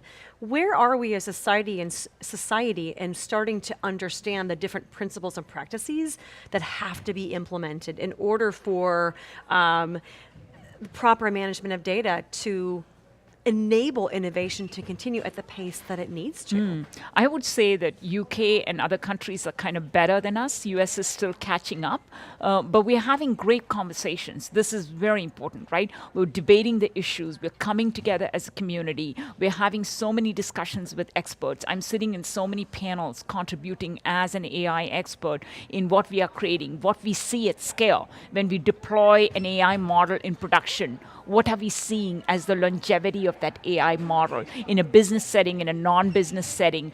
How does the AI perform? And we are now able to see sustained performance of the AI model. So let's say you deploy an AI model in production, you're able to inform yourself watching the sustained performance of that AI model and how it is behaving, how it is learning, how it's growing, what is its track record. And this knowledge has to come back and be part of discussions and part of being informed so we can change the regulations and be prepared for where this is going. Otherwise, we'll be surprised. And I think that we have started a lot of discussions. The communities are coming together. The experts are coming together. So this is very good news for us. So the awareness is there. The momentum for it is building. Yes. These And conversations are happening. Yes, and policymakers are actively participating. This is very good for us because we don't want innovators to innovate without the participation of policymakers. We want the policymakers hand in hand with the innovators to lead the charter. So we have the checks and balances in place and we feel safe because safety is so important. We need psychological safety for anything we do. Even to have a conversation, we need psychological safety. So imagine having AI systems run our lives without having that psychological safety. That's bad news for all of us, right? And so we really need to focus on the trust and we need to focus on our ability to trust the data or AI to help us trust the data or surface the issues that are causing the trust. Janet, what a pleasure to have you back on theCUBE. I wish we had more time to keep talking, but I can't wait till we talk to you next year because what you guys are doing and also your true passion for data science, for trust, and AI for good is palpable. So thank you so much for carving out some time to stop by the program. Thank you.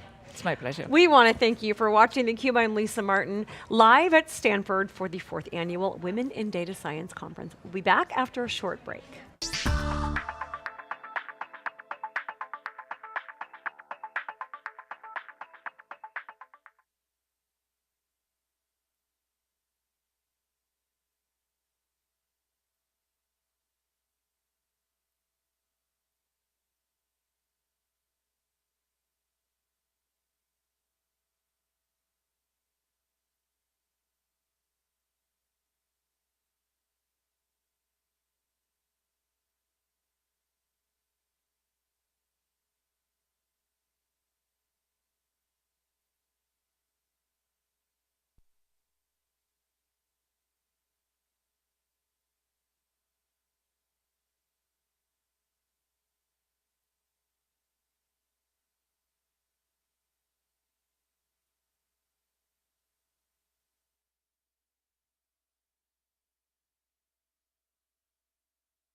And I'm curious, how were the breakouts? Were they great? Yeah? Well, I hope so. I wanted to tell you, in the meantime, this morning we were trending. So, yeah, let's keep it going. And I want to have a quick shout out to Sarah. Where are you, Sarah? Sarah Rice, right there. She's my favorite tweeter right now. Yeah. Thanks for the insightful tweet. So if you want to be named the favorite tweeter later this afternoon, here's your chance. We've also been tracking our engagement in the world, and we have a map that shows where we've been active this morning with people chiming in. So you see, Europe is still watching us despite the late hour, and most activity obviously here in the US and in Alaska. We have also had a wonderful time during lunch with the artists. And we've got a drawing from Liza here showing Anastasia at work. If you haven't checked it out, please go and see Anastasia and Susie. They're really magnificent. They're just down the living room, a little bit further down the hall. So we are very excited about the next couple of hours. We have 3 more hours left in this conference. And we'll start with something a little different, not a keynote talk or monologue, but instead a fireside chat. And we're so very happy that Lori Shearer will be guiding this chat. And she will be meeting and talking with Yoki Matsuoka. And we have heard from academics going to industry, from industry people coming back to academics. We've heard from scientists and artists, but now we're going to hear from not just a MacArthur winner, but also a fantastic tennis player who turned amazing data science star in industry. So please welcome Yoki and Lori.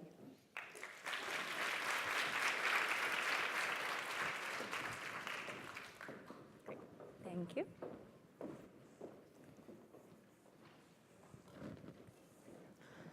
First of all, thank you so much, Yoki, for joining us here in the WiDS community. We're so thrilled and honored to have you here. It's terrific. Yeah, I'm extremely honored to be here, so thank you for inviting me. Yeah. So as Margot said, you're probably most well known for your role as the Chief Technology Officer at Nest, where you built and designed the learning algorithms that both kept people comfortable in their homes and as well helped them save a lot of energy. So that was a terrific contribution. But you started your career in a really, really interesting way as a top-rated tennis player in Japan. Mm-hmm. Is that right? And came to the US to train here and sustained some injuries, and then decided, hey, I'm good at math and physics, so I might just go to Berkeley. So that was a terrific backup plan, don't you think? Got lucky there. Yeah, totally.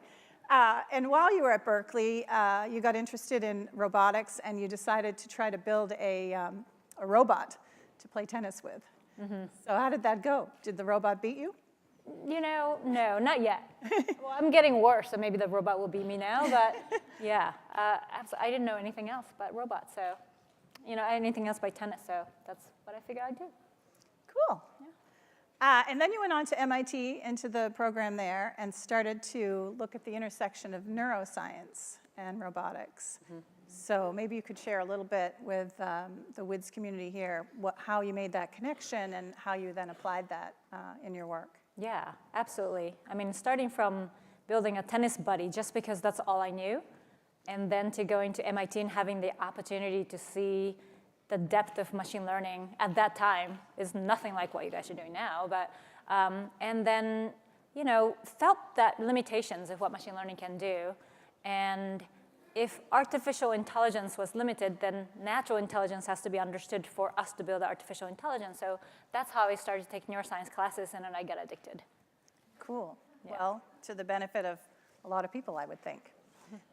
So now you co-founded Google X. You were at Nest, and now you are a VP at Google Health. And Google Health, as we understand it, is sort of getting new leadership and going to make another push into these areas. Investments have been across a wide range of things so far. And I know you can't tell us anything about the strategy just yet, but we would be delighted to hear sort of how you chose that as your next adventure. Yeah, to be honest, I usually follow my mission and then passion, and then as I started to follow it, I wouldn't necessarily say like, I landed in this job and then is this a new chapter? That's not how it is at all. For me, I've been, pushing on the same dream of making sure that people get to live healthy life all the time, which includes home. So that's why I was on Nest. Wanted to care for people inside the home too, and in the world around it. So I've been actually kind of doing the same job, working with the same set of people, and then Nest became part of Google again, and then Google decided to invest in health, and then there was a new health organization that was born, and here I am.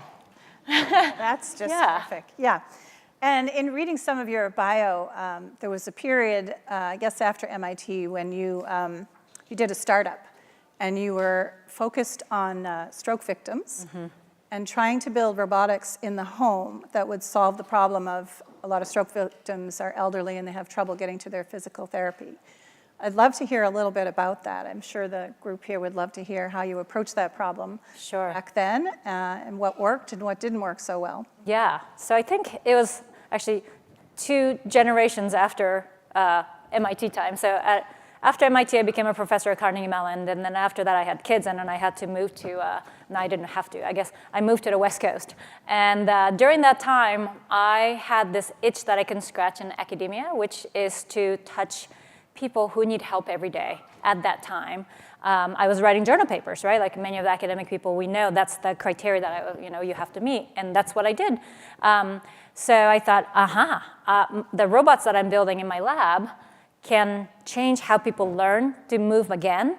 Thought, great, perfect, I can rehabilitate people. The need for people who had stroke isn't to get rehabilitated in a hospital and over better, but they can't even get to the hospital, so can we do this at home? I thought it was a brilliant idea.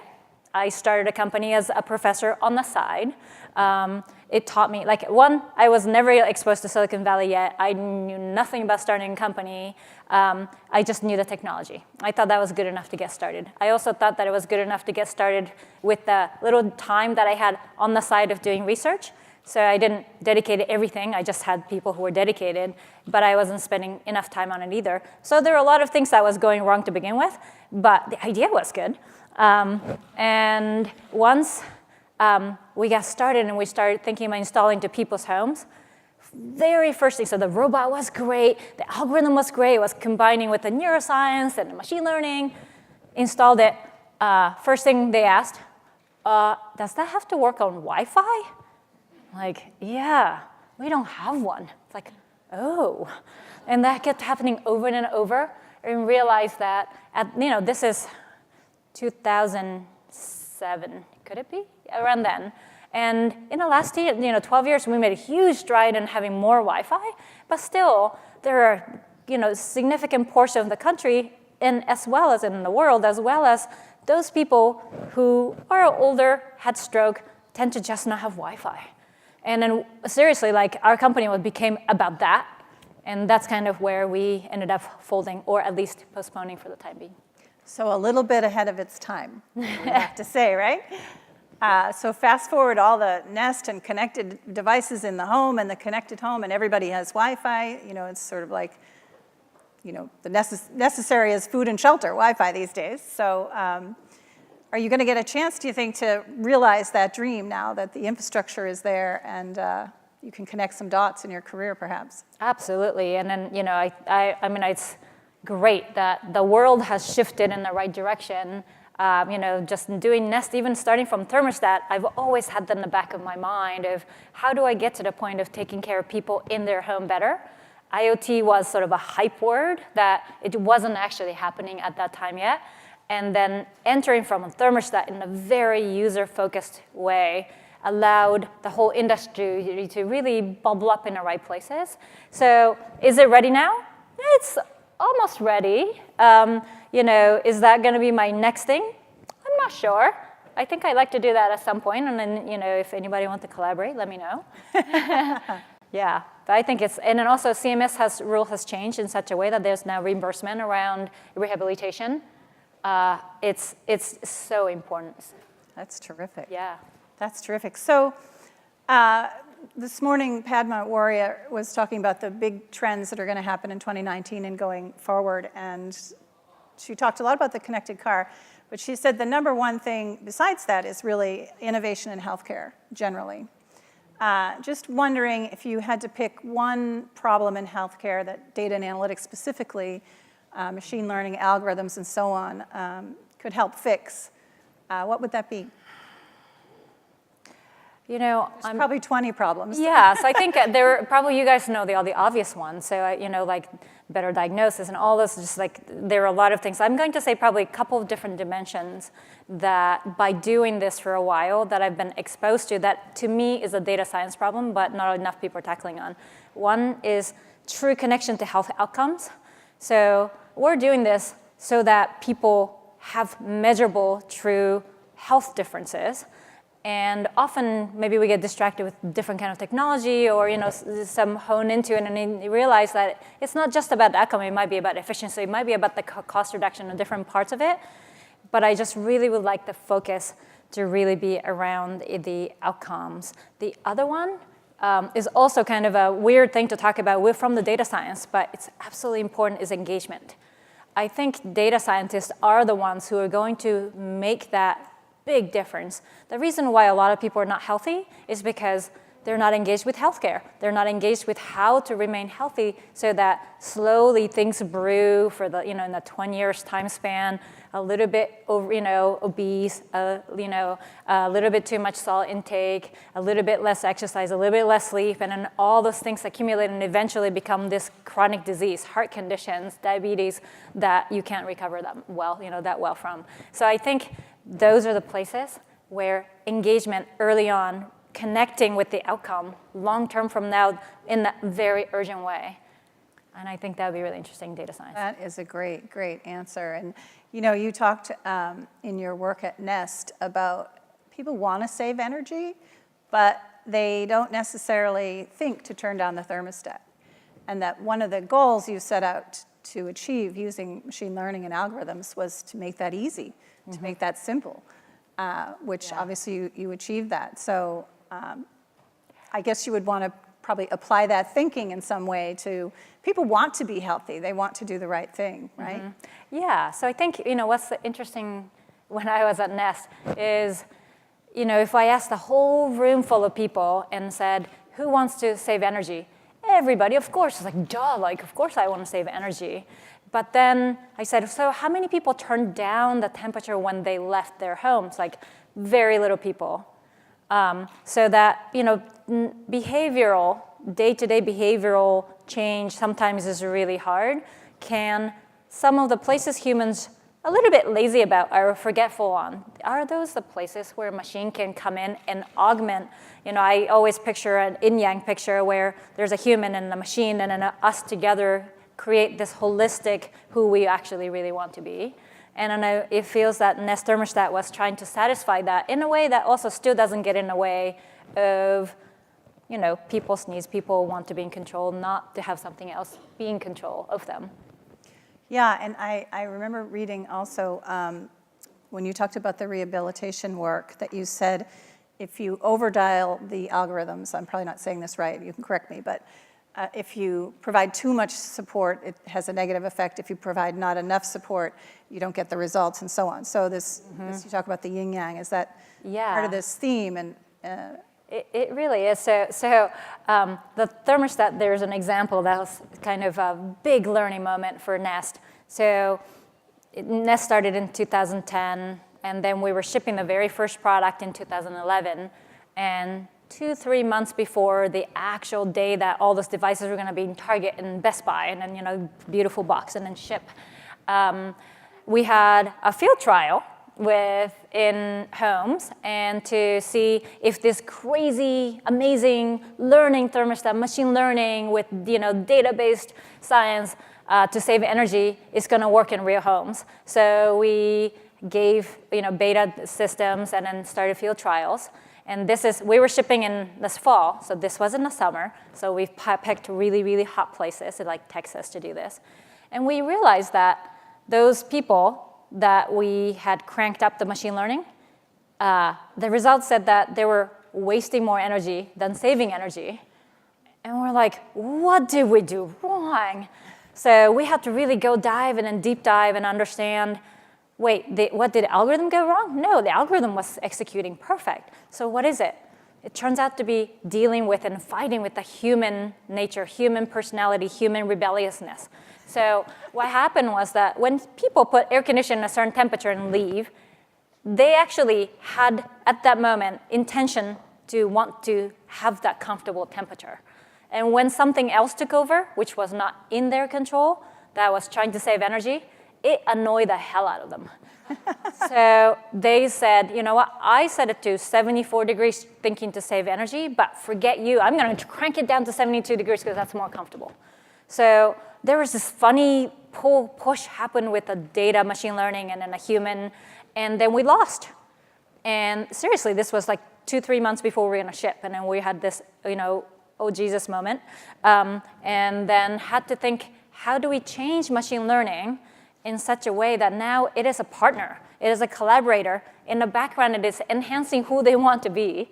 It's okay as Nest, we don't have to save energy from every single person.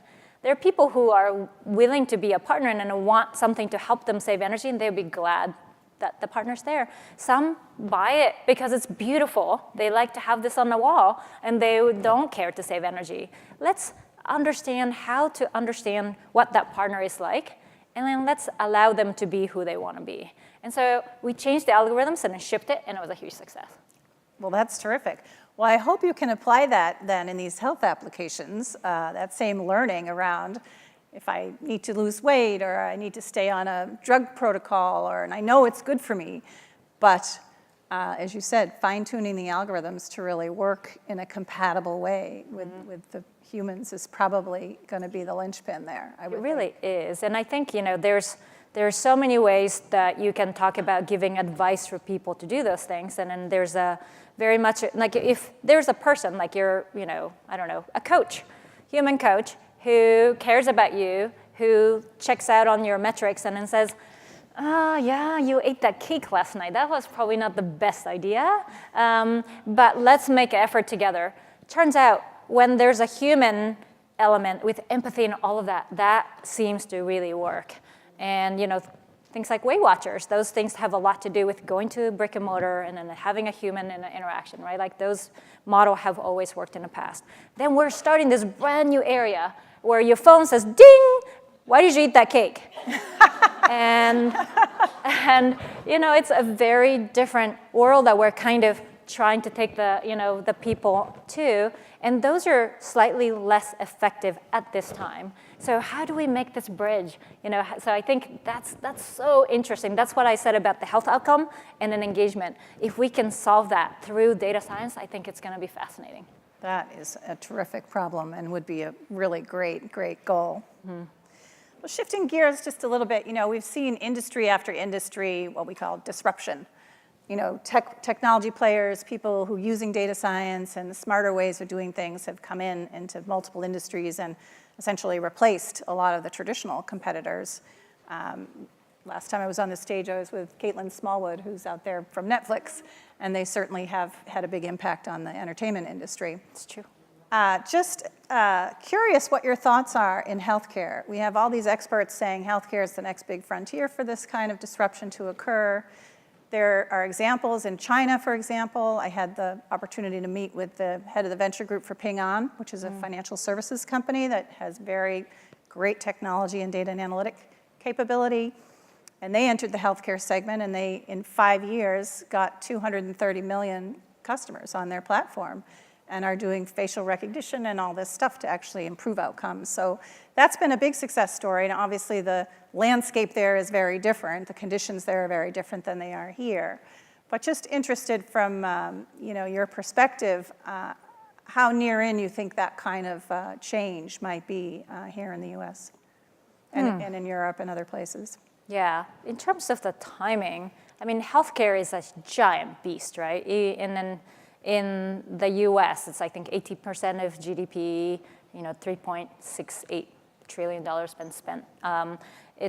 So trying to flip that thing upside down and suddenly make a difference, it's just not going to happen. So it's going to take time. We have to make crazy amount of investment. And also, actually, one thing everybody says, like, even if I made 1% of that $3 trillion, that's a really, really good company, so I should start one. But don't look at it that way. But I think we all need to sort of bite at it from different angles, because it's a monster. It's going to take, I actually think that by the time we feel like, wow, we are making a difference, it's going to be 10 years from now, right? I think we're going to fail a lot, and I think it's okay. We have to experiment, and then I think we have to have a safety net and then not punish those who are failing and then just let those try to get to that point. But it's going to happen. It has to happen. I think the future leaders in this area will be Tripod, which is going to be the tech company, the hospitals, and then that payer, the insurance companies. I think those, up until now was a lot of the other two sectors, but I think tech will absolutely give that lift. But it has to be a synergy. It can't be like tech company dominating. It's not one of those. I'm sure that's comforting to the incumbents. That's great. So this morning we also had a couple of speakers who talked a little bit about the downside of data and analytics, some of the concerns around privacy and unintended consequences and so on and so forth. It feels like healthcare is one of those areas. It's very sensitive to these kinds of issues. So I'm just curious, what are your thoughts about that, and in your own life and work and practice in this area, what are some of the potential issues that you've wrestled with, and how have you resolved them? Yeah, so I'll start with a little while ago when I was a professor. I was working on prosthetics, which allows people who can't walk now to be able to walk, or people who can't move their arms to be able to move. And then there was an ethics issue that we ran into, which was, at what point do we cross augmenting to enhancing? And I think that's an interesting boundary. How much can technology really, truly assist? And at some point, what kind of regulation and policies need to be in place to prevent what's considered to be an enhancement to happen? Or do we embrace to a certain extent? Right, so I think it was really interesting in the Olympics to have prosthetic leg that might be a little more springy and then allow people to run a little faster. At what point is that okay, and at what point why it's not okay, right? So I think those are the kind of things I think it's really interesting to balance and think about in one dimension, which is, something we didn't have to think about before. But also, just like, I heard that, the privacy aspects, and then healthcare data is extremely private. And so from that aspect of how much, do we really lean into in the data science side, that we have to give choice, we have to give value.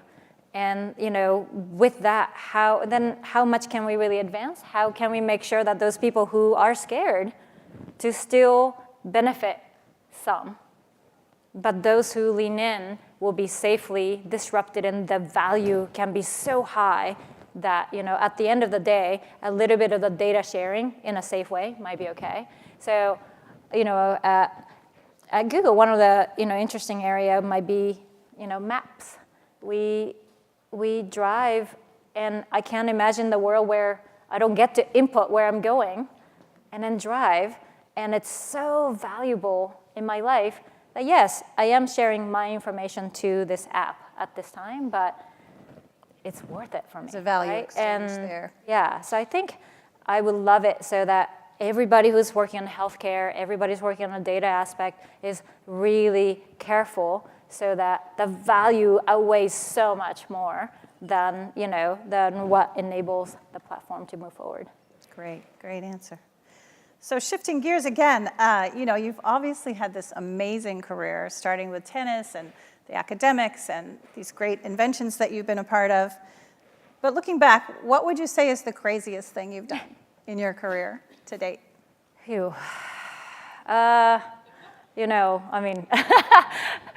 Thanks for laughing. So I don't know. I hope that I did a lot of crazy things, but I would say that the thing that I'm proud of that I did, and then it's crazy, is that I have 4 kids, and then they're between 6 and 13, and I did that throughout my career. And I think It's completely crazy, but it's super doable. And I need all of you to be doing that. Be great examples that, what's impossible can be done. It's not perfect, but that was crazy. And I'll continue to do it. There's a lot of crazy people in this room by that standard, I think. And we can really relate. Good job. Absolutely.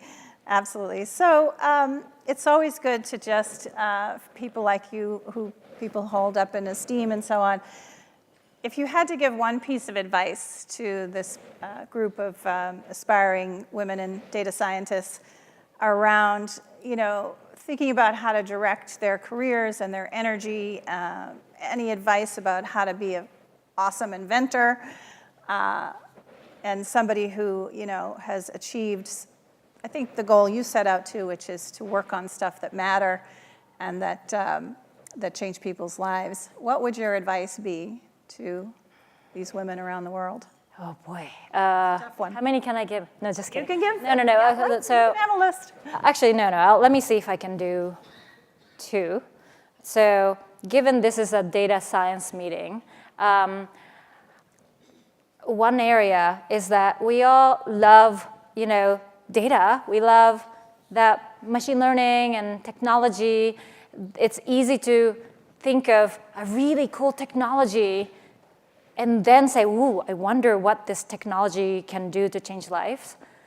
I would like you to flip that completely upside down, and I would like you to start with the mission. I would like you to say, what are the problems in the world that absolutely have to be changed?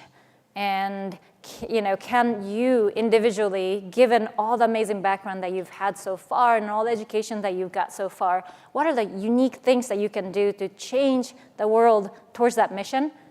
And then think of the technology.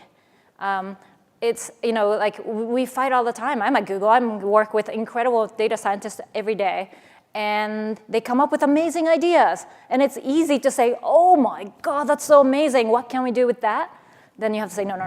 Wait, okay, let's start with mission. So I think that would be an advice, especially women. Like, we're so mission-driven. I think you're capable of thinking that way and would like you to just infect the world by just repeating that. Just start with the mission, then let's fit technology. So I think that's one. The other one is making mistakes. It's, data science, machine learning. I've been in the field of robotics, which was hyped by Hollywood. It has, stumbled, fallen, criticized, and then come back up, and then, it has its own phase. Data science is one of those that's everybody thinks this is it. And, so is it hyped? A little bit. Is it going to change the world? Absolutely, but it's going to take time. And many of you will fail many times to get to that point of having something absolutely amazing. But if we don't fail, we don't learn. And I teach this to my kids all the time, like failure feels like the end of the world. But I think that if you know a woman named Brené Women, bring that inner Brené Woman in you to say, when you fall down, those are the best moments. You should cherish it. Say, thank God I failed, otherwise I would have never learned. I feel like I can't get up and go to work tomorrow, but I'm still going to go to work, and I'm going to restart. And I think that celebration of mistake has to happen a lot more in this field, where that all eyes are on you. All eyes are on you on the area that they think that you guys are far more capable of what you actually might be at this very moment. That is terrific advice. And I want to thank you so much, Yoki, for joining us today and for taking your time out to be here at WiDS. Yeah, thanks, Lori. It was fun.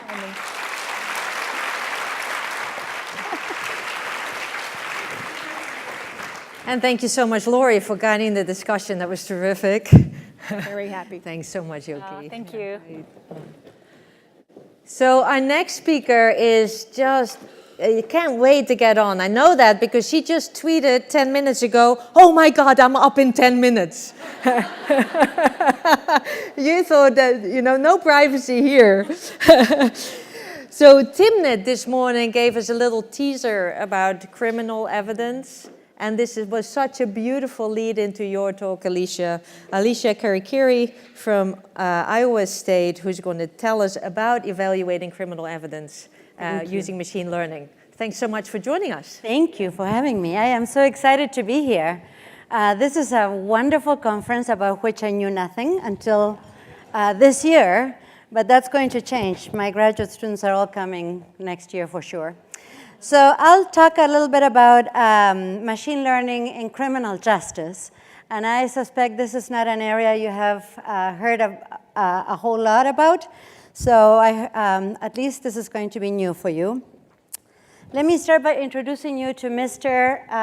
Stinson, Robert Lee Stinson. Back in 1982, his next door neighbor, a woman that was 61 years old, was stabbed and beaten to death and raped. And there was no evidence. So the only evidence that they could find was 8 bite marks that they found on the cadaver. And so the police a forensic odontologist said, this bite mark must have been made by somebody missing a front tooth. And so the police canvassing the neighborhood happened to interview Mr. Stinson. And what do you know? He was missing a front tooth. And so that was the end of him. They accused him of the murder. Never mind that it was the wrong front tooth, but details. They accused him of the murder. He went to jail, claiming all the time that he was not the person who had actually killed this woman. He spent 23 years in jail. It turns out he was not the culprit. So after 23 years, DNA evidence that was recovered from the saliva on the body was finally analyzed. The Innocence Project was behind this case, and he was set free. This is unfortunately something that has happened a whole lot of times. And so there have been so many blunders and so many scandals associated with the mishandling of forensic evidence that in 2009, the National Research Council published this report that I'm showing you there.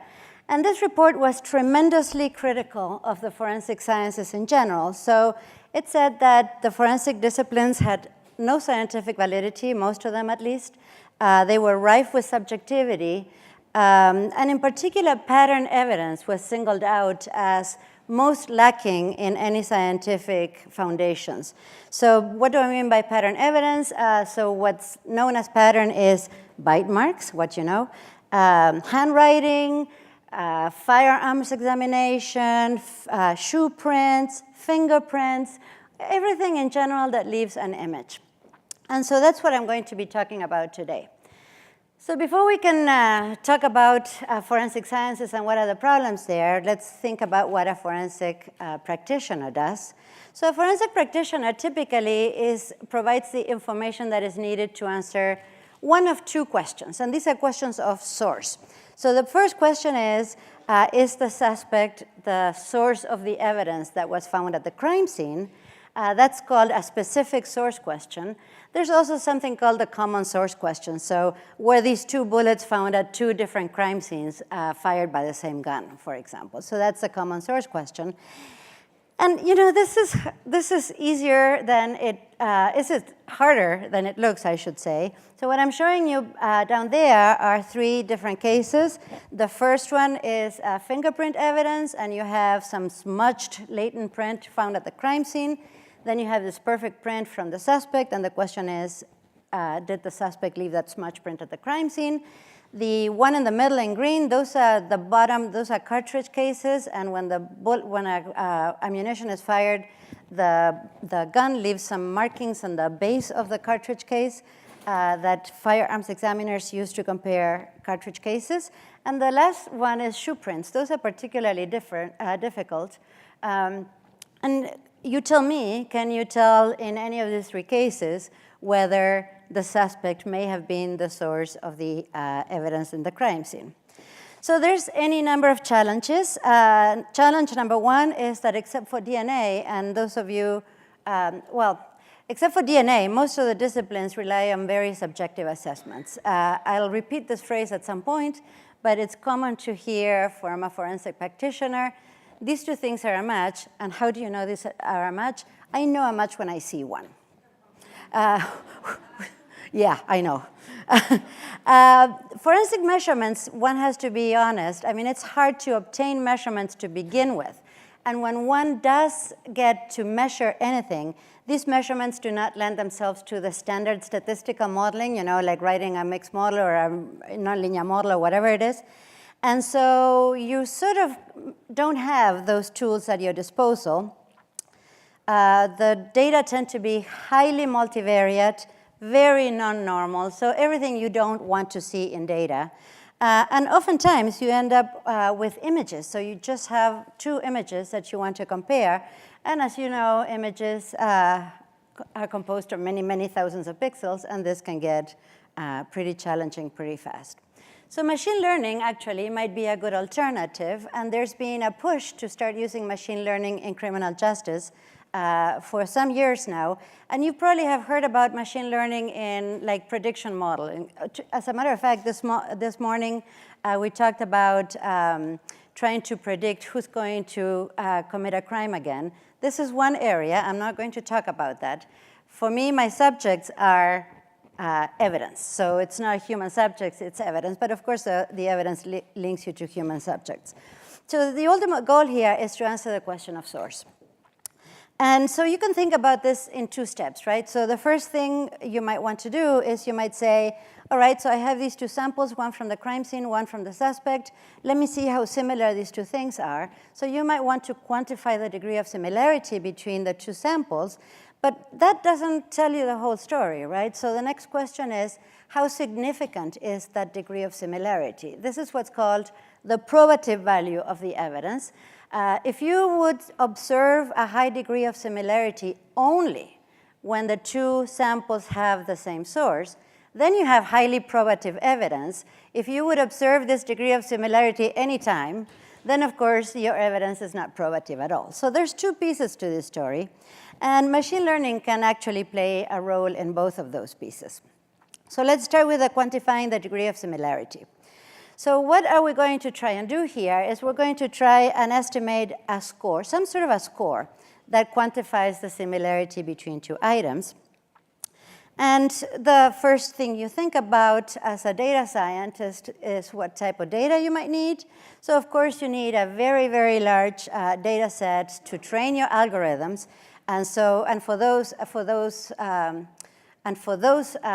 items in your training data, of course, you have to know ground truth. So you have to know what the correct labels are for each item.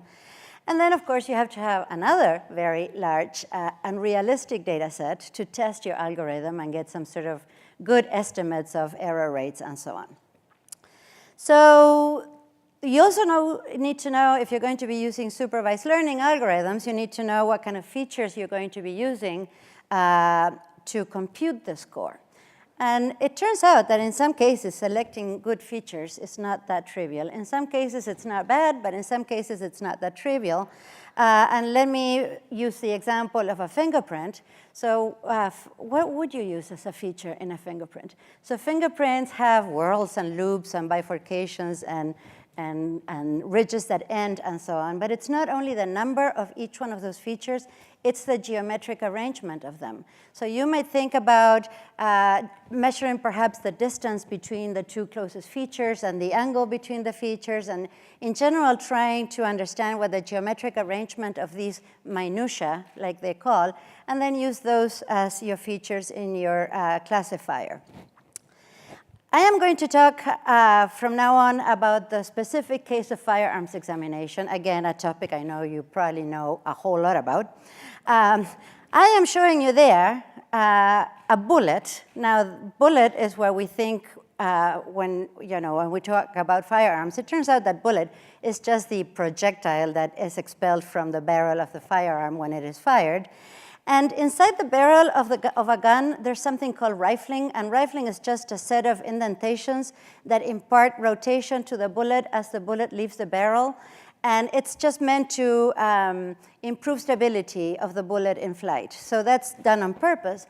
But there's also a bunch of micro defects in the barrel that impart other striations, other marks on bullets, and those are the ones that firearms examiners use in order to say these two bullets match or not. So the schematic there shows you the groove areas and the land areas, and you see a little red rectangle over there. That's the piece, that's where the striations are that the firearms examiners look at. So you would think that if two bullets were fired from the same gun, they would have comparable striations, right? So they would be the same. So that's going to be the game here. So here on the left-hand side, or the right-hand side for you, I'm showing you a firearms examiner, and she is doing what firearms examiners do. She has the two samples. She's using something called a comparison microscope, which sounds very, very fancy, but it's just two ordinary optical microscopes, one next to the other. She puts a sample on the one, and in the other microscope, she fiddles with the controls and rotates the other sample until she finds striations that match, whatever that may mean. And what I'm showing you there on the other figure, the red line separates the two images. And the striations, what they look at is to see how many of those cut across. And so they say, oh, there's 7 striations that cut across, match. Or there's no striations that cut across, no match. So the conclusions that they make are purely categorical. Match, do not match, inconclusive. And those decisions are completely subjective. There is no threshold, for example, to say you have to have 17 striations that match in order for you to declare a match. So with the exact same set of samples, two firearms examiners may come up with very different conclusions. So what are we doing in my center? So what we're doing is we're trying to put some objectivity in this entire game. What I'm showing you there is an image from a confocal microscope. So we use 3D, we look at the surface topography of the bullets. And so the area that we focus on is that area that's marked in red. So the two white lines there represent the end of the land area. Then come the grooves, then comes another land area, another set of grooves, and so on and so forth. We just look at that area shaded in red there. What I'm showing you now is a cross-section of that. So I'm now flipping this thing over and looking at a cross-section. And you can see where the two grooves start on the side. And so the bottom image there is already, we start processing this data, and I'm showing you a single pixel representation of that land, and still with the groove areas and so on. So there's any number of steps that happen now. We automatically detect the grooves, remove those pixels from the image, and after a lot more cleaning, on the top there, you can see that land with a blue curve that's superimposed on it. That's just a Loess curve. And what we are interested in is the residuals of that curve fitting. So at the bottom there, what I'm plotting there are the residuals from that Loess fit. And this is what we call the signature of a bullet. And so those ups and downs, those peaks and valleys correspond to the striations. And now, lo and behold, we have something that we can measure. And so we take, yes, it's fabulous. And so now we take, the next thing we do is we say, all right, here I have two bullets. Were they fired from the same gun or not? And so the first thing we do, of course, is we superimpose them and align the signatures so that they fit. And then start measuring things, right? So now I can measure, for example, the difference in the heights and in the heights of the peaks and the depths of the valleys. I can measure the distance between peaks. I can measure any number of things, and we have defined 7 features that work very well for us. And with those 7 features now, we're in the game, right? So now we have those 7 features. We can combine them into some sort of a score and use that score to quantify the degree of similarity between these samples. And so we combine those features. We use a random forest. We tried support vector machines, neural nets, all kinds of other things. And the reason we ended up kind of working with random forest is that they seem to be the easiest ones to explain to forensic practitioners. And so go explain a support vector machine. So the scores between 0 and 1 is what we get. And of course, 1 indicates high degree of similarity. 0 indicates very low degree of similarity. And this is an example. We trained, we trained our random forest on this one set, experimental set of bullets. And you can see that the separation was perfect. So in the dark blue, we have the scores that correspond to pairs of bullets that we know were fired from different guns. In the light blue, we have pairs of bullets that we know were fired from the same gun. This is like heaven. But of course, you know, the proof of the pudding is in the eating, right? So how well does this algorithm work if you apply it to a different data set? And so we sort of extended a challenge, and we started getting sets of bullets from all kinds of police departments and crime labs across the country. And I have to say that until now, we are 0 for 1. We have not made a single mistake. And yeah. Of course, you know, there's more to be done, but here's one of the sets of bullets that we work with. This is from the Phoenix Police Department. And, you know, they send us a set, and they don't tell us which matches with what. In fact, they don't even tell us whether some bullets have a match in that particular data set. So we need to decide all that stuff. And so this is the distribution of those similarity scores that we got among the matches. Afterwards, they tell us, right? So these are the similarity scores that we got among the matches and the non-matches. And as you can see, there's very nice degree of separation. So the issue of weight of evidence, and I only have 3 minutes, what is the significance of a high similarity score? Well, as we said earlier, a similarity score has probative value if a high similarity score is only observed among matches or among bullets fired from the same gun.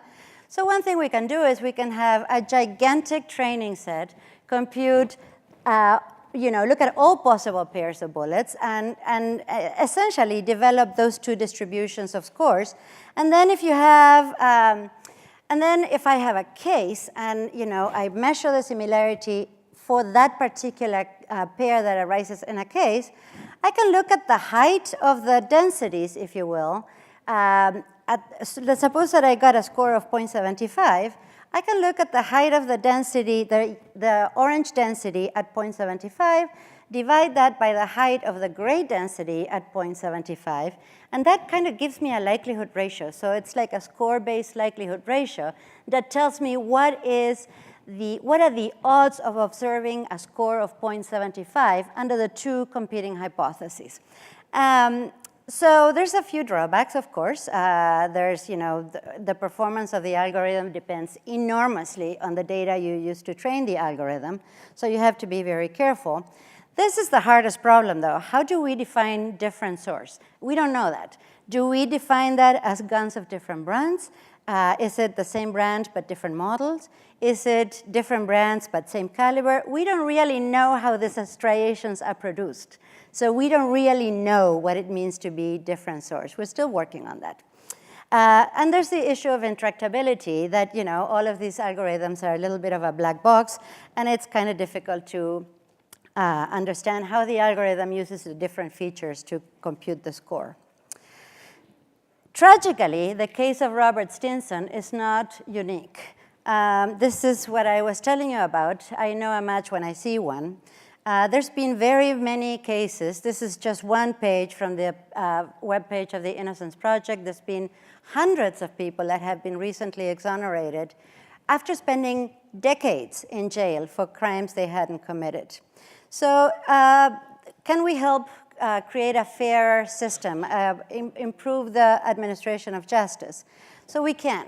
So we need to promote the use of statistics and data science to reach many objectives, right? First, we need to introduce some objectivity into the evaluation of evidence. This business of I know a match when I see one should not stand. Shatter the notion that you can make a categorical decision with absolute certainty. That cannot be done. And of course, highlight the fact that similarity doesn't imply same source. This is my team. This is the team that works on ballistics. I have a much larger team, but I just wanted to introduce them to you. And I'm calling all data scientists here. This is a very important area. Tremendous potential for use in forensics, many important open problems. I really cannot think of an area in which we can have a stronger and more immediate social impact. Thank you so much. Thank you so much. Thank you. Thanks for a wonderful talk, Alicia. My pleasure. Yeah. Hey, we've talked about, we've had academics like Alicia and Cynthia. We've had people from industry. We've had people from academics going into industry. How about now a PhD who moved to a research lab and then started her own company? We're just so thrilled to have Yinglian Zi from DataVisor here to talk to us about fraud and trust and other issues. Thanks so much.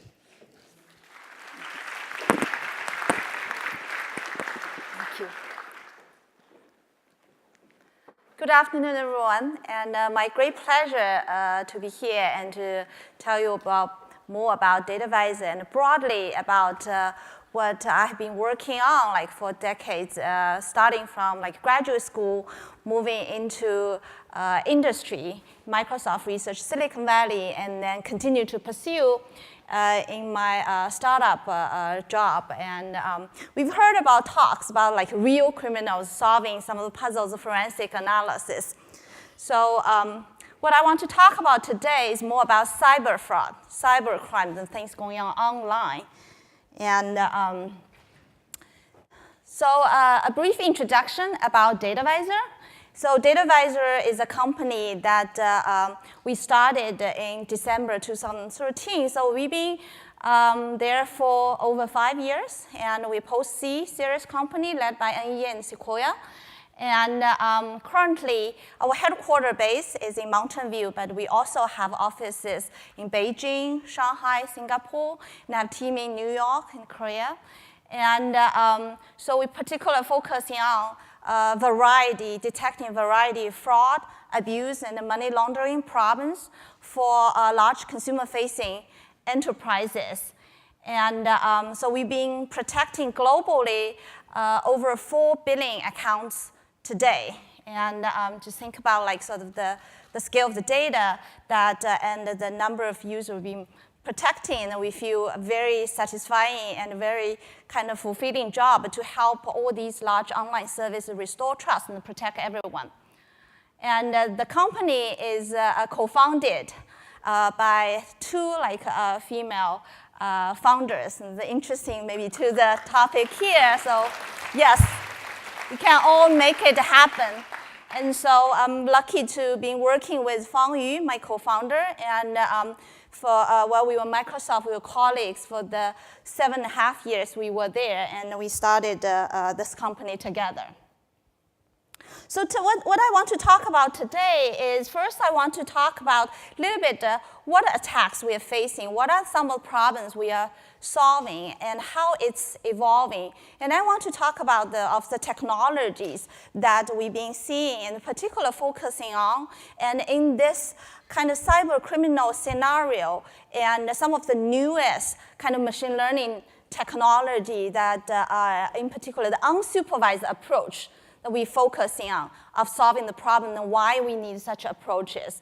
And some of other thoughts as well regarding where we are moving into for the next kind of generation of fraud detection.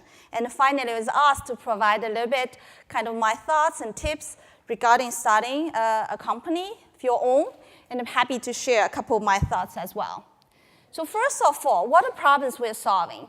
So we all know we are moving online rapidly for pretty much everything.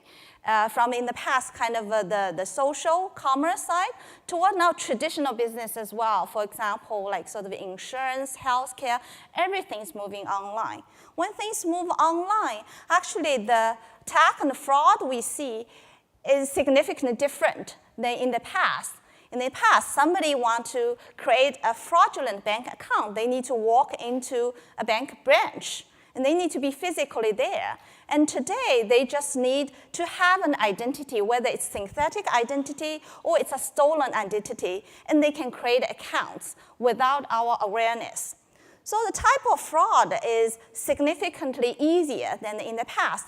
And what's more, attackers have been using very sophisticated techniques. And at the same time, we all know when services are moving online, they hope to bring a very rich experience to us. So they keep adding new features and new channel service. But unfortunately, each new feature, each new function just introduces a new way of being vulnerable and being inviting on new type of attacks. Here are some examples fraud and abuse types, and we wonder what exactly are they. The familiar type, that sometimes our accounts are taken over, like a compromise. And we mentioned like credit card application fraud. We all know like there are a lot of data leakage happening everywhere. When our data is leaked, what are these used for? Attackers are actively using our, for example, name, address, our credit card information, as well as social security. These information, they can open, for example, like apply a credit card, and without us even knowing about it, or they have a bank accounts, etc. And not to mention, we all have the common type of, for example, chargebacks we see, and somebody get our like sort of credit card number, they can abuse it. But there are also other types of fraud. We sometimes heard about them as well, like buyer-seller collusions, fraudulent insurance claims, and fake reviews, and even fake listings when you go online and you want to go like search for products. And many marketplaces are fighting against problems where the sellers are fake. Not just like buyers can be fake, but the sellers are selling goods that just do not exist. So by looking at analyzing like sort of the fraud, like the type of attacks that we've seen, like DataVisor published this quarterly fraud index report on a regular basis. So I used the data point that from July to September last year to talk about some of the attack trends we've seen. During that quarter alone, we've analyzed over 42 billion of events across like around 750 million online users and accounts. And we are yet to publish a newer version talking about the attacks we've seen in December coming up really soon. So the first trend we've seen actually from our quarterly report that in the past, we always talk about the interesting trend we see the attackers are also leveraging advanced technology like cloud computing as well. They've been actively using data center IP addresses. But what's kind of new to this particular like fraud index report that during that quarter, what do we find a new trend is attackers not only like use data centers, but they started actively using these residential VPN accesses to hide their true origin of network access. And the statistic in the past, we see that for those cloud-like data centers in the past, we can see as high as 18% of traffic of them being completely like fraudulent. And that's kind of the degree of them being abused by attackers. Nowadays, we saw that reduce for that quarter, like about 4 to 5%. But on the other side, the use of residential VPNs significantly increased. The second interesting thing that we see significantly increased use of customer throwaway email domains. And we know popular emails such as Gmails, like Yahoo, those are common targets of attackers. They remain popular. But the new trend we've seen is that we see these throwaway emails where like users could just register some address and go use those for signing up for sometimes newsletters. You don't want to give out your own kind of maybe email address that are being abused. We also have seen like those customized, like so custom domains. And in this example, if you see highlight, that particular domain was newly created, like compared to the July like time frame we are analyzing. And what's interesting, if you see that there are 40,000 other sites being hosted on the same server of that particular domain being actively used by attackers.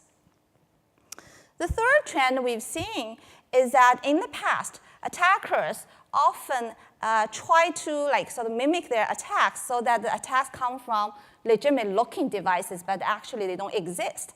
So a common technique they like to use in the past is called emulators. On the left side is basically a virtual device that emulated to be there. But nowadays, that doesn't work well anymore because defense techniques are rapidly evolving. There are many ways to recognize these as simulators or emulators. So nowadays, what you see more commonly is those like USB controlled device farm. Those are actual devices recycled by the attackers, have lots of them, so that it's difficult to detect, to say these are fake devices because they actually exist, and in particular, those old versions of phones. So from the statistics, putting everything together, we roughly see about 65% of IP addresses and 43% of those devices and 52% of the email domains actually rapidly being recycled, used for 7 days or less. That made it very difficult to basically detect attacks based on reputation scores, blacklists, etc. And unfortunately, legitimate users also actually are of a long tail distribution, and many of them actually also show like sort of a short user cycle of some of these patterns as well. So putting everything together, what you would commonly see, that's from, for example, a large attack campaign of the top 10 social network that we've been working with. Everything look legitimate traffic, but this is a huge attack campaign. And putting everything there, we see they actually seemingly come from different IP addresses, but actually all these IP addresses are residential kind of VPN ones. And we also see many of their emails come from, we talk about these throwaway domains, as well as, for example, their devices show certain features that link them to like these, basically the old versions of certain phones being recycled. So coming back to fraud detection, how do we deal with these more sophisticated, like evolving attacks? And in the past, the most straightforward approach is to know what the good users look like and what bad users look like, and then to write rules. That's a common approach everybody uses widely. But soon we realize as a data science, we just say it's very difficult and time-consuming to write rules. You have to know what the attackers look like. And at the same time, the rules complexity continue to grow significantly. And at some large organizations in peak time, they could have over 10,000 rules. That's just not easy to manage. So supervised machine learning come to rescue. It says you don't have to know really what the attackers really look like. We just need the labels.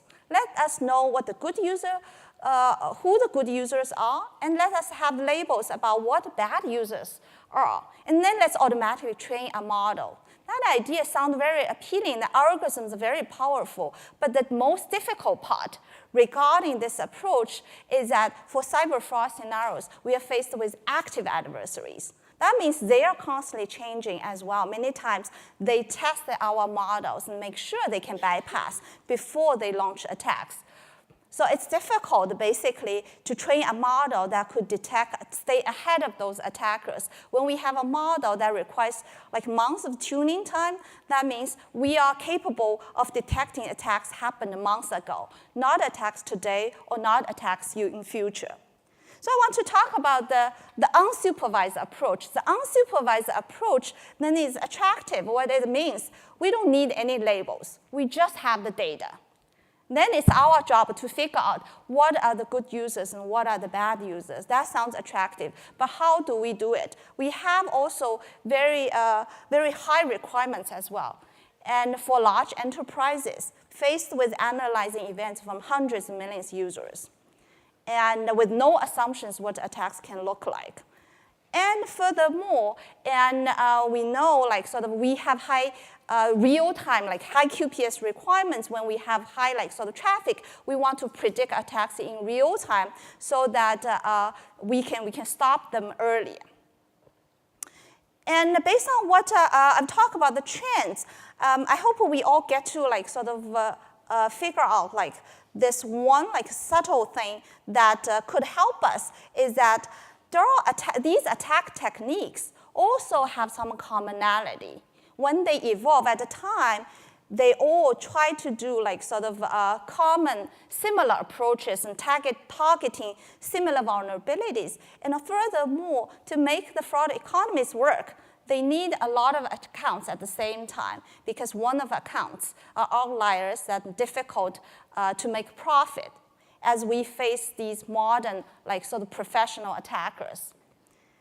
So what essentially we face are the attackers that come in like with a common goal, and they mix with good users. So the unsupervised approach, the goal is really to be able to identify these what we call fraud rings or attack campaigns from this massive like data by looking not just at individual user level, individual events level, but be able to analyze all the events, all the users together, and be able to kind of, we call like cluster and identify these correlated patterns. And that's the essence of this unsupervised machine learning. And we know like legitimate users, we're like random variables. Our activity is controlled by ourselves, yet attackers are not.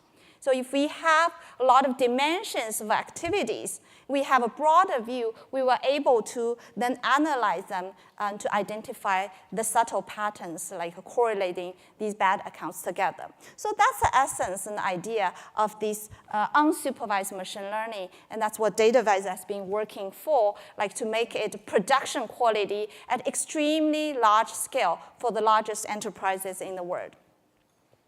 So moving on, looking like further, we're looking at basically not just the analytics approach in the server, and we also want to actively use our device to help us as well with the edge computing capability. And when our cell phones and devices become more powerful, to have a loop of working with the big analytics platform together to actively make it a more bulletproof system.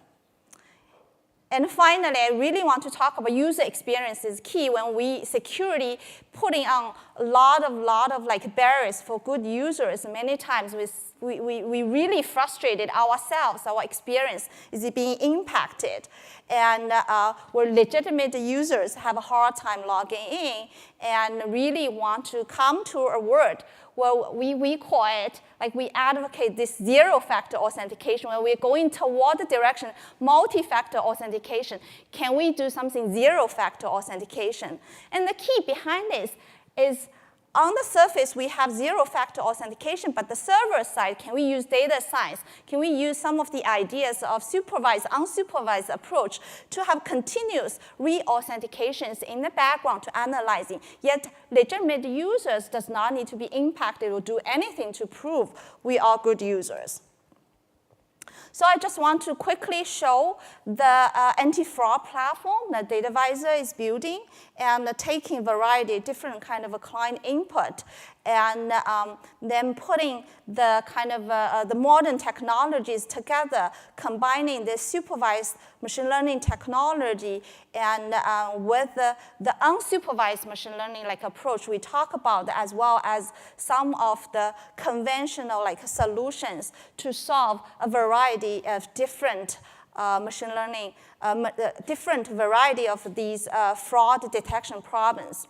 And as we have more and more data, and as we can see our fraud index report and some of these common patterns can provide more intelligence to us, which we call like DataVisor's global intelligence network, and where we become smarter as well to derive like more like features, more signals, like benefiting from everyone. So finally, I want to touch upon like very quickly about like launching our own startup. I think in this case, in my case, I only want to focus on the two, which I've been like sort of mentioning at the beginning, sharing that have an idea that you're truly passionate about. And in my own experience, being working on this cybersecurity, cyber fraud detection, ever since I was a graduate student. So my thesis work is on network security. Then I moved to Microsoft to keep working on application level security of various types. And DataVisor, we really committed to bring this kind of fraud detection to the next level. startup is a very long journey. And it's also like sort of have ups and downs. And when you work on something you truly love and are passionate about, you don't feel it's difficult or hard because you're working on something you enjoy on a daily basis. And I truly believe this is important. And of course, like being a startup, coming from academia, the biggest thing I understand is it's a business as well. To come up with the business model, to think about why you can do better than others as well. And while success is unique, you can also learn from many others' mistakes. So having some mentors or learning from others' startup experience is helpful as well. And finally, I want to talk about have a great partner. Like in my case, I was lucky to have another female kind of entrepreneur who share similar interests and similar background. And we've been working together for a long time. And I think that's really kind of, I feel very lucky and very thankful to my co-founder Fang as well. And I think that's pretty much all to share with everyone, and thank you. Yeah. Thank you so much. Wonderful. Thanks. And I'm very happy that we'll see her again in the career panel a little bit later on, and she can share more insights about starting your own company and her really interesting career changes.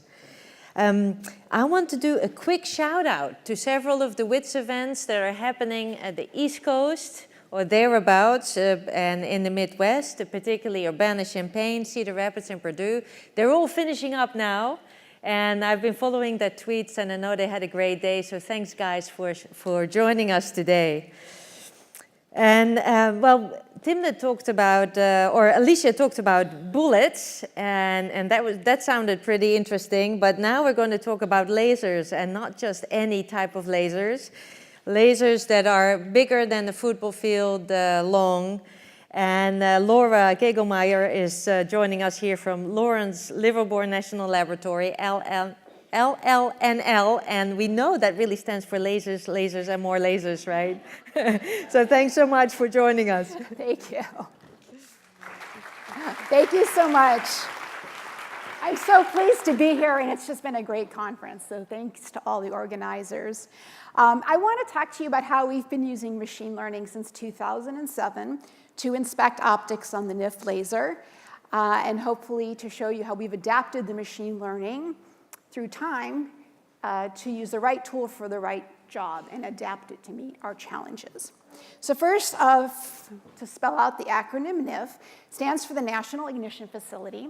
It's the world's largest, most energetic laser, and it sits down there in the lower right corner of Lawrence Livermore National Lab. The lab as a whole is 1 square mile. It's about an hour's drive from San Francisco, a little more from here. It has 526 scientific facilities, including the world's most powerful supercomputers.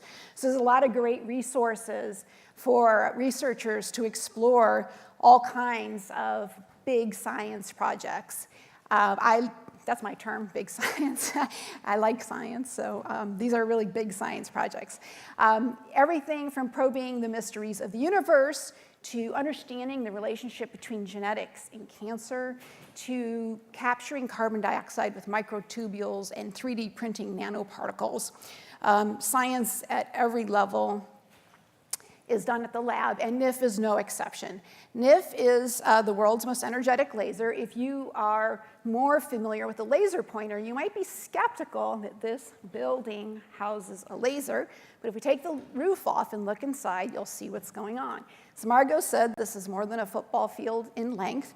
The laser starts as a weak pulse at the beginning, but it gets split and divided 192 times. You can see it's bouncing off mirrors to get more and more energy as it goes through amplifiers.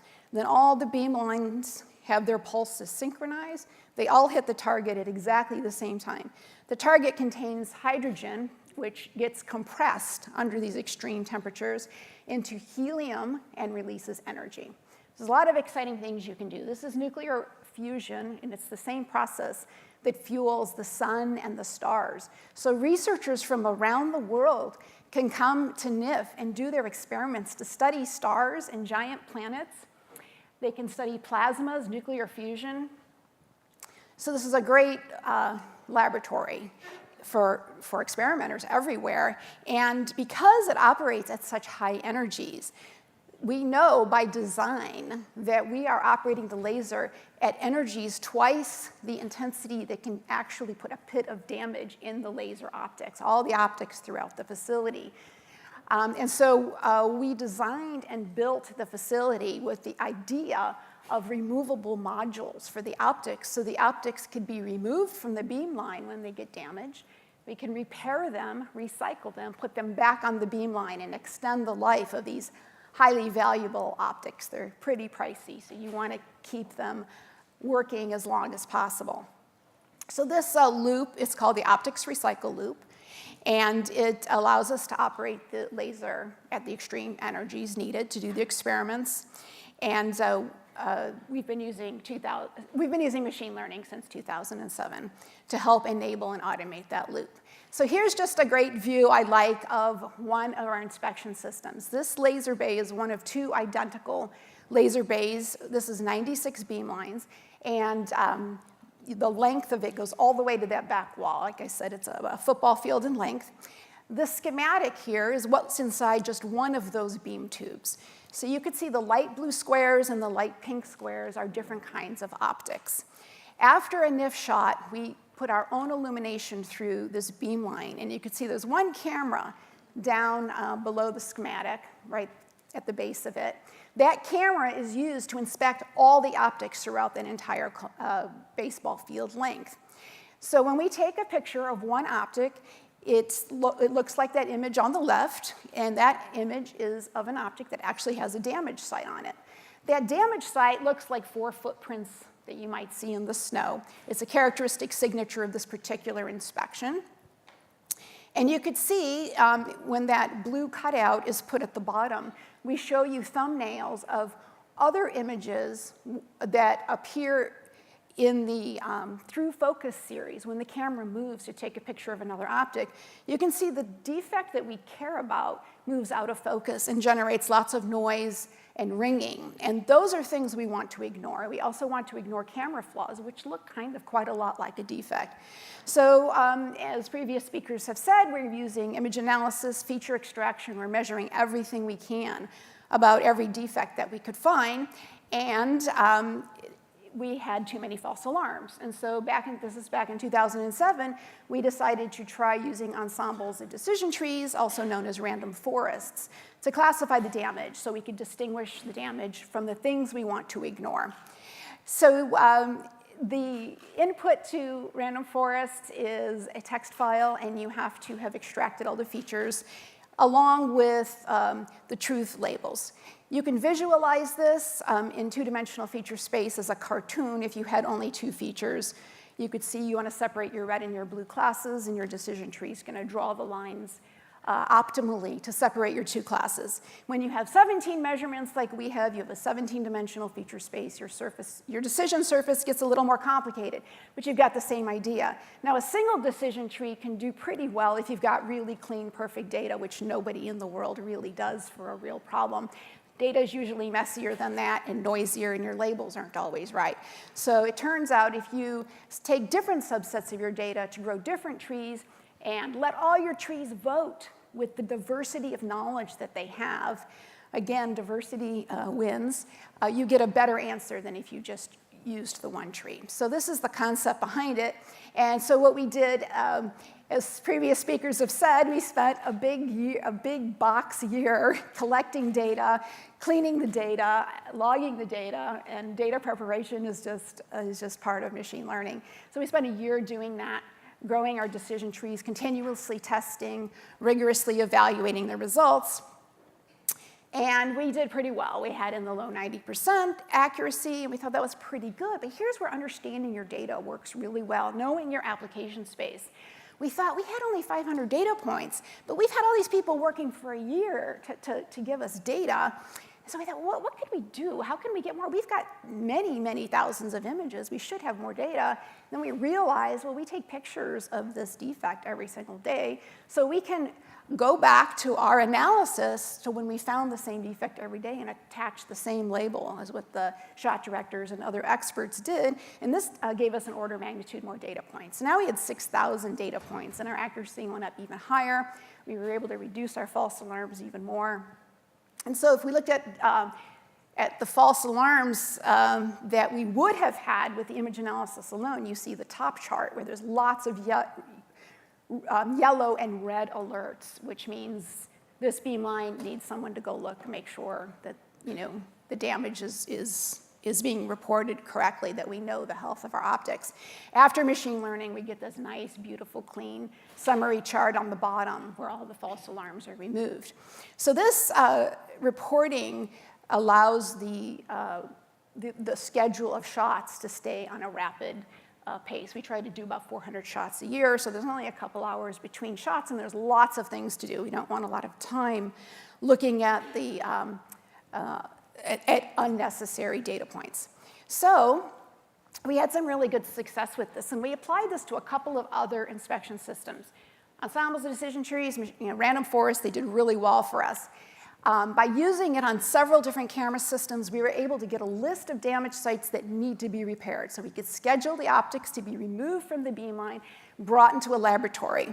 In this laboratory, operators used to do a labor-intensive process, a couple shifts a day, where skilled operators would work to repair one damaged site at a time, until we decided to automate it. And that's our automation team, and extra credit if you can figure out which one's me. So here's the process. Operators used to manually go to every damaged site that we would expressly tell them where the damaged sites were from our inspection results. They would go to each one, and the repair would be a CO2 laser ablating or removing the material in the shape of a cone in this spiral sequence, as you can see.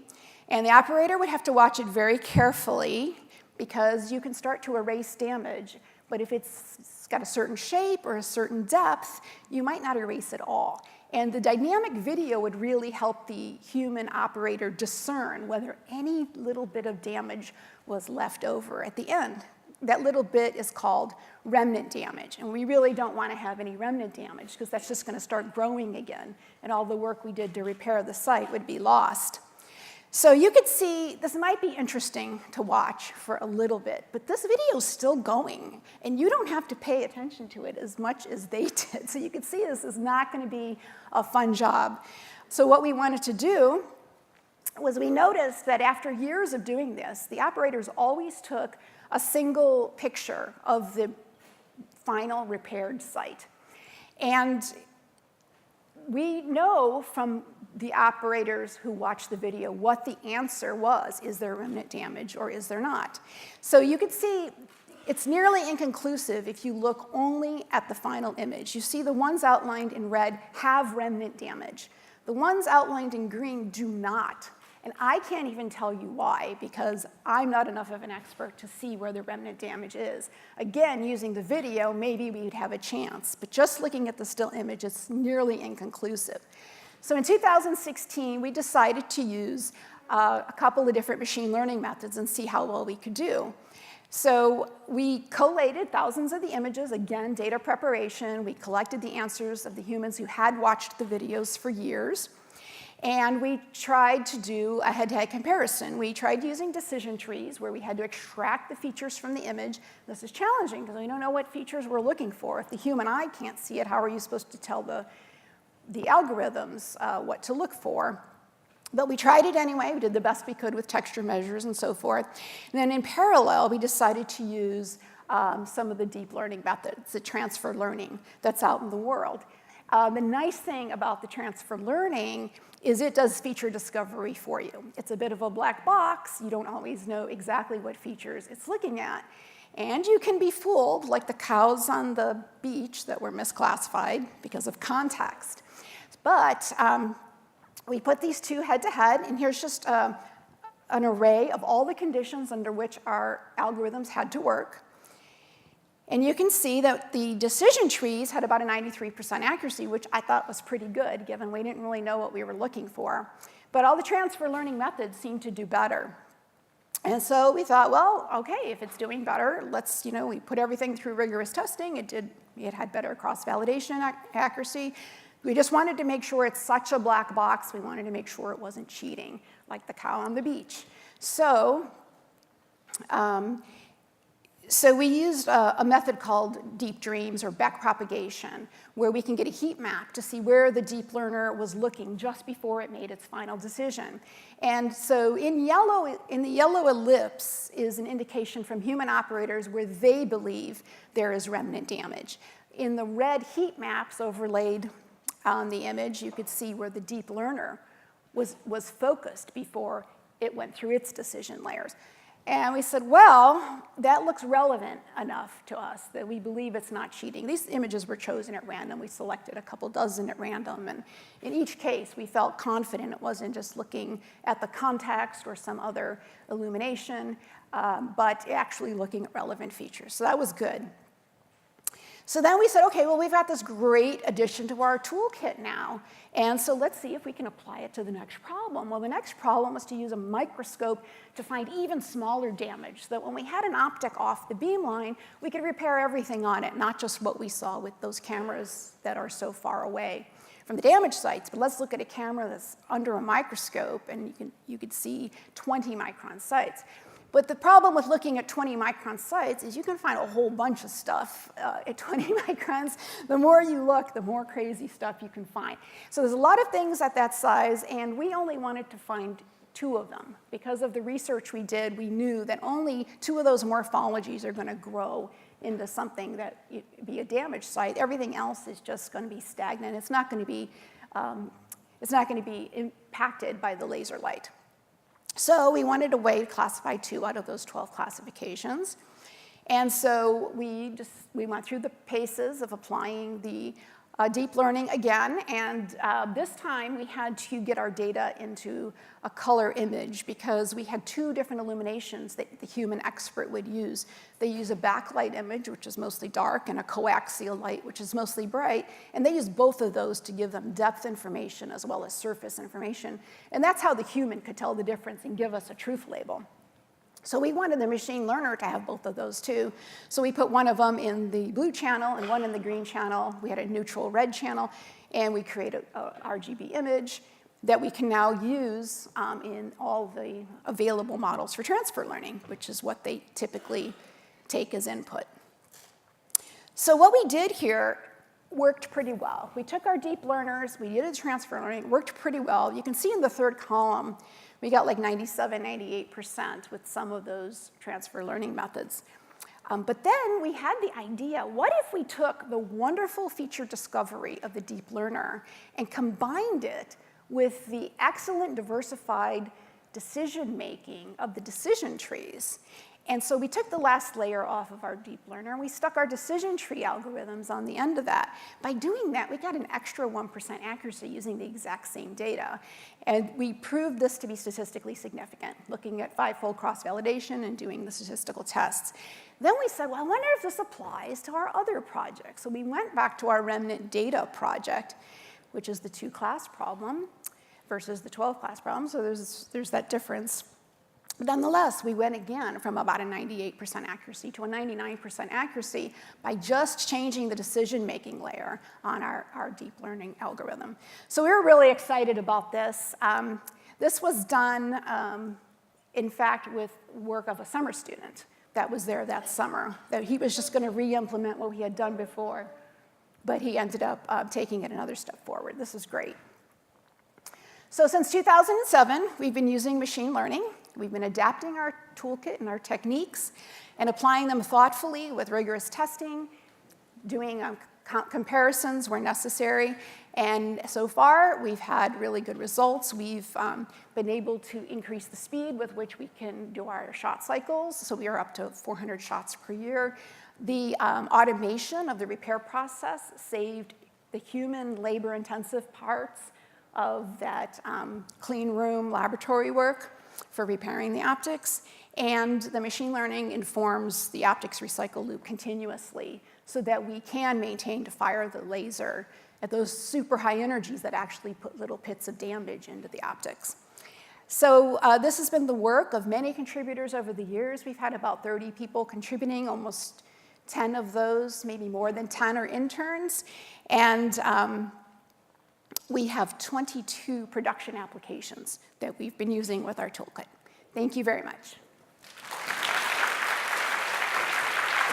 Laser sharp. Wonderful. Thanks so much, Laura. And oh, where's the slide thing? And there you are. Okay, we are going to break now for a little bit of coffee.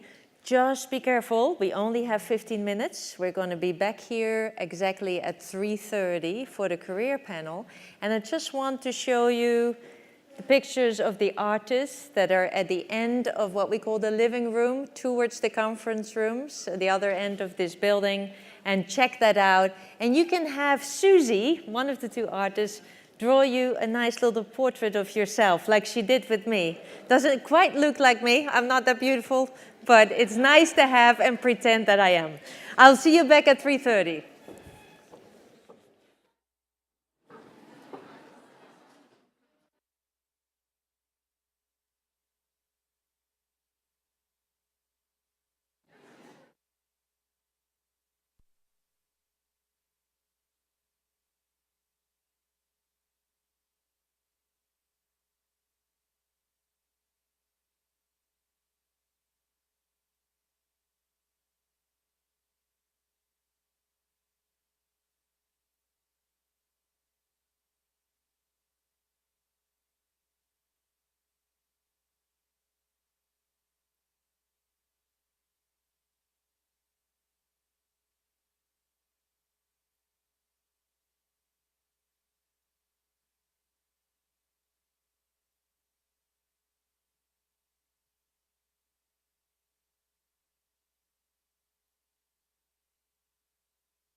Live from Stanford University, it's theCUBE, covering Global Women in Data Science Conference. Brought to you by SiliconANGLE Media. Welcome back to theCUBE. I'm Lisa Martin, live at the Stanford Arriaga Alumni Center for the 4th annual Women in Data Science Conference, WiDS 2019. And we're joined by a very special guest, Liza Donnelly, cartoonist for The New Yorker. But Liza, you are a visual journalist. Yes. Visual journalism, you're here live drawing a lot of the things that are going on at WiDS. You were just at the Oscars, at the Grammys.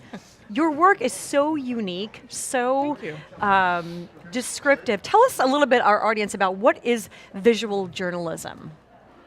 Well, I suppose a lot of us define it different ways, but I define it as I am somebody who goes to events, either political or social, cultural, and draw what I see. I'm not a court reporter. I'm an impressionist. I give people the feeling that they're there with me, from what I draw and what I see and how I draw it. And it's, I don't usually put any editorializing in those visual drawings, but my perspective is a certain kind of approach. So you're bringing your viewers along this journey in almost real time.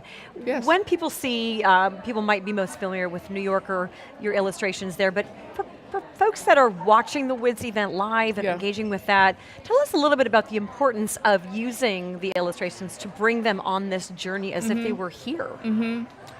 Well, you know, I send the drawings out immediately. I do them on my iPad and I send them out on social media almost immediately as soon as I do them, so that people can see them immediately, so they feel like they're there. And it's a way to draw attention to whatever it is I'm drawing, because on the internet there's so many words and so many photographs that people see a drawing go by their stream, they go like, wait, what's that? And I'm a thumb stopper, in other words.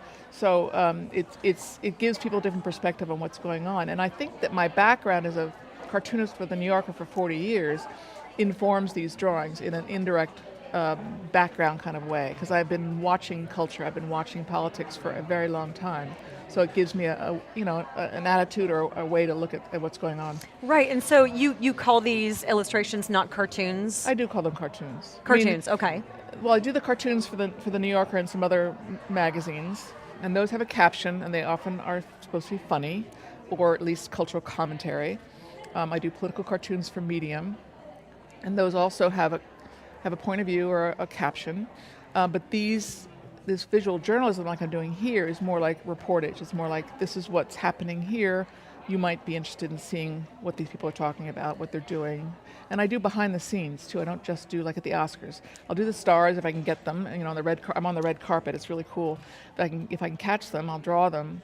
But then I also do the people taking out the trash. The guy painting the sideboard, or the counterman, things like that. So I try to give a sense of what it's like to be there. So you're really kind of telling a story from different perspectives. Yes, right, yeah. And so the role of, I'd love to understand, you mentioned being with the New Yorker for a very long time. I'd love to understand from your perspective the evolution of cartoons and the impact they can make in society, in politics, in economics. Talk to us a little bit about some of the impacts that you've seen evolve over the last few decades. Well, I've written about that. I'm also a writer. I've written about that for various sites. I did a commentary, an op-ed for the New York Times about the Charlie Hebdo murders a couple of years ago, because we know cartoons can be very controversial. Yes. And problematic, and that's been true through the course of the history of our country, and I'm sure in England and other countries as well. But it's compounded now because of the internet, I think. Cartoons can be misunderstood, they can be used as weapons. I'm going to be talking about this next week at the South by Southwest. I'm going to be talking about political cartoons and what their impact has been in the past, and how they create an impact now, and why that is, and how we can use it to good effect. You know, not a divisive tool, which I think is a problem that we're dealing with right now in our culture.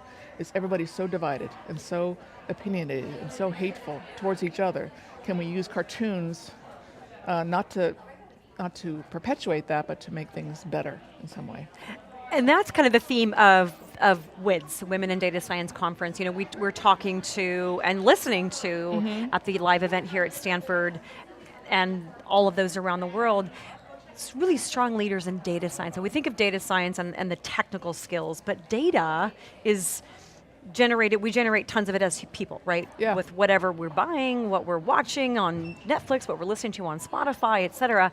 There's this data trail that we're all leaving. And we know, you talk about using cartoons for good. Same conversations that we have on the data side about being able to use data for good, for cancer research, for example, rather than exposing and being malicious. That's interesting parallel that you've seen over the years, that there is a lot of potential here. Tell me a little bit about the appetite in, maybe we'll say the millennials and the younger generations, for cartoons as a tool for the spread of positive social news and not fake news. Interesting. Well, I know there's more and more cartoons on the internet now. There's a lot of web comics, and young cartoonists are using the internet effectively to put out their ideas. In fact, when the internet hit, I was mid-career, right, and it just took off and helped me become more well-known just by leveraging the internet.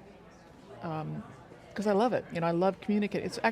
It's really an extension of what I did as a child, learning to draw and communicate with people because I was shy, didn't want to talk.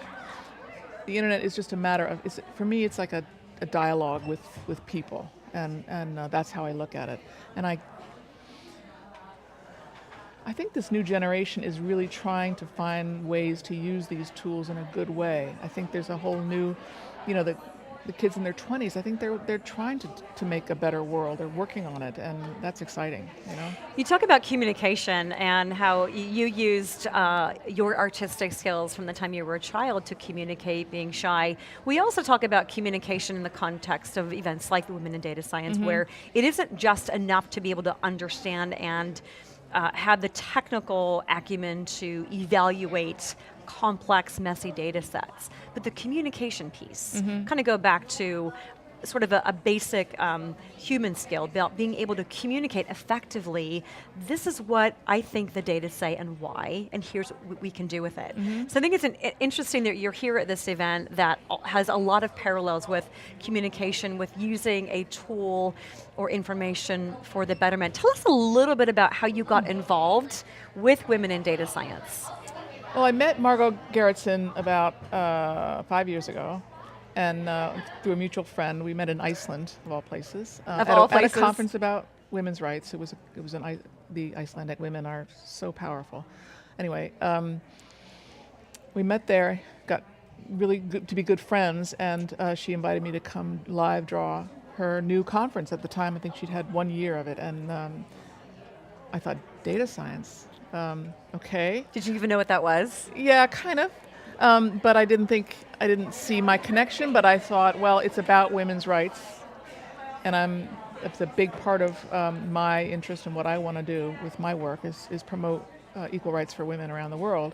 And so I thought, this sounds terrific. Plus it's global, and I do a lot of work globally to help women and help freedom of speech as well. So it seemed to be a great fit. And it seems even more to be a good fit in that it's a way to get the information out there in a visual way, because people, they hear the word data and they probably just glaze over. Ones and zeros. But if they see it connected with a cartoon or a drawing, it humanizes it for them a little bit.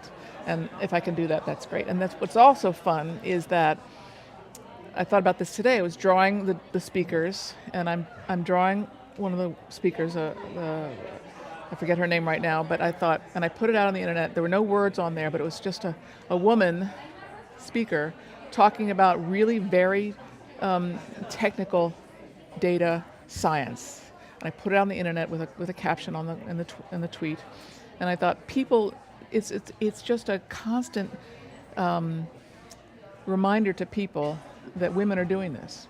And it's not necessarily, you're not like writing a long essay about why women should be in data science and why they are and why they're important and they're doing great things. But if you see it, it resonates a little bit more quickly and more forcefully in your brain. Absolutely, and it aligns with what we hear and say a lot is we can't be what we can't see. That's right.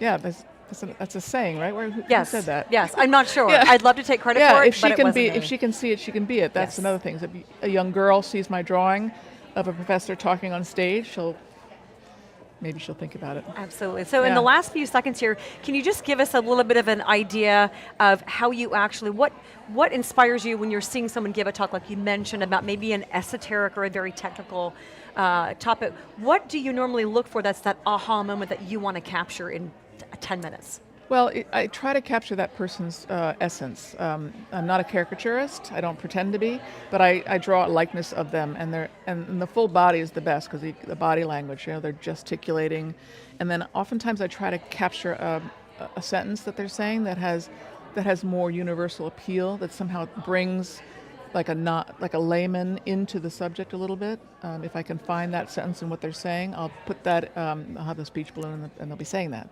but. I just try to capture the person best I can. Is there anything, if you compare to WiDS 2018, here we are a year later, even more people here at the live event, even more people engaging. I think Margot said about 20,000 live today, 100,000 over, I think, the 150 plus regional WiDS events.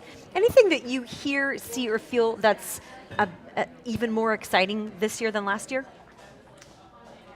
Well, I do feel the increase in numbers. I can feel it. There seem to be more people here. I don't know if it's true, but there seem to be more young people here. What else? There's a buzz. I think there's an energy. There's an energy. Not that there wasn't there the last I've done 3 years now.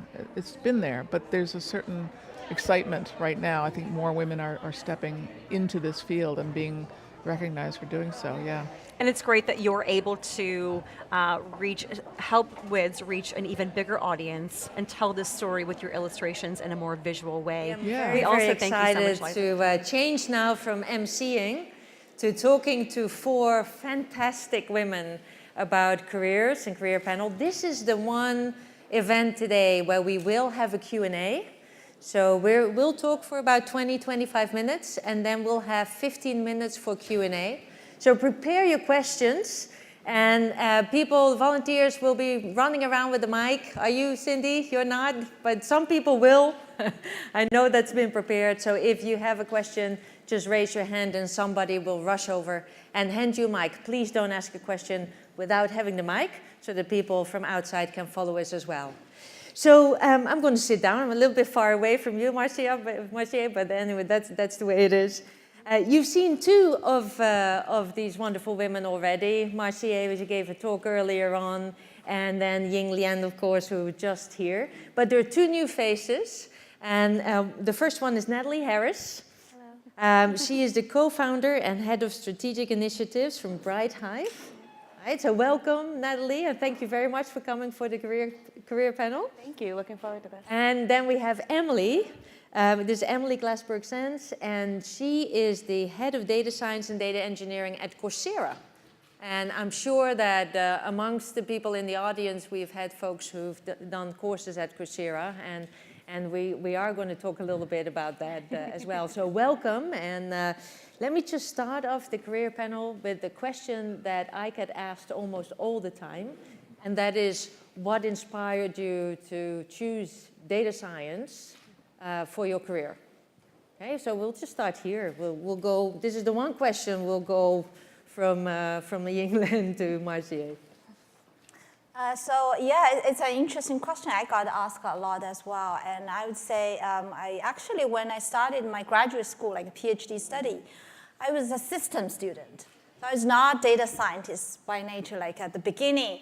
And but I really think we are all like sort of getting into an era where data is being collected everywhere. So I started working on, my thesis is network security, and working on network security, started looking at, after we collected so much network data, what we can do. That's kind of first time I'm getting into the security area, system security, collecting data. And I remembered some of my projects and started with the first thing is really data collection and analyzing data, and then to figure out all kinds of patterns. So I think that's the beginning. And after graduation, when I joined Microsoft Research Silicon Valley, and remember that's kind of maybe 2005, 2006, around that time, Google's first paper, like MapReduce, got published. That actually is we all know, like then Hadoop system, etc. And our lab getting into the parallel computing era where you have a lot of data and you have new ways to analyze these data that really open the door to a lot of new possibilities. So I would say start with solving practical system problems, but got into this data science because it becomes our like sort of the way to solving problem. Yeah, look at you now with your own company. What about you, Natalie? I'd say data science found me. So I've always been interested and passionate about the impact of technology on society. So for me, when I look at I'm from Bronx, New York, daughter of immigrants, and when I look at the way that government decisions are made and access to resources, happen and those decisions, I see the inequality and I see the unfairness and I see the irrationality of it. And so I knew in my career that whatever I was going to do, it was going to be examining and fixing government and how to make those decisions better. And so when I went to college eons ago, there was no data science program. So I have a degree in sociology and a degree in computer science because I never really knew what I wanted to do. And as my career evolved, I quickly learned that it wasn't the technology that was the problem. It was the data that was available to make those decisions and humans' capacity to be able to use that data to make decisions. And so if you follow my career through NSA and then going on to the Hill and then the White House and then now starting my own company, core to that has been helping people to do more with data. Great. And Emily, you do very similar things, helping people with data. Yeah. You've always been interested in education, but I don't know if you ever thought that you would actually do data science. I did not. Education. So similar situation. So I'm actually a labor economist by training, and I care deeply about creating equality of opportunity in the labor markets. And so a lot of my academic research was oriented around how a person's gender or her social network influences the career opportunities that are available to her, or even how productive she is on the job. And I actually found academia to be very rewarding, but not always as directly tied to the impact. And I think it's very challenging to disrupt labor markets directly, but going one level lower and creating equality of access in the education market felt in particular in 2014 as I was finishing up grad school like a real opportunity. And so I joined Coursera not to be a data scientist, I didn't know what a data scientist was, but just to try to make data useful, try to match people better to content, try to help them get through their learning experience, try to create valuable signals in the labor market so they can be rewarded for what they know. And 5 years later, here I am. So Marcia, were you a data scientist by design? So you knew when you went to high school that you were going to do this? I don't think I was a data scientist by design. I chose computer science as an undergraduate, honestly, because it was the thing I knew the least about. And I thought, oh, I'll learn something in college. That'll be great. And my dad was like, chemical engineering. You should be a chemical engineer. I was like, no, I don't want to do that. But I think that for me, what happened was after my undergraduate degree, I went to work for Intel, and I spent a little bit of time in their emerging platforms group and then their digital health group. And it was really focused on trying to make devices and trying to acquire new data so that they could make decisions. The company was trying to make devices that would allow for data so that they could make decisions about what do people need. And that was very inspiring for me. And so I applied for a Marshall Scholarship and got it, went to Oxford, did some research there. And my advisor there was really great. He said, if you stay here, we'll give you a PhD in another year. But really, you should go to MIT and work with this person. And why not Stanford? Why was MIT? The secret is I was admitted to both, MIT and Stanford, and I don't know if you like the comedian. I know, that's why I'm asking. So there's this comedian on Netflix, Hassan Minhaj, who talks about having immigrant parents. My father's from Iran. And so he says, I tried to get to know my dad like the way that my friends did. And so I said, Baba, what's your favorite color? And he said, Stanford, go study. And I related to this so much. I'm like, yes, that's very much yes, to the eternal disappointment of my family, I chose MIT, not Stanford. We forgive you, we forgive you. One of the things that I love so much, not just about the four of you, but almost everybody, well, there are a couple of exceptions, but almost everybody who I meet in this field has a story like this. They say, were you a data scientist by design? No, I sort of discovered it as I went along. And in the WiDS stories today, we had a tweet today from a woman called Prati out here that I just wanted to mention. She's the same. She was a hardcore bench scientist, she said, and then she became a data scientist because she realized during her career that she wanted to understand high-dimensional cancer sequencing and develop diagnostic tools. So this is another example of somebody who shifts focus. And that brings me to the next question that we often get is how do you prepare for a career like this? Because now data science is extremely popular. A lot of people are thinking about it. A lot of people listening today are wondering about a data science career and hope for inspiration. And then the question is, how do I prepare? What are the best courses I can take? How can I set myself up for success later?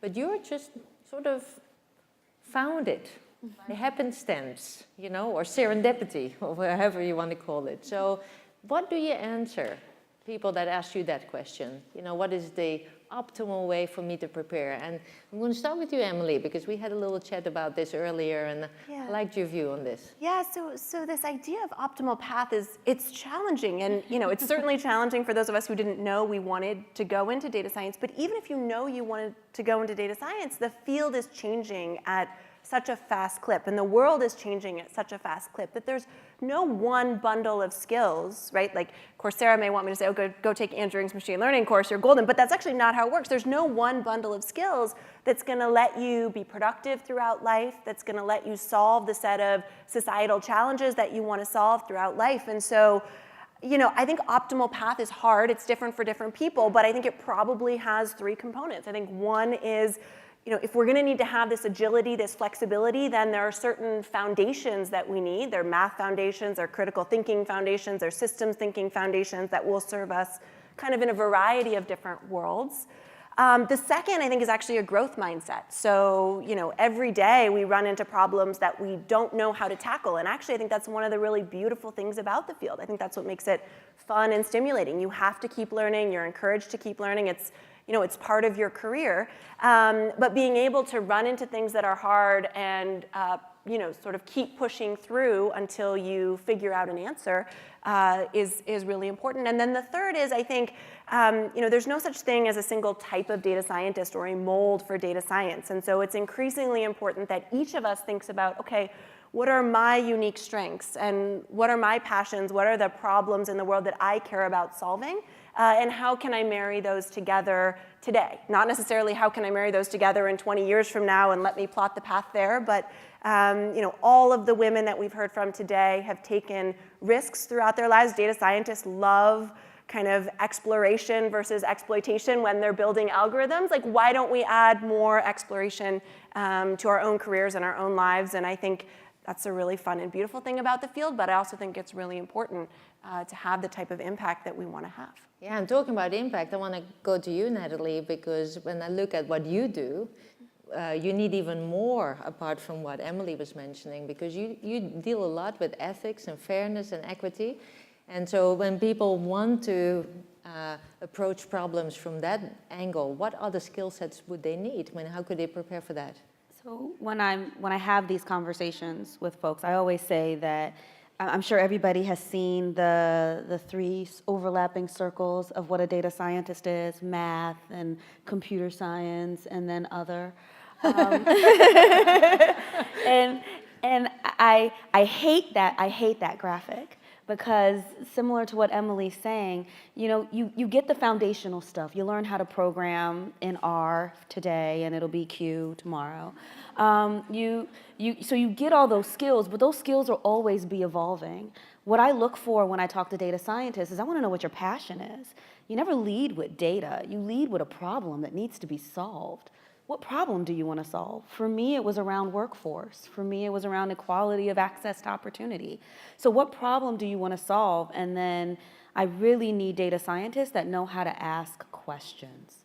Like, just look at problems and ask questions and bring your own experiences to the table as you ask those questions.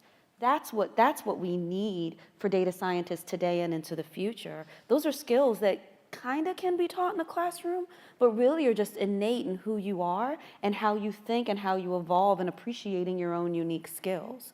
So I say education and those foundational things are really important, but the love of learning is what I would put in that one box.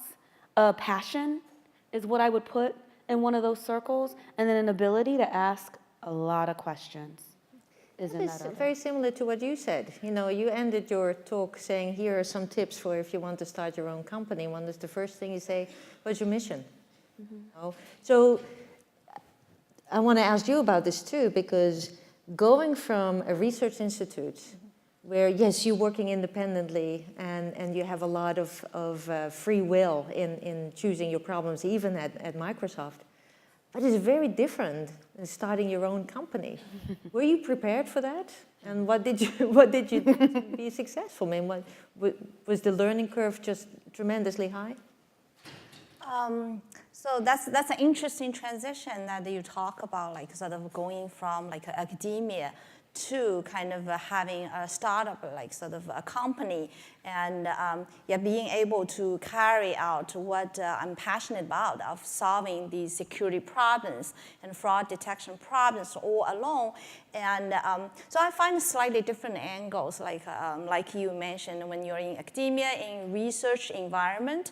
And what you focus on is more like sort of, there are you're looking for practical problems to solve, and you get a little bit more unbounded. At the same time, you think about sort of the mission at that time, sort of research is advanced state of art of innovation. What are the new ideas, new algorithms there that could not just solve this one particular problem, but you wanted a methodology that could be generalized, solve many, many problems. So that's kind of more the research angle when you're talking about innovation, is you focus on the algorithm side. But where did you get your business sense? The business part is very different. That's why kind of when we switch to the business, I want to sort of also comment on, it becomes more mission-oriented and a lot more focus on, we have kind of this kind of a mission, that a bigger problem. And from the research experience, we find, everybody's facing this particular problem that is not getting solved. And it doesn't, it requires not just a lot of sort of methodologies and data science, sort of these algorithms, but it also requires something end-to-end to make it happen in reality, and that's a lot more focused mission. So I would say the transition from a research world into a startup world is you become a lot more focused to say you have a clear mission, you have a problem you want to solve, and solving this particular fraud domain, user lifetime cycle, there are fraud, abuse, and all kinds of problems, then you become extremely focused on that, and all the kind of data science, sort of the methodology and the kind of talent is geared toward that specific. Well, I'm in awe, because I know it's a huge change, and now you have to worry about the bottom line and not just about the number of citations you get.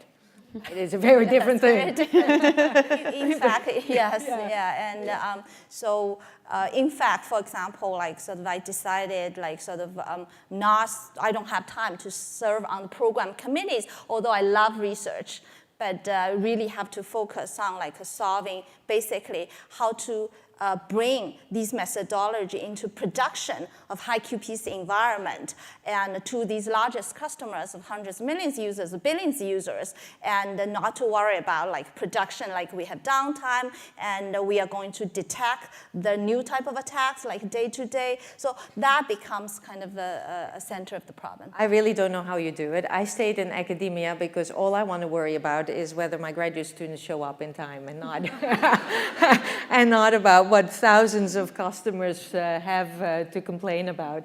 But so one of the questions I get a lot is, why did you stay in academia? Because there's an incredible amount of money, of course, to be made out there, right? I could go work for a company and earn a lot more than Stanford gives me. So I'm looking at you, Marci, because you're still in the university. So I am, yes. Why? So I mean, you're an academic, so I hope I can say this without insulting you too much, right? I think all academics, we're a little bit narcissistic, right? Because you have to submit grants and they're rejected. You submit papers, they're rejected, and the rejections are sometimes one sentence. This is no good, period, right? And so you have to be able to deal. My advisor told me when I started at MIT, this is a praise-free zone. And he accidentally copied me on an email where he had said in the email to somebody else that I seemed competent, and I started, and I put it in the folder in my email saying, my feel-good folder, and I look at it sometimes, he thinks I'm competent. So I think that there is... you seemed competent. I seemed competent. It's unclear. We have to investigate more. So I think that The big thing about being an academic is I have worked at several companies. So I did an internship at Microsoft Research. I was a visiting researcher at Verily. I collaborated with people at Google. I worked at Intel. I don't want to work on somebody else's good ideas. I want to work on my good ideas. And I think that there's a huge motivation for me, even though it's sometimes a lot harder because it's all on you, right? I really want to work on my ideas, and I'm really driven by the problems that fascinate me. Was that the same for you, Natalie, when you started doing your own consulting as well? To say, look, I want to work on problems that I'm just really personally very passionate about? Yeah, sometimes I don't know why I did it. And my husband doesn't either. Yeah, it was after I left my time in the administration, I went back to NSA, and I felt like I wasn't done. I felt like there was still something I needed to do, and I couldn't do it where I was sitting. So I found a friend who was passionate about the same, helping government do better with data, and we started a company. And we've gone through all the stresses, and I really appreciated your slide, because I went through and I was like, yep. How do you make payroll? And it's just, it's hard and it's stressful, but it's a different kind of stress as a startup. I like working on my own ideas, but I also like, as a startup, I get to control. I have a lot more control over the conversations I have around the impact I want to have. And I think that was the biggest motivator for me with going to a startup is I knew that I wanted to work on data sharing, and I knew I wanted to do it at the state and local level, and I knew I wanted to do it specifically for workforce. And there was no other place, because I interviewed, there was no other place that was going to let me work on that thing. So I said I was going to work on it anyway. All of the things that all of you have done are not necessarily, risk averse. Huh? You run a lot of risks. You can fail. You can be judged and criticized all the time. We know this in academia for sure, but it's the same with startups. You may not get your customers. It's the same with Coursera. The job may not be received well. It's the same for you, Natalie. You may not get any consulting jobs.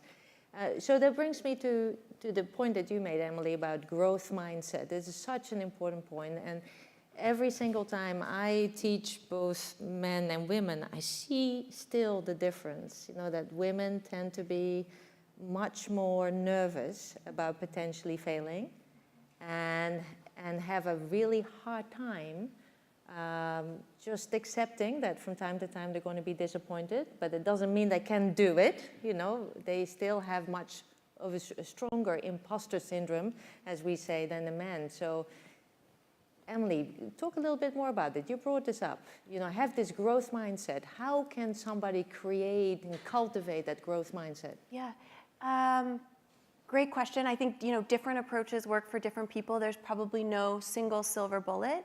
But if there is one, it's awareness. So actually, we see this in the Coursera data. So if you look at the rate at which men and women persist through STEM content, you see that when they're both getting A's on their first assignments, they persist at equal rates. When they're getting B's, it diverges a little. Women drop off a little more quickly. When they're getting C's, women drop off much more quickly. One of my graduate school advisors, Claudia Golden, found the same phenomenon in undergraduate major choices. So women are more responsive to early grades and intro content than are their male counterparts. And I think part of our jobs as women in data science is to design solutions that work for our diverse user bases. So one of the things we built on Coursera is a feature called in-course help. It intervenes as you're moving through courses. If you look like you're at risk of dropping out, it'll serve you a personalized intervention. And it can be behavioral, so things like emphasizing social proof. People like you have been successful in this context. Or growth mindset. Or even pedagogical intervention. So here is review material that will help you when you reattempt the assignment. So review material, by the way, doesn't help at all for male learners on average. It helps a lot for female learners. Does anyone want to guess why? Do the men look at their review content? No, the men don't look at the review content at all. I give these review sessions, and no male students come to the review sessions, and I'm like, guys, the exam is going to be this. So the review intervention disproportionately works for women, exactly, because they're about 20% I'm more glad likely that to actually data engage with it. bears this out, because I had told my male colleagues, guys, there are no men at the reviews. They're like, no. I'm like, I am there. Like they're okay. I feel vindicated. Okay. But zooming out to our own lives, right? I think this awareness of, hey, there are other people like me that have run into similar barriers and been successful. There are resources available to me to help me get through. Is a lot of kind of building that muscle. And I was having an interesting conversation at lunch today. First year of graduate school was horrific for me. I was the only person admitted to the PhD program who hadn't taken, so I was at Harvard studying economics and I hadn't taken real analysis. And everyone else in my first year courses had already taken the first year courses as undergrads, and so I was getting destroyed. And I think when you step back and realize, like, you know, I haven't had the same exposure up to now, but I can break through a wall, then that reminds you that you can break through future walls. That's right. Yeah, that's what I said also. You're just a little behind. Yeah. I mean, you cannot catch up. We're pretty good at that, typically. So we're, going to open it up really soon to questions from the audience. So think about those questions and get ready. In the meantime, while you're doing this, I want to ask each and one of you to tell me one thing you wish you had known before you started your current job. You changed them. Okay. What was the one pearl of wisdom you wish you had heard before you started? Okay. So, Marcia, I'm sure you know the answer to this already, so I'll start with you. Is it for my professor job? Yes, your current job. Because I just started it, so like eight months ago, and so you know exactly now what you wish you'd known 8 months ago. I think what I wish I would have known is that, and of course it makes sense now, but in a PhD you spend so long focusing on something, right? What I wish I would have known is that, at some point people recognize that you can do a focused problem really well, and then they want you to do a breadth of things. And that's what being a professor is all about, right? You've already demonstrated technical depth, do all these other things. Right. And what about you, Yinglin? Actually, I would say I have many things I wish I know. Like, you can only pick one. Starting this company, and so throughout the journey, and I really felt like sort of, I would say, like from this academia world, coming back immediately into kind of, you kind of come into one extreme, very, very kind of research side of world, and suddenly into this business side of world.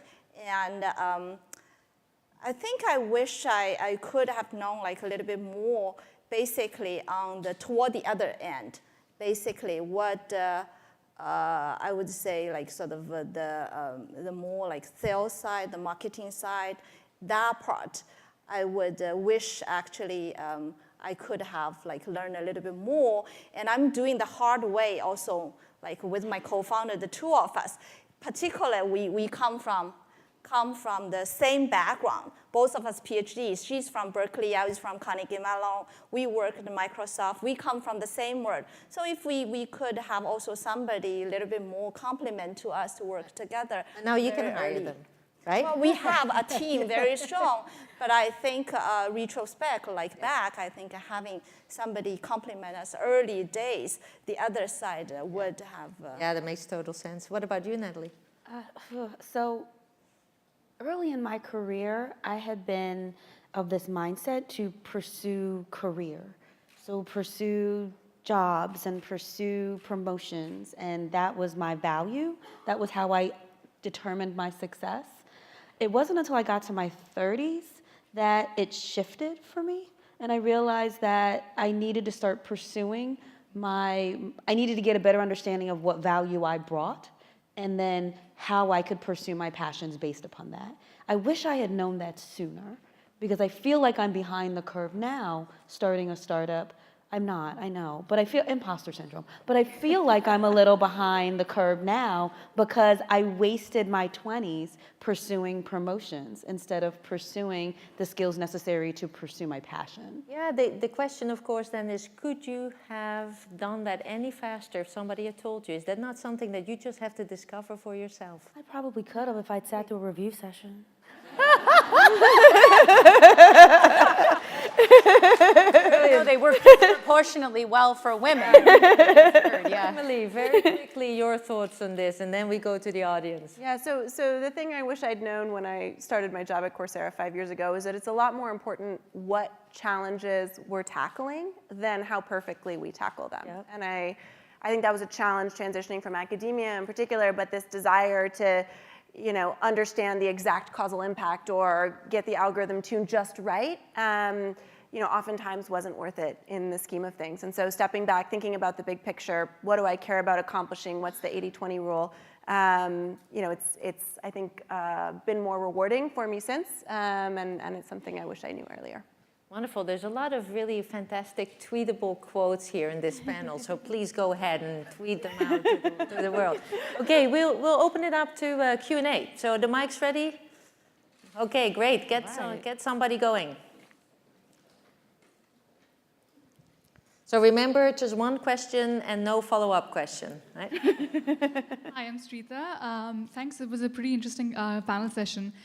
My question is, you're all, in positions of leadership, and as a person who's interested in leadership, I am often conflicted between these two things, like about putting my heads down, getting technically more strong, and pursuing more technically challenging roles and opportunities versus like putting my heads up and looking for leadership opportunities and empowering people. So I'm curious to hear your thoughts on how you worked on this like balance and trade-off as you're progressing through your careers. Wonderful question. Natalie, why don't we start with you? I never picked. I was told I needed to pick. I was told I needed to be a manager or be technical, and I did both. And yeah, I never picked. What I did instead was I looked for jobs that did things that I wanted to do. And if I needed to be in a leadership position to do that job, then I took the leadership position to do that job. But I never pursued leadership just to be a leader. It was for a purpose. It's interesting, and I'll try to make it really quick. The CTO of our company, he's an astrophysicist, and so he really hates leadership. He really just wants to code. He's a data scientist at heart, but he recognized that he needs to be a leader, and he needs to run the technology platform and run the developers. And so he has a very different leadership style than others of us because you can't tell him not to code. Marcia, you, as a professor, you are also a leader in your own way. I think that there's technical leadership, and I think there's a lot of power in being the person that people ask to be on grant review committees or an expert in a field. I think that there's a lot of technical leadership that you can provide and that you should invest in for yourself. I think I tend to really agree with Natalie. I don't take leadership positions that are just leadership positions. They have to make sense with what I care about. I'm a professor. I care about machine learning and health. I work on developing methods and models that work in that space. So if the leadership position is not relevant to that, I tend to say no. But I think that there's different strategies. Yeah. Let's take the next question.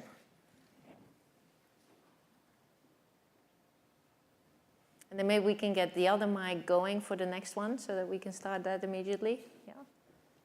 I think this is going to be a little bit salt on the wound, but I want to ask about the failure. So what are the biggest failure that you had in your career, and what is the take home? The biggest failure? Saying, first I thought you were asking about pay. Saying, we're not going there. The biggest failure. Emily. You talked about growth mindset, so let me... I've had so many, so many. I think in my academic career, it's the failure that I already spoke to, which is first year was just tremendously theoretical and technically challenging.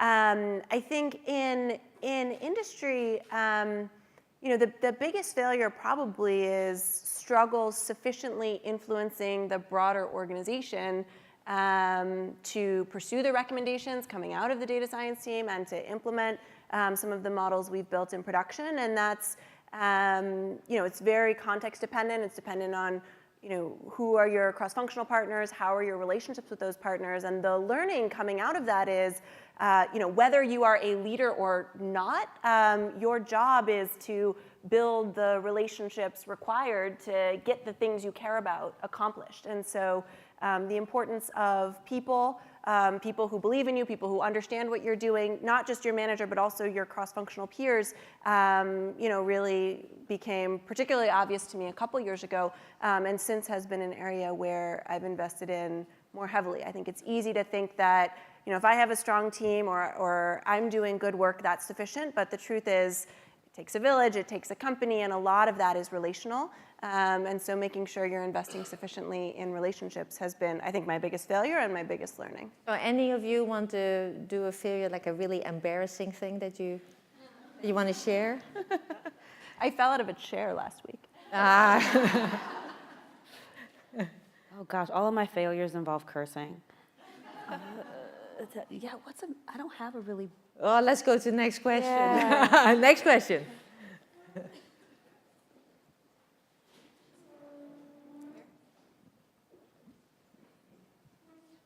So my question, hi, I'm Emma.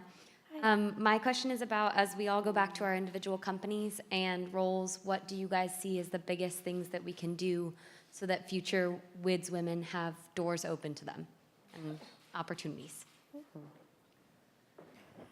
Well, anybody can start this one. Well, the first thing you can do is bring her next year. WiDS is more than this conference. WiDS is groups and engagements and all kinds of things connected to this community.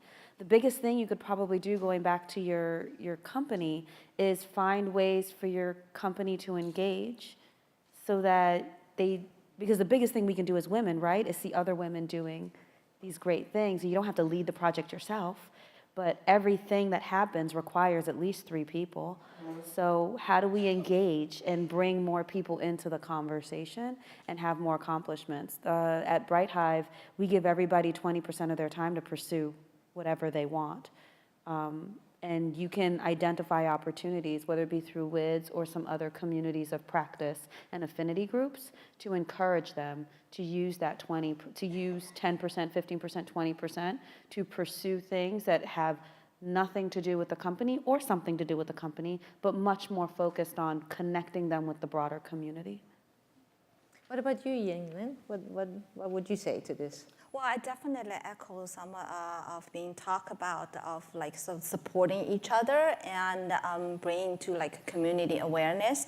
And I think one thing like we've been doing, for example, DataVisor is always like the 2 founders, females as well, like sort of working on data science and starting a company. And frankly, when we just started this company, we too think about whether we need a male co-founder. We look around, we try to find, it's difficult, and the 2 of us just look at each other. We stopped doing it. Probably not. That's our dream. We really wanted to do it. And even if we are 2 women, we support each other. And let's continue to do this. And we've also been trying to some of our many of, I would say, like sort of our data scientists, like team members, are like also like women and participating in in this career.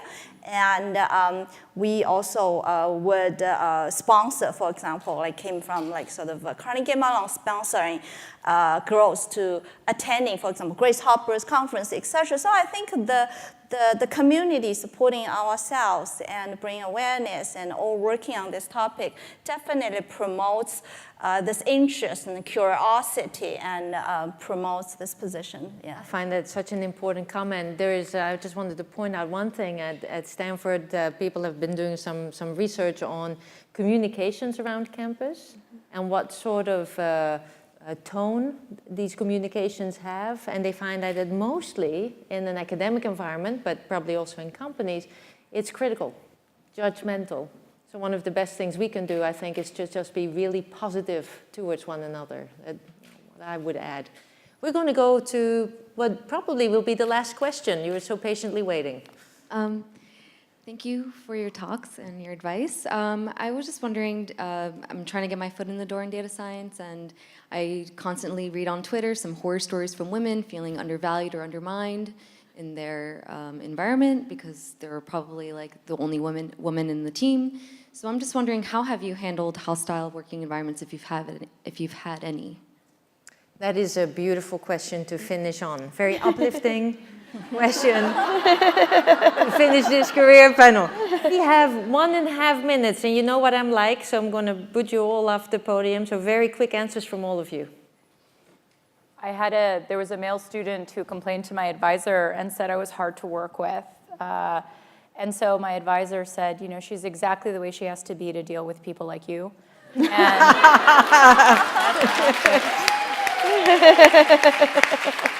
I would strongly encourage you to seek out mentors. Like, it's not a project that's going to make you successful, it's people. Yeah. Have people invest in you. Actually, I think that is just such a beautiful note to end on, and we're out of time. I want to thank you all. This was amazing. They're going to be here at 5 o'clock or just 10 to 5 when we break for reception. That's not long from now, so please thank all of you, all of them, you know, for this wonderful panel, and we'll connect a little bit later. Wonderful.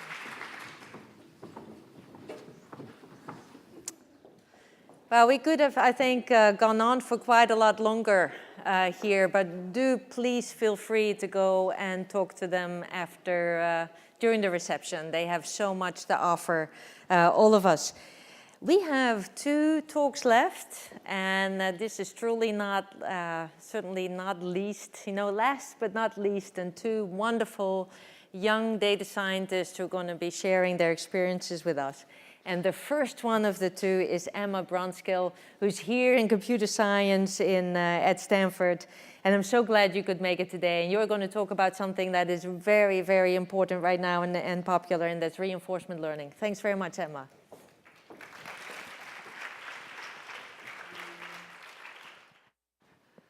I'm thrilled to be here. Thanks everyone for staying till the end. I know I'm getting to the end of a wonderful day.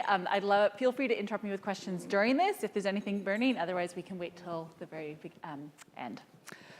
So before I get started, I just want to say thank you to my lab. They're really the wonderful people behind my work, and it's really a pleasure to get to interact with all of them.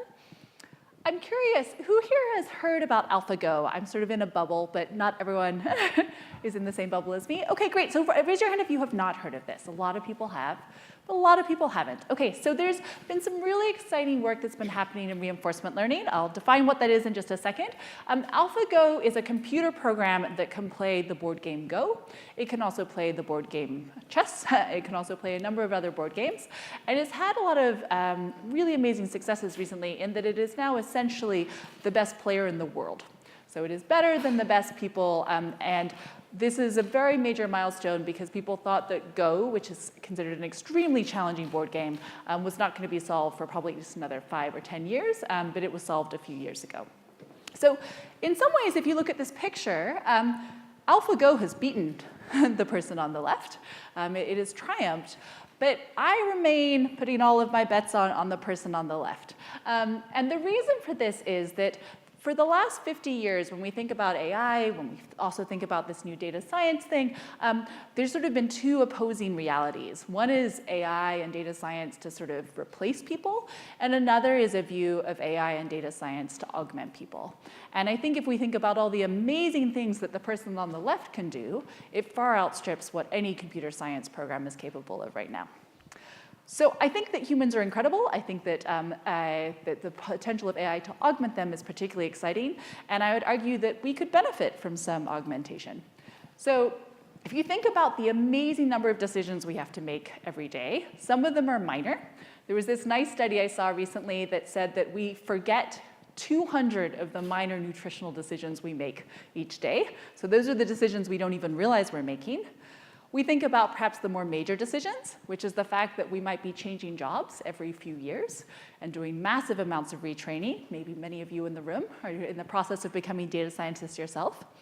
And then, at least in my area, we think about the massive amount of research that is coming out all the time and doubling. The output per year is doubling every 9 years, and trying to stay on top of all of that forms of information. And so I think a lot about how we can have computers that learn to help us. How can we have computers that allow us to make better decisions because they can help us with this sort of enormous complexity that is increasing all the time. Now, when we think about what it might mean for a computer to help us, I think we naturally need to think about optimization, and we naturally need to think about uncertainty. We need to have computers that can understand intent. We need to have computers that can reason about their own limitations and their ability to help us. And so when I think about this formally in terms of like a mathematical perspective, I think about reinforcement learning. So in reinforcement learning, as a cartoon, we could think about a computer that is trying to help us. And it tries to do something perhaps maybe useful, maybe giving a doctor a recommendation. And then it can observe how that help changed the state of the world. And maybe it also gets some information of some sort of reward signal about whether or not that actually was a useful thing to do. And then we repeat. So it's this beautiful closed loop cycle of trying to do things, sometimes succeeding, sometimes failing, and trying again. And in fact, that's what we heard about a lot in the last panel, is thinking about us as human agents trying to do this. And I think a lot about how we have computer agents do the same thing.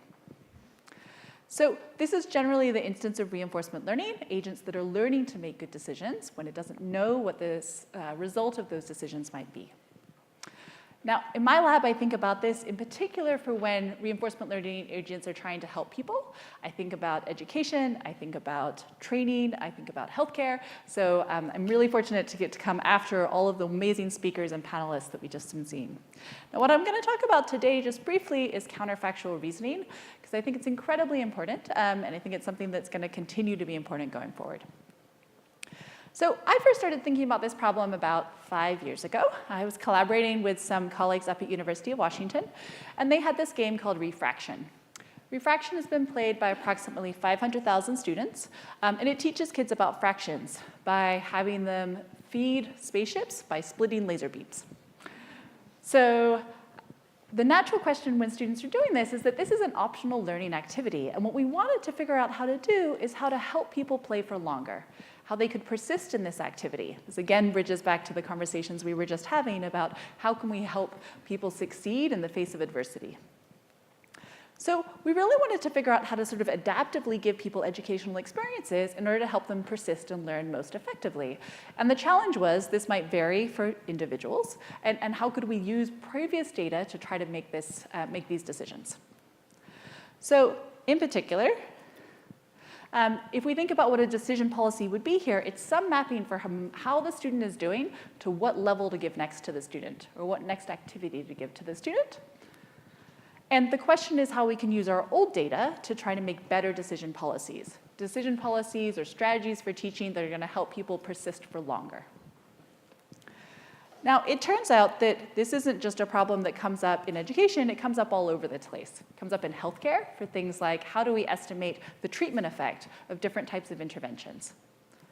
In my case, I was thinking about not just single treatments, but sequences of interventions. So we want to think about not just what to do for a patient or a student now, but across time in order to maximize outcomes.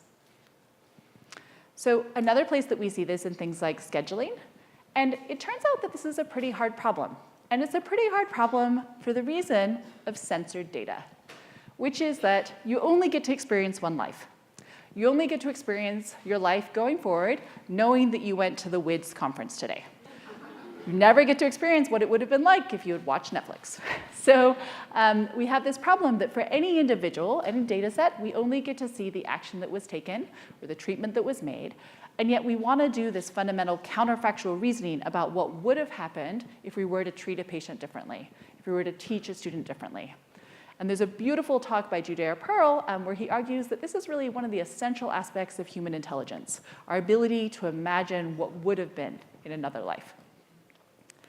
It also is a challenging problem because if you think about these sequences of interventions, we don't want to try all of these combinatorially. I don't want to think about level 1, level 13, level 27, level 5, 17. I want to think about sort of being able to generalize what things are going to actually be effective in a way so that I don't have to run combinatorial number of different experiments. So what was it like in this particular data set? Well, in this particular data set, we had access to about 11,000 students' data. And what we wanted to maximize, again, was persistence, essentially just the number of levels the student completed. Now, what do? Well, we started and we thought, let's be a good machine learning and data science person, and let's build a predictive model of student play. And so we took our 11,000 data points and tried to predict a model that would allow us to simulate how users might do. So if we have a simulator, if we have essentially this fake student that we've built using our previous data, then now we can do optimization for that fake student. We can figure out what would be the most effective policy for that fake student that then maybe we'll deploy in the future. So as you might imagine, there might be some flaws to this. One problem you might realize is that if that model is not very good, then maybe the policy, the decision policy we get out might also not be very good. So if we've got a bad fake student, then however we're best trying to teach that fake student might not transfer to the real world very well. So that's quite natural. We might expect that if we have bad predictive models, they're going to be bad for making decisions. The surprising thing we found is that, in fact, it can be worse than that. And in particular, what this graph is showing is it's showing the difference between predictive performance, which is shown in gray, and best decision policy performance, which is shown in black. And the x-axis here is essentially showing different levels of representations of students. Now, the key idea here is that the best predictive model may not be the best model that you want to use when you're actually making decisions. This is particularly important if your models are not fully expressive. And so when we saw this, we thought, well, maybe we need to do something differently. And so one of the reasons that this issue can happen is that if your models aren't very good, if the class of models you're fitting aren't very good, then even if you have lots of data, you might end up making bad decisions if you assume those models are right. So what we ended up doing is using a different technique that many of you might have heard of before, which is called importance sampling. It's a way to sort of statistically unbiased correct for sort of distributions of data that look different, so you can estimate how different decision policies might do. Now, when we did this, that allowed us to think about lots of different ways of teaching students. So you don't need to look at the x-axis here, you just need to see that we tried lots of different ways that we might be able to teach students, and we estimated how good they would be using our old data. So we were encouraged. We saw in green here that one of them we thought we could increase persistence by 30%. Now, I just want to highlight this thing that's under 0. So 0 here is random. That means that if we just randomly show levels to students, how long will they play for? And this red bar was expert. So that means that our expert performance was worse than if we just randomly showed levels to people. This expert was designed by video game instructors. And obviously, this is a little bit embarrassing because it is worse than random. But the thing that I think this highlights is that in some of these cases, it's really hard to know what are good decision policies, what will help patients, what will help students. And that's exactly where data science and artificial intelligence might be able to be helpful.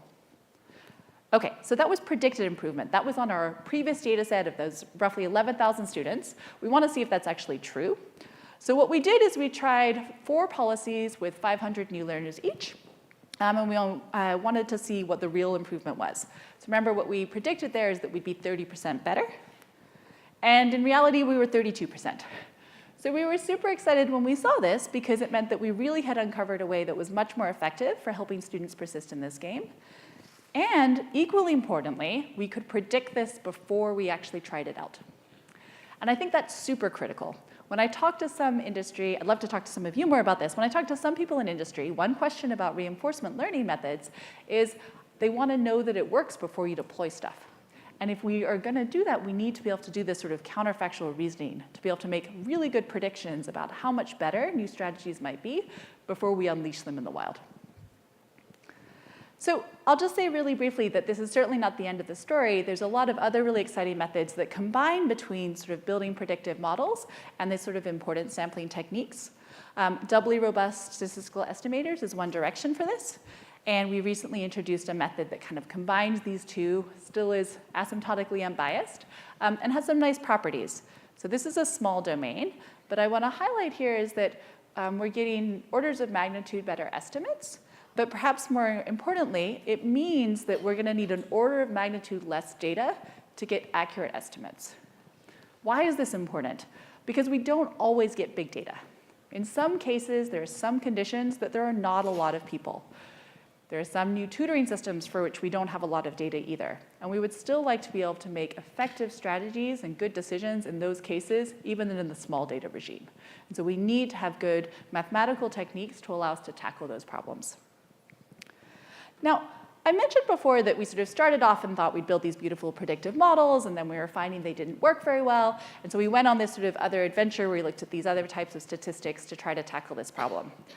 But of course, recently there's been a lot of really exciting work in deep learning, and we started thinking about the fact that often empirically we were seeing that the models were pretty good, even though they might be biased. So what we were thinking is, well, maybe our models aren't so bad. Maybe the previous models we were using just were sort of from the wrong class. We're using the wrong type of models, and we're using the wrong way to fit them. So the insight we had in that case is that maybe we could combine sort of deep learning models, really powerful models, with a new type of loss function, a counterfactual loss function that was going to directly try to get us models that were going to be good for predicting if we wanted to make different types of decisions. So this is joint work with Finale Joshi-Velez's lab over at Harvard. She was a speaker here a couple years ago, and she does a lot of work also on machine learning for healthcare. And so this is exactly the sort of domain where we'd really like to be able to get better predictors, and where the dynamics of the systems can be very complicated. So we recently published a paper on this work, which we call representation balancing. And the idea is that we're going to be able to try to use our previous data, combine it with deep learning, and end up getting much better forms of models and predictors for how good these sort of alternative decision strategies will be. It allows us to sort of take models, which often can be very data efficient, and fit them in new ways so we can try to start answering these counterfactual questions. So just to summarize, I think the issue of sort of how do we do counterfactual sequential prediction is really exciting, and I think that it's an area that comes up in lots of different domains. It's something that people in economics and statistics and epidemiology have been thinking about for a while, but I think that as data scientists and machine learning people, we can also bring a whole new set of techniques and tools, and that it also offers up really exciting possibilities for what we can do when we can actually actively gather our data, which is something that we can do in a lot of the different forms of platforms today. So that's just one of the things that we're really excited about in my lab, and I'm always delighted to talk to other people about potential collaborations. Thanks.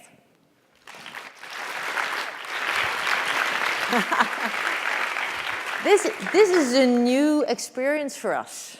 We actually have 4 minutes left. But it is actually really great, because we heard from one younger professor at the career panel. So I was going to ask you too.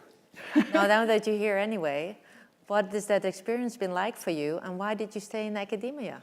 We may as well stick with that a little bit. Sure.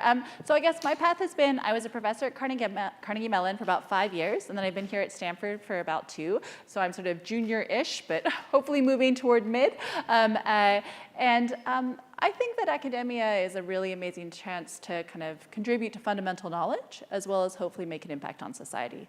And to re-emphasize what Marzia was saying, I think it's this amazing chance to, we're sort of a small startup, right? Because you run your own lab, you get grants, et cetera, and you can completely define your own agenda. And at least when I was starting, when I would talk to big companies about reinforcement learning and using it for education, nobody was doing that. Nobody was interested in that. And my work also allows me to do both theoretical aspects as well as actually to try things with real students. And I think there are very few companies where I could do that complete breadth of both have theorems and have real world impact on students. And I asked the panelists earlier what was the one thing they wished they'd known before they started on their current job. What is your response to that? I think that's a great question. I think maybe the biggest thing would be to be fierce. I think a lot of people, when they start off, feel pretty insecure, are not quite sure how they got their job, wondered if someone's going to figure it out. One thing that really influenced me is that my department chair when I was an undergrad, who was phenomenal, Ed Lazowska, told me that he felt like he was an imposter till he was age 40. And then he realized at age 40, he didn't feel any different, but he was like, if no one has figured it out yesterday, they're not going to figure it out tomorrow. He relaxed a lot. And so I think sometimes sort of putting those insecurities aside and saying, there are really, really smart people that I'm worried are going to figure me out. Well, those really smart people think you can do it. And so being a little bit more fierce and having a little more trust in yourself. Oh, thanks so much. I think it's wonderful to get that feedback from you. Thanks, Emma. And another lovely drawing here from Liza.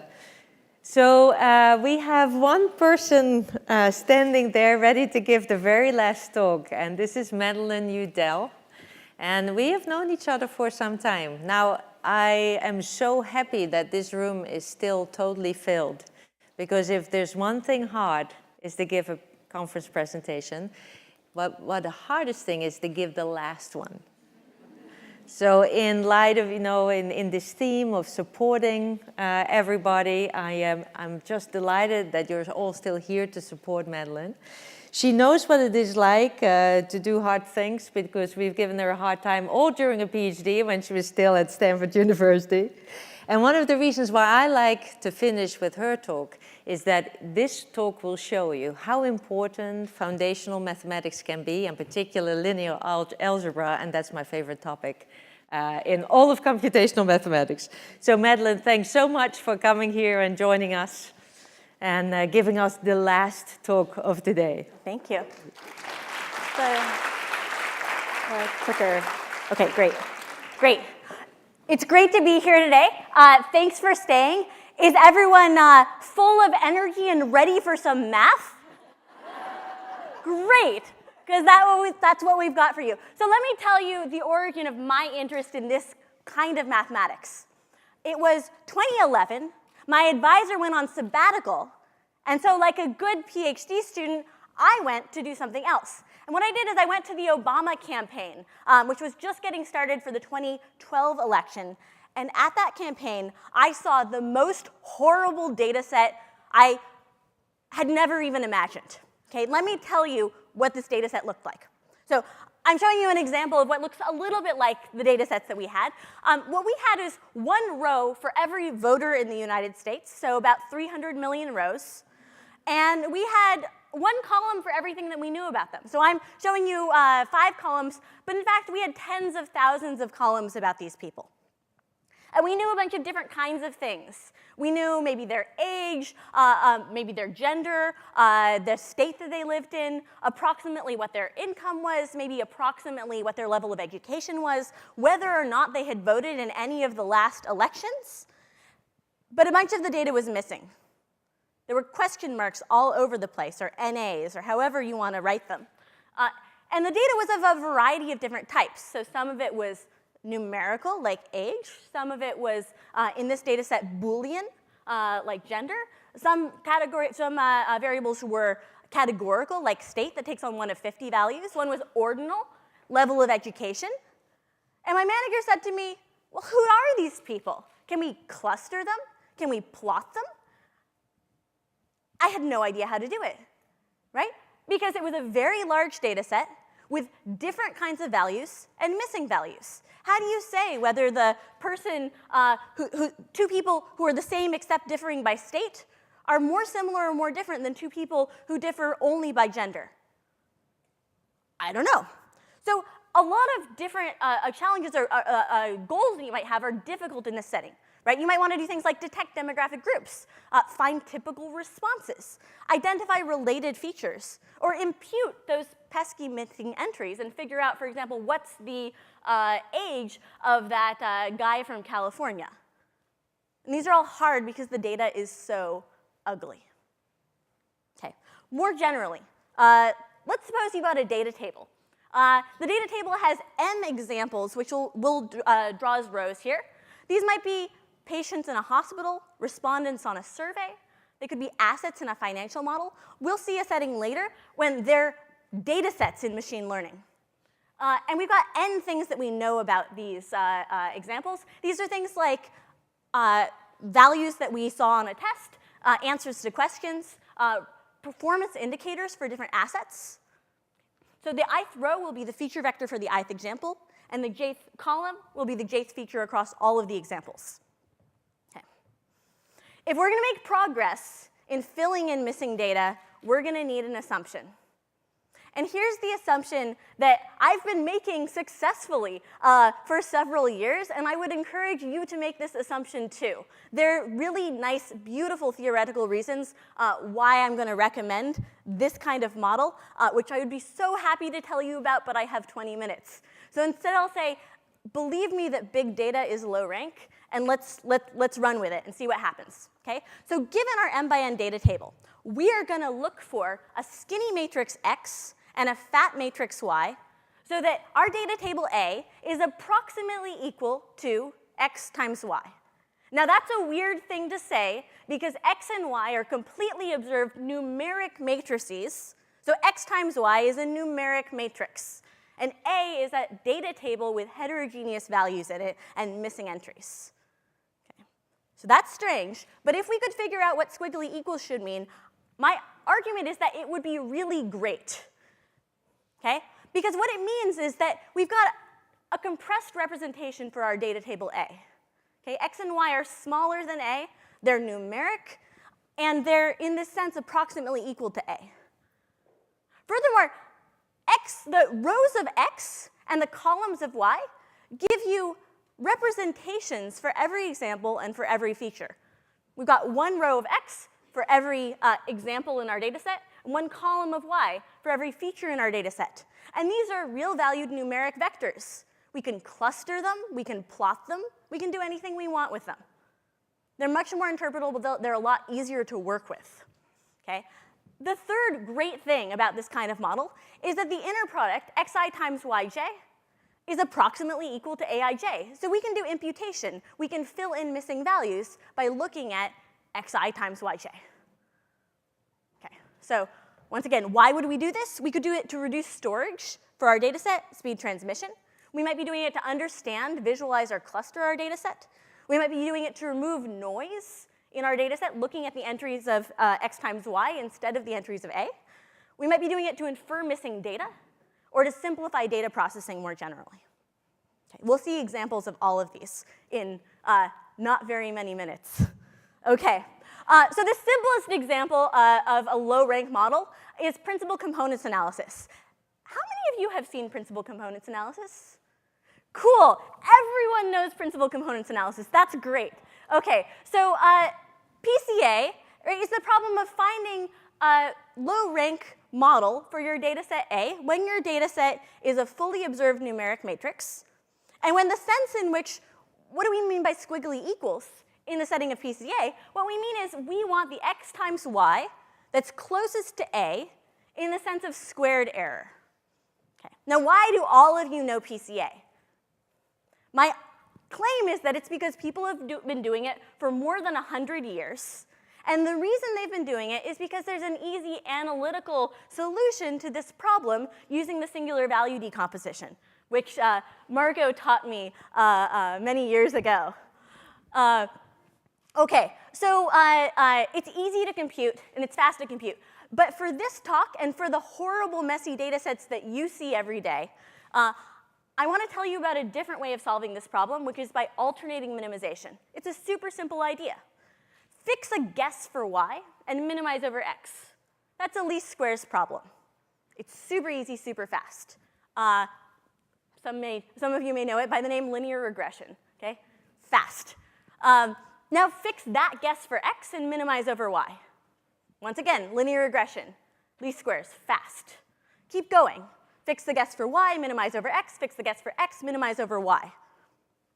Unless you were extraordinarily unlucky, and I mean measure zero in the sense of measure theory, which scared various other panelists, but measure zero, it's not going to happen. Unless you're very unlucky, that converges to the global optimum. So it gets the same answer that you would get by the singular value decomposition, and it's much easier to generalize. Okay, so now let me tell you how to map this onto the horrible data sets that I showed you at first. And if you don't follow this math, don't worry. I'll tell it to you in code in the next slide. Okay, so there's just two changes we're going to make. The first is that instead of minimizing over every entry, we're just going to minimize over the entries that we saw. Those are the ones in some index set omega. The second change we're going to make is instead of using the squared error loss function, we're going to use some other loss function L that tells us how annoyed we are to have approximated this value A, ij, by the number xi, yj. So if you can figure out a good loss function for your setting, that tells you exactly what you mean by squiggly equals. Okay. Notice it's really important that we not be using something like subtraction when we've got aij's that could be weird kinds of values like ordinals and categoricals, because I don't know what it means to subtract California from 7. Okay, so I'm not going to tell you about which loss functions to use. Instead, I'm going to tell you that there are really great software packages that implement this framework and that have default loss functions baked in. So if you don't want to choose your loss function, you're in luck. For example, in Julia, you can fit a rank 5 generalized low rank model in 2 lines of code. Okay? You form a GLRM on your data frame A with rank 5, and you fit it. Great. Okay, how well does it do? What can we do now that we know how to fit low-rank models? The first thing I want to tell you is how well does it do on synthetic data? If it doesn't work on synthetic data, don't try it on real data. It won't work. Okay, so this is synthetic data, but I want you to pretend like this is data from an electronic health record system in a hospital.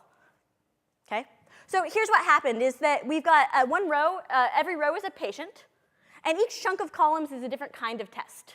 Okay, so the first chunk of tests are numeric, the second chunk of tests are Boolean, they have 0, 1 values, and the third chunk of tests are, have values between 1 and 7. Maybe we asked the patients what their pain was on a scale of 1 to 7. Okay. But there was a problem in our electronic health record system, and we lost the results of 2 of the kinds of tests for half of the patients. This is very embarrassing. So rather than tell the patients what happened, we're going to impute those values. Please don't try this at home. Okay, so we've removed those entries, and we're going to fit a generalized low-rank model. And what I'll show you is that you can see that the imputations look pretty good. Visually, it's hard to distinguish. And if we look at this error plot on the right, green is 0, so that's good. And so you can see most of the area is green. There's 0 error. Okay? Looks pretty good on synthetic data. Let's see what it does for some real applications. Okay. So we can do imputation. Let me tell you how to use these kinds of models to do dimensionality reduction. So I'm going to tell you about some other difficult problem.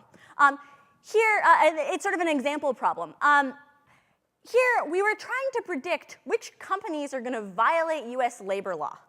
Okay, these are really bad kinds of things. It's essentially stealing money from employees, forcing them to work unpaid overtime. And these are things that employees often can't fight back against. They just don't have the institutional power to do so. Instead, we want to be able to send our law enforcement agents to the bad companies, so the companies that we think might be engaged in bad practices, so that we can stand up for the employees who can't stand up for themselves. Okay? So we want to predict who's going to violate US labor law. And one feature in this data set that I think is very interesting is zip code. Okay? But how do we use zip code in the context of an application like this? What kind of thing is zip code? I mean, there are 5 numbers there, but should we think about that as actually an integer? What kind of thing is zip code? Right? I'd say it's actually a high-dimensional categorical variable. Right? There are 33,000 or so zip codes in the United States. So my normal way of dealing with categorical variables maybe is to use a one-hot encoding. I'll create an extra dimension for every possible value of this categorical variable. But if I did that, I'm introducing 33,000 extra dimensions into my problem. I'm going to overfit. It's going to be very bad. Okay, so what do I do? How do I get the information out of zip code? Let me tell you about an idea that uses low-rank models. And here, we are going to use census data, which Cynthia already told us is so important. Okay? So this is how we're going to get information out of zip codes. We found another demographic data set. Here, the primary key of the data set is zip code. We've got one row for every zip code. And in each column, there's something that we know about the zip code. Okay? We've got a lot of columns here, 150 different columns that contain demographic information. We're going to use a generalized low-rank model to embed these zip codes into a low-dimensional space, which I want you to think of as demography space. The rank of the model is how skinny or how fat those matrices X and Y are. And that's something we can explicitly control. So we can decide if we want those zip codes to be represented by 2-dimensional vectors, 3-dimensional vectors, 10-dimensional vectors, anything we want. Okay? So let me show you what happens if I ask for a 2-dimensional vector embedding of zip codes. Here, I'm plotting a couple of points I'm not sure you can see. On the far left here is East Harlem. On the very far right is a tiny city in Kansas called McCune.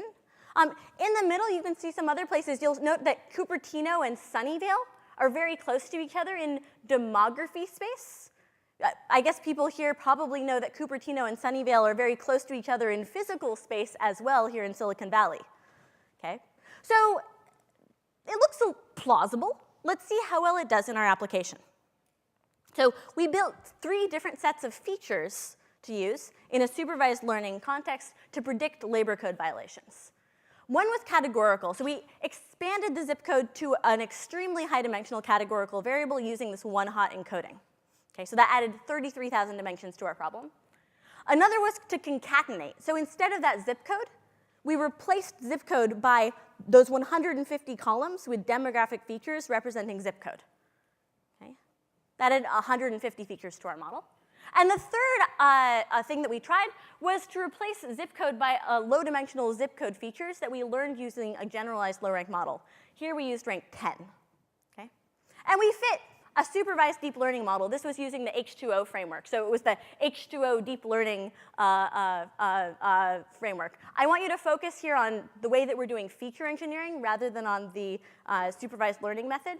Because I just want to find better features to feed into any supervised learning method I want. Okay?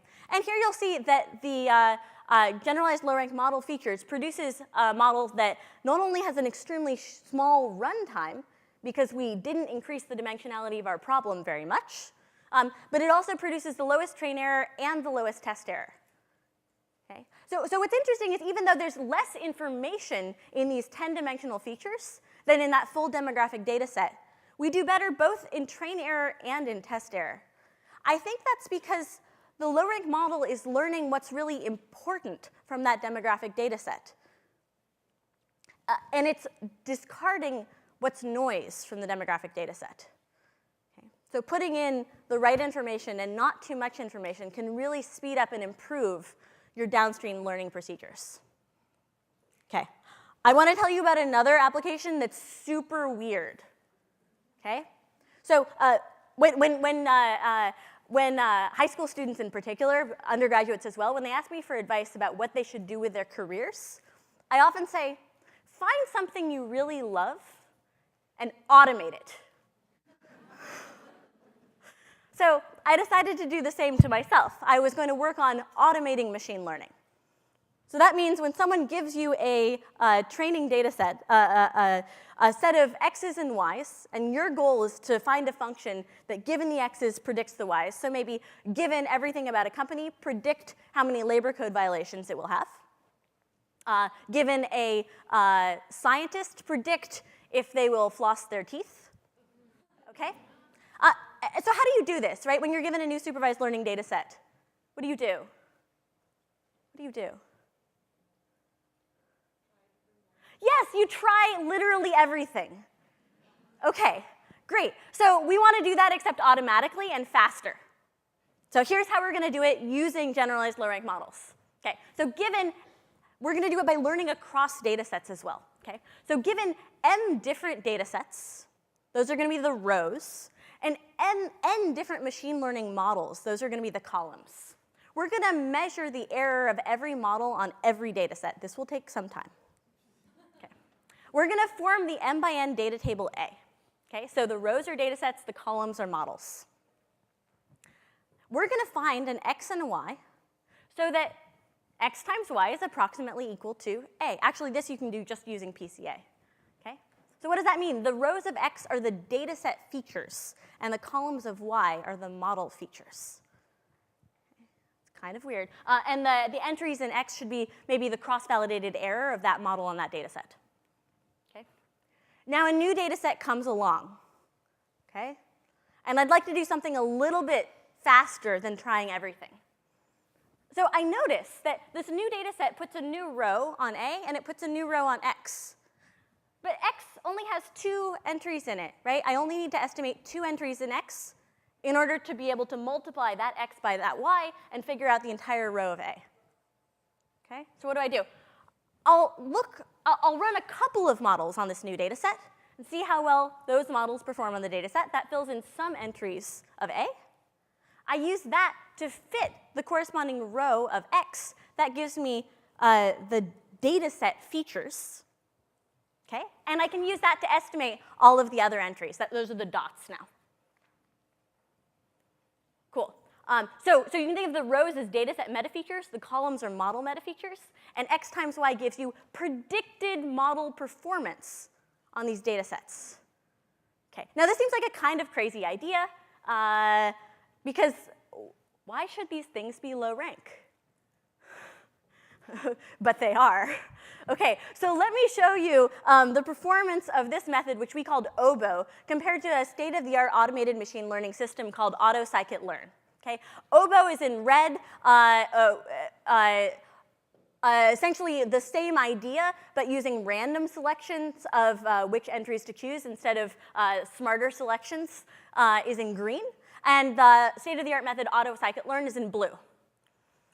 So on the y-axis, you'll see the error of the best model that system can find so far. And the x-axis is how long that code has been running. It's actually on a log scale. Okay? So you'll see that AutoScikit-learn really can't do anything until 16 seconds have elapsed on these data sets, which are relatively small. Whereas OBO is able to find a good model that's as good as the one that AutoScikit-learn can figure out after 16 seconds. It finds it after 1 second. Okay? So it's going 16 times faster by using the fact that it can learn across different data sets using this low-rank structure in the set of all algorithms and all data sets. Okay? So we're able to find good models substantially faster using low-rank structure. So I hope that I took some steps towards convincing you that big data is low rank. Okay? We saw it's low rank in survey data. I told you about it being low rank in medicine. And you saw it being low rank in machine learning. We showed how to exploit low rank in order to fill in missing data, reduce the dimensionality of high-dimensional categorical variables, and automate machine learning. More generally, I think that low-rank structure is a really amazing method to turn big, messy data into small, clean data. So you can use machine learning methods.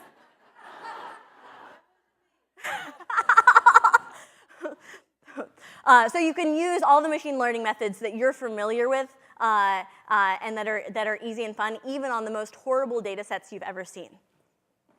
Thank you.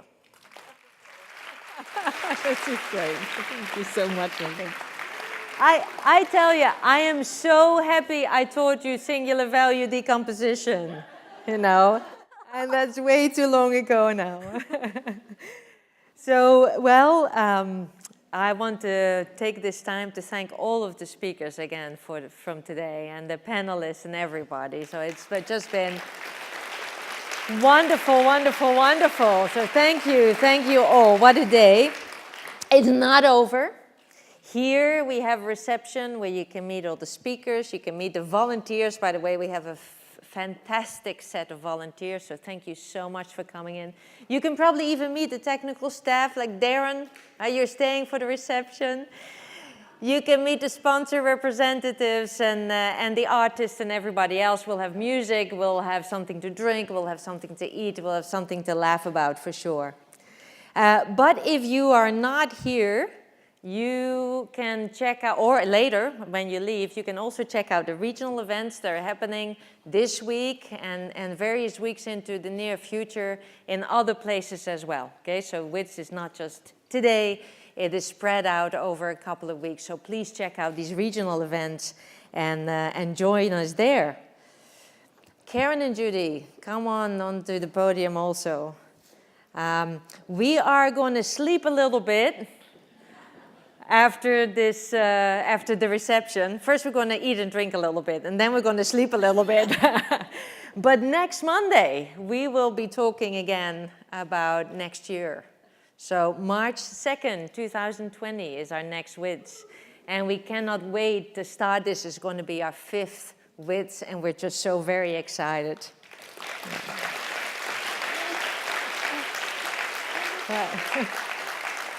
So one of the best quotes of the day for me was, "It's not a project that is going to make you successful, it's the people."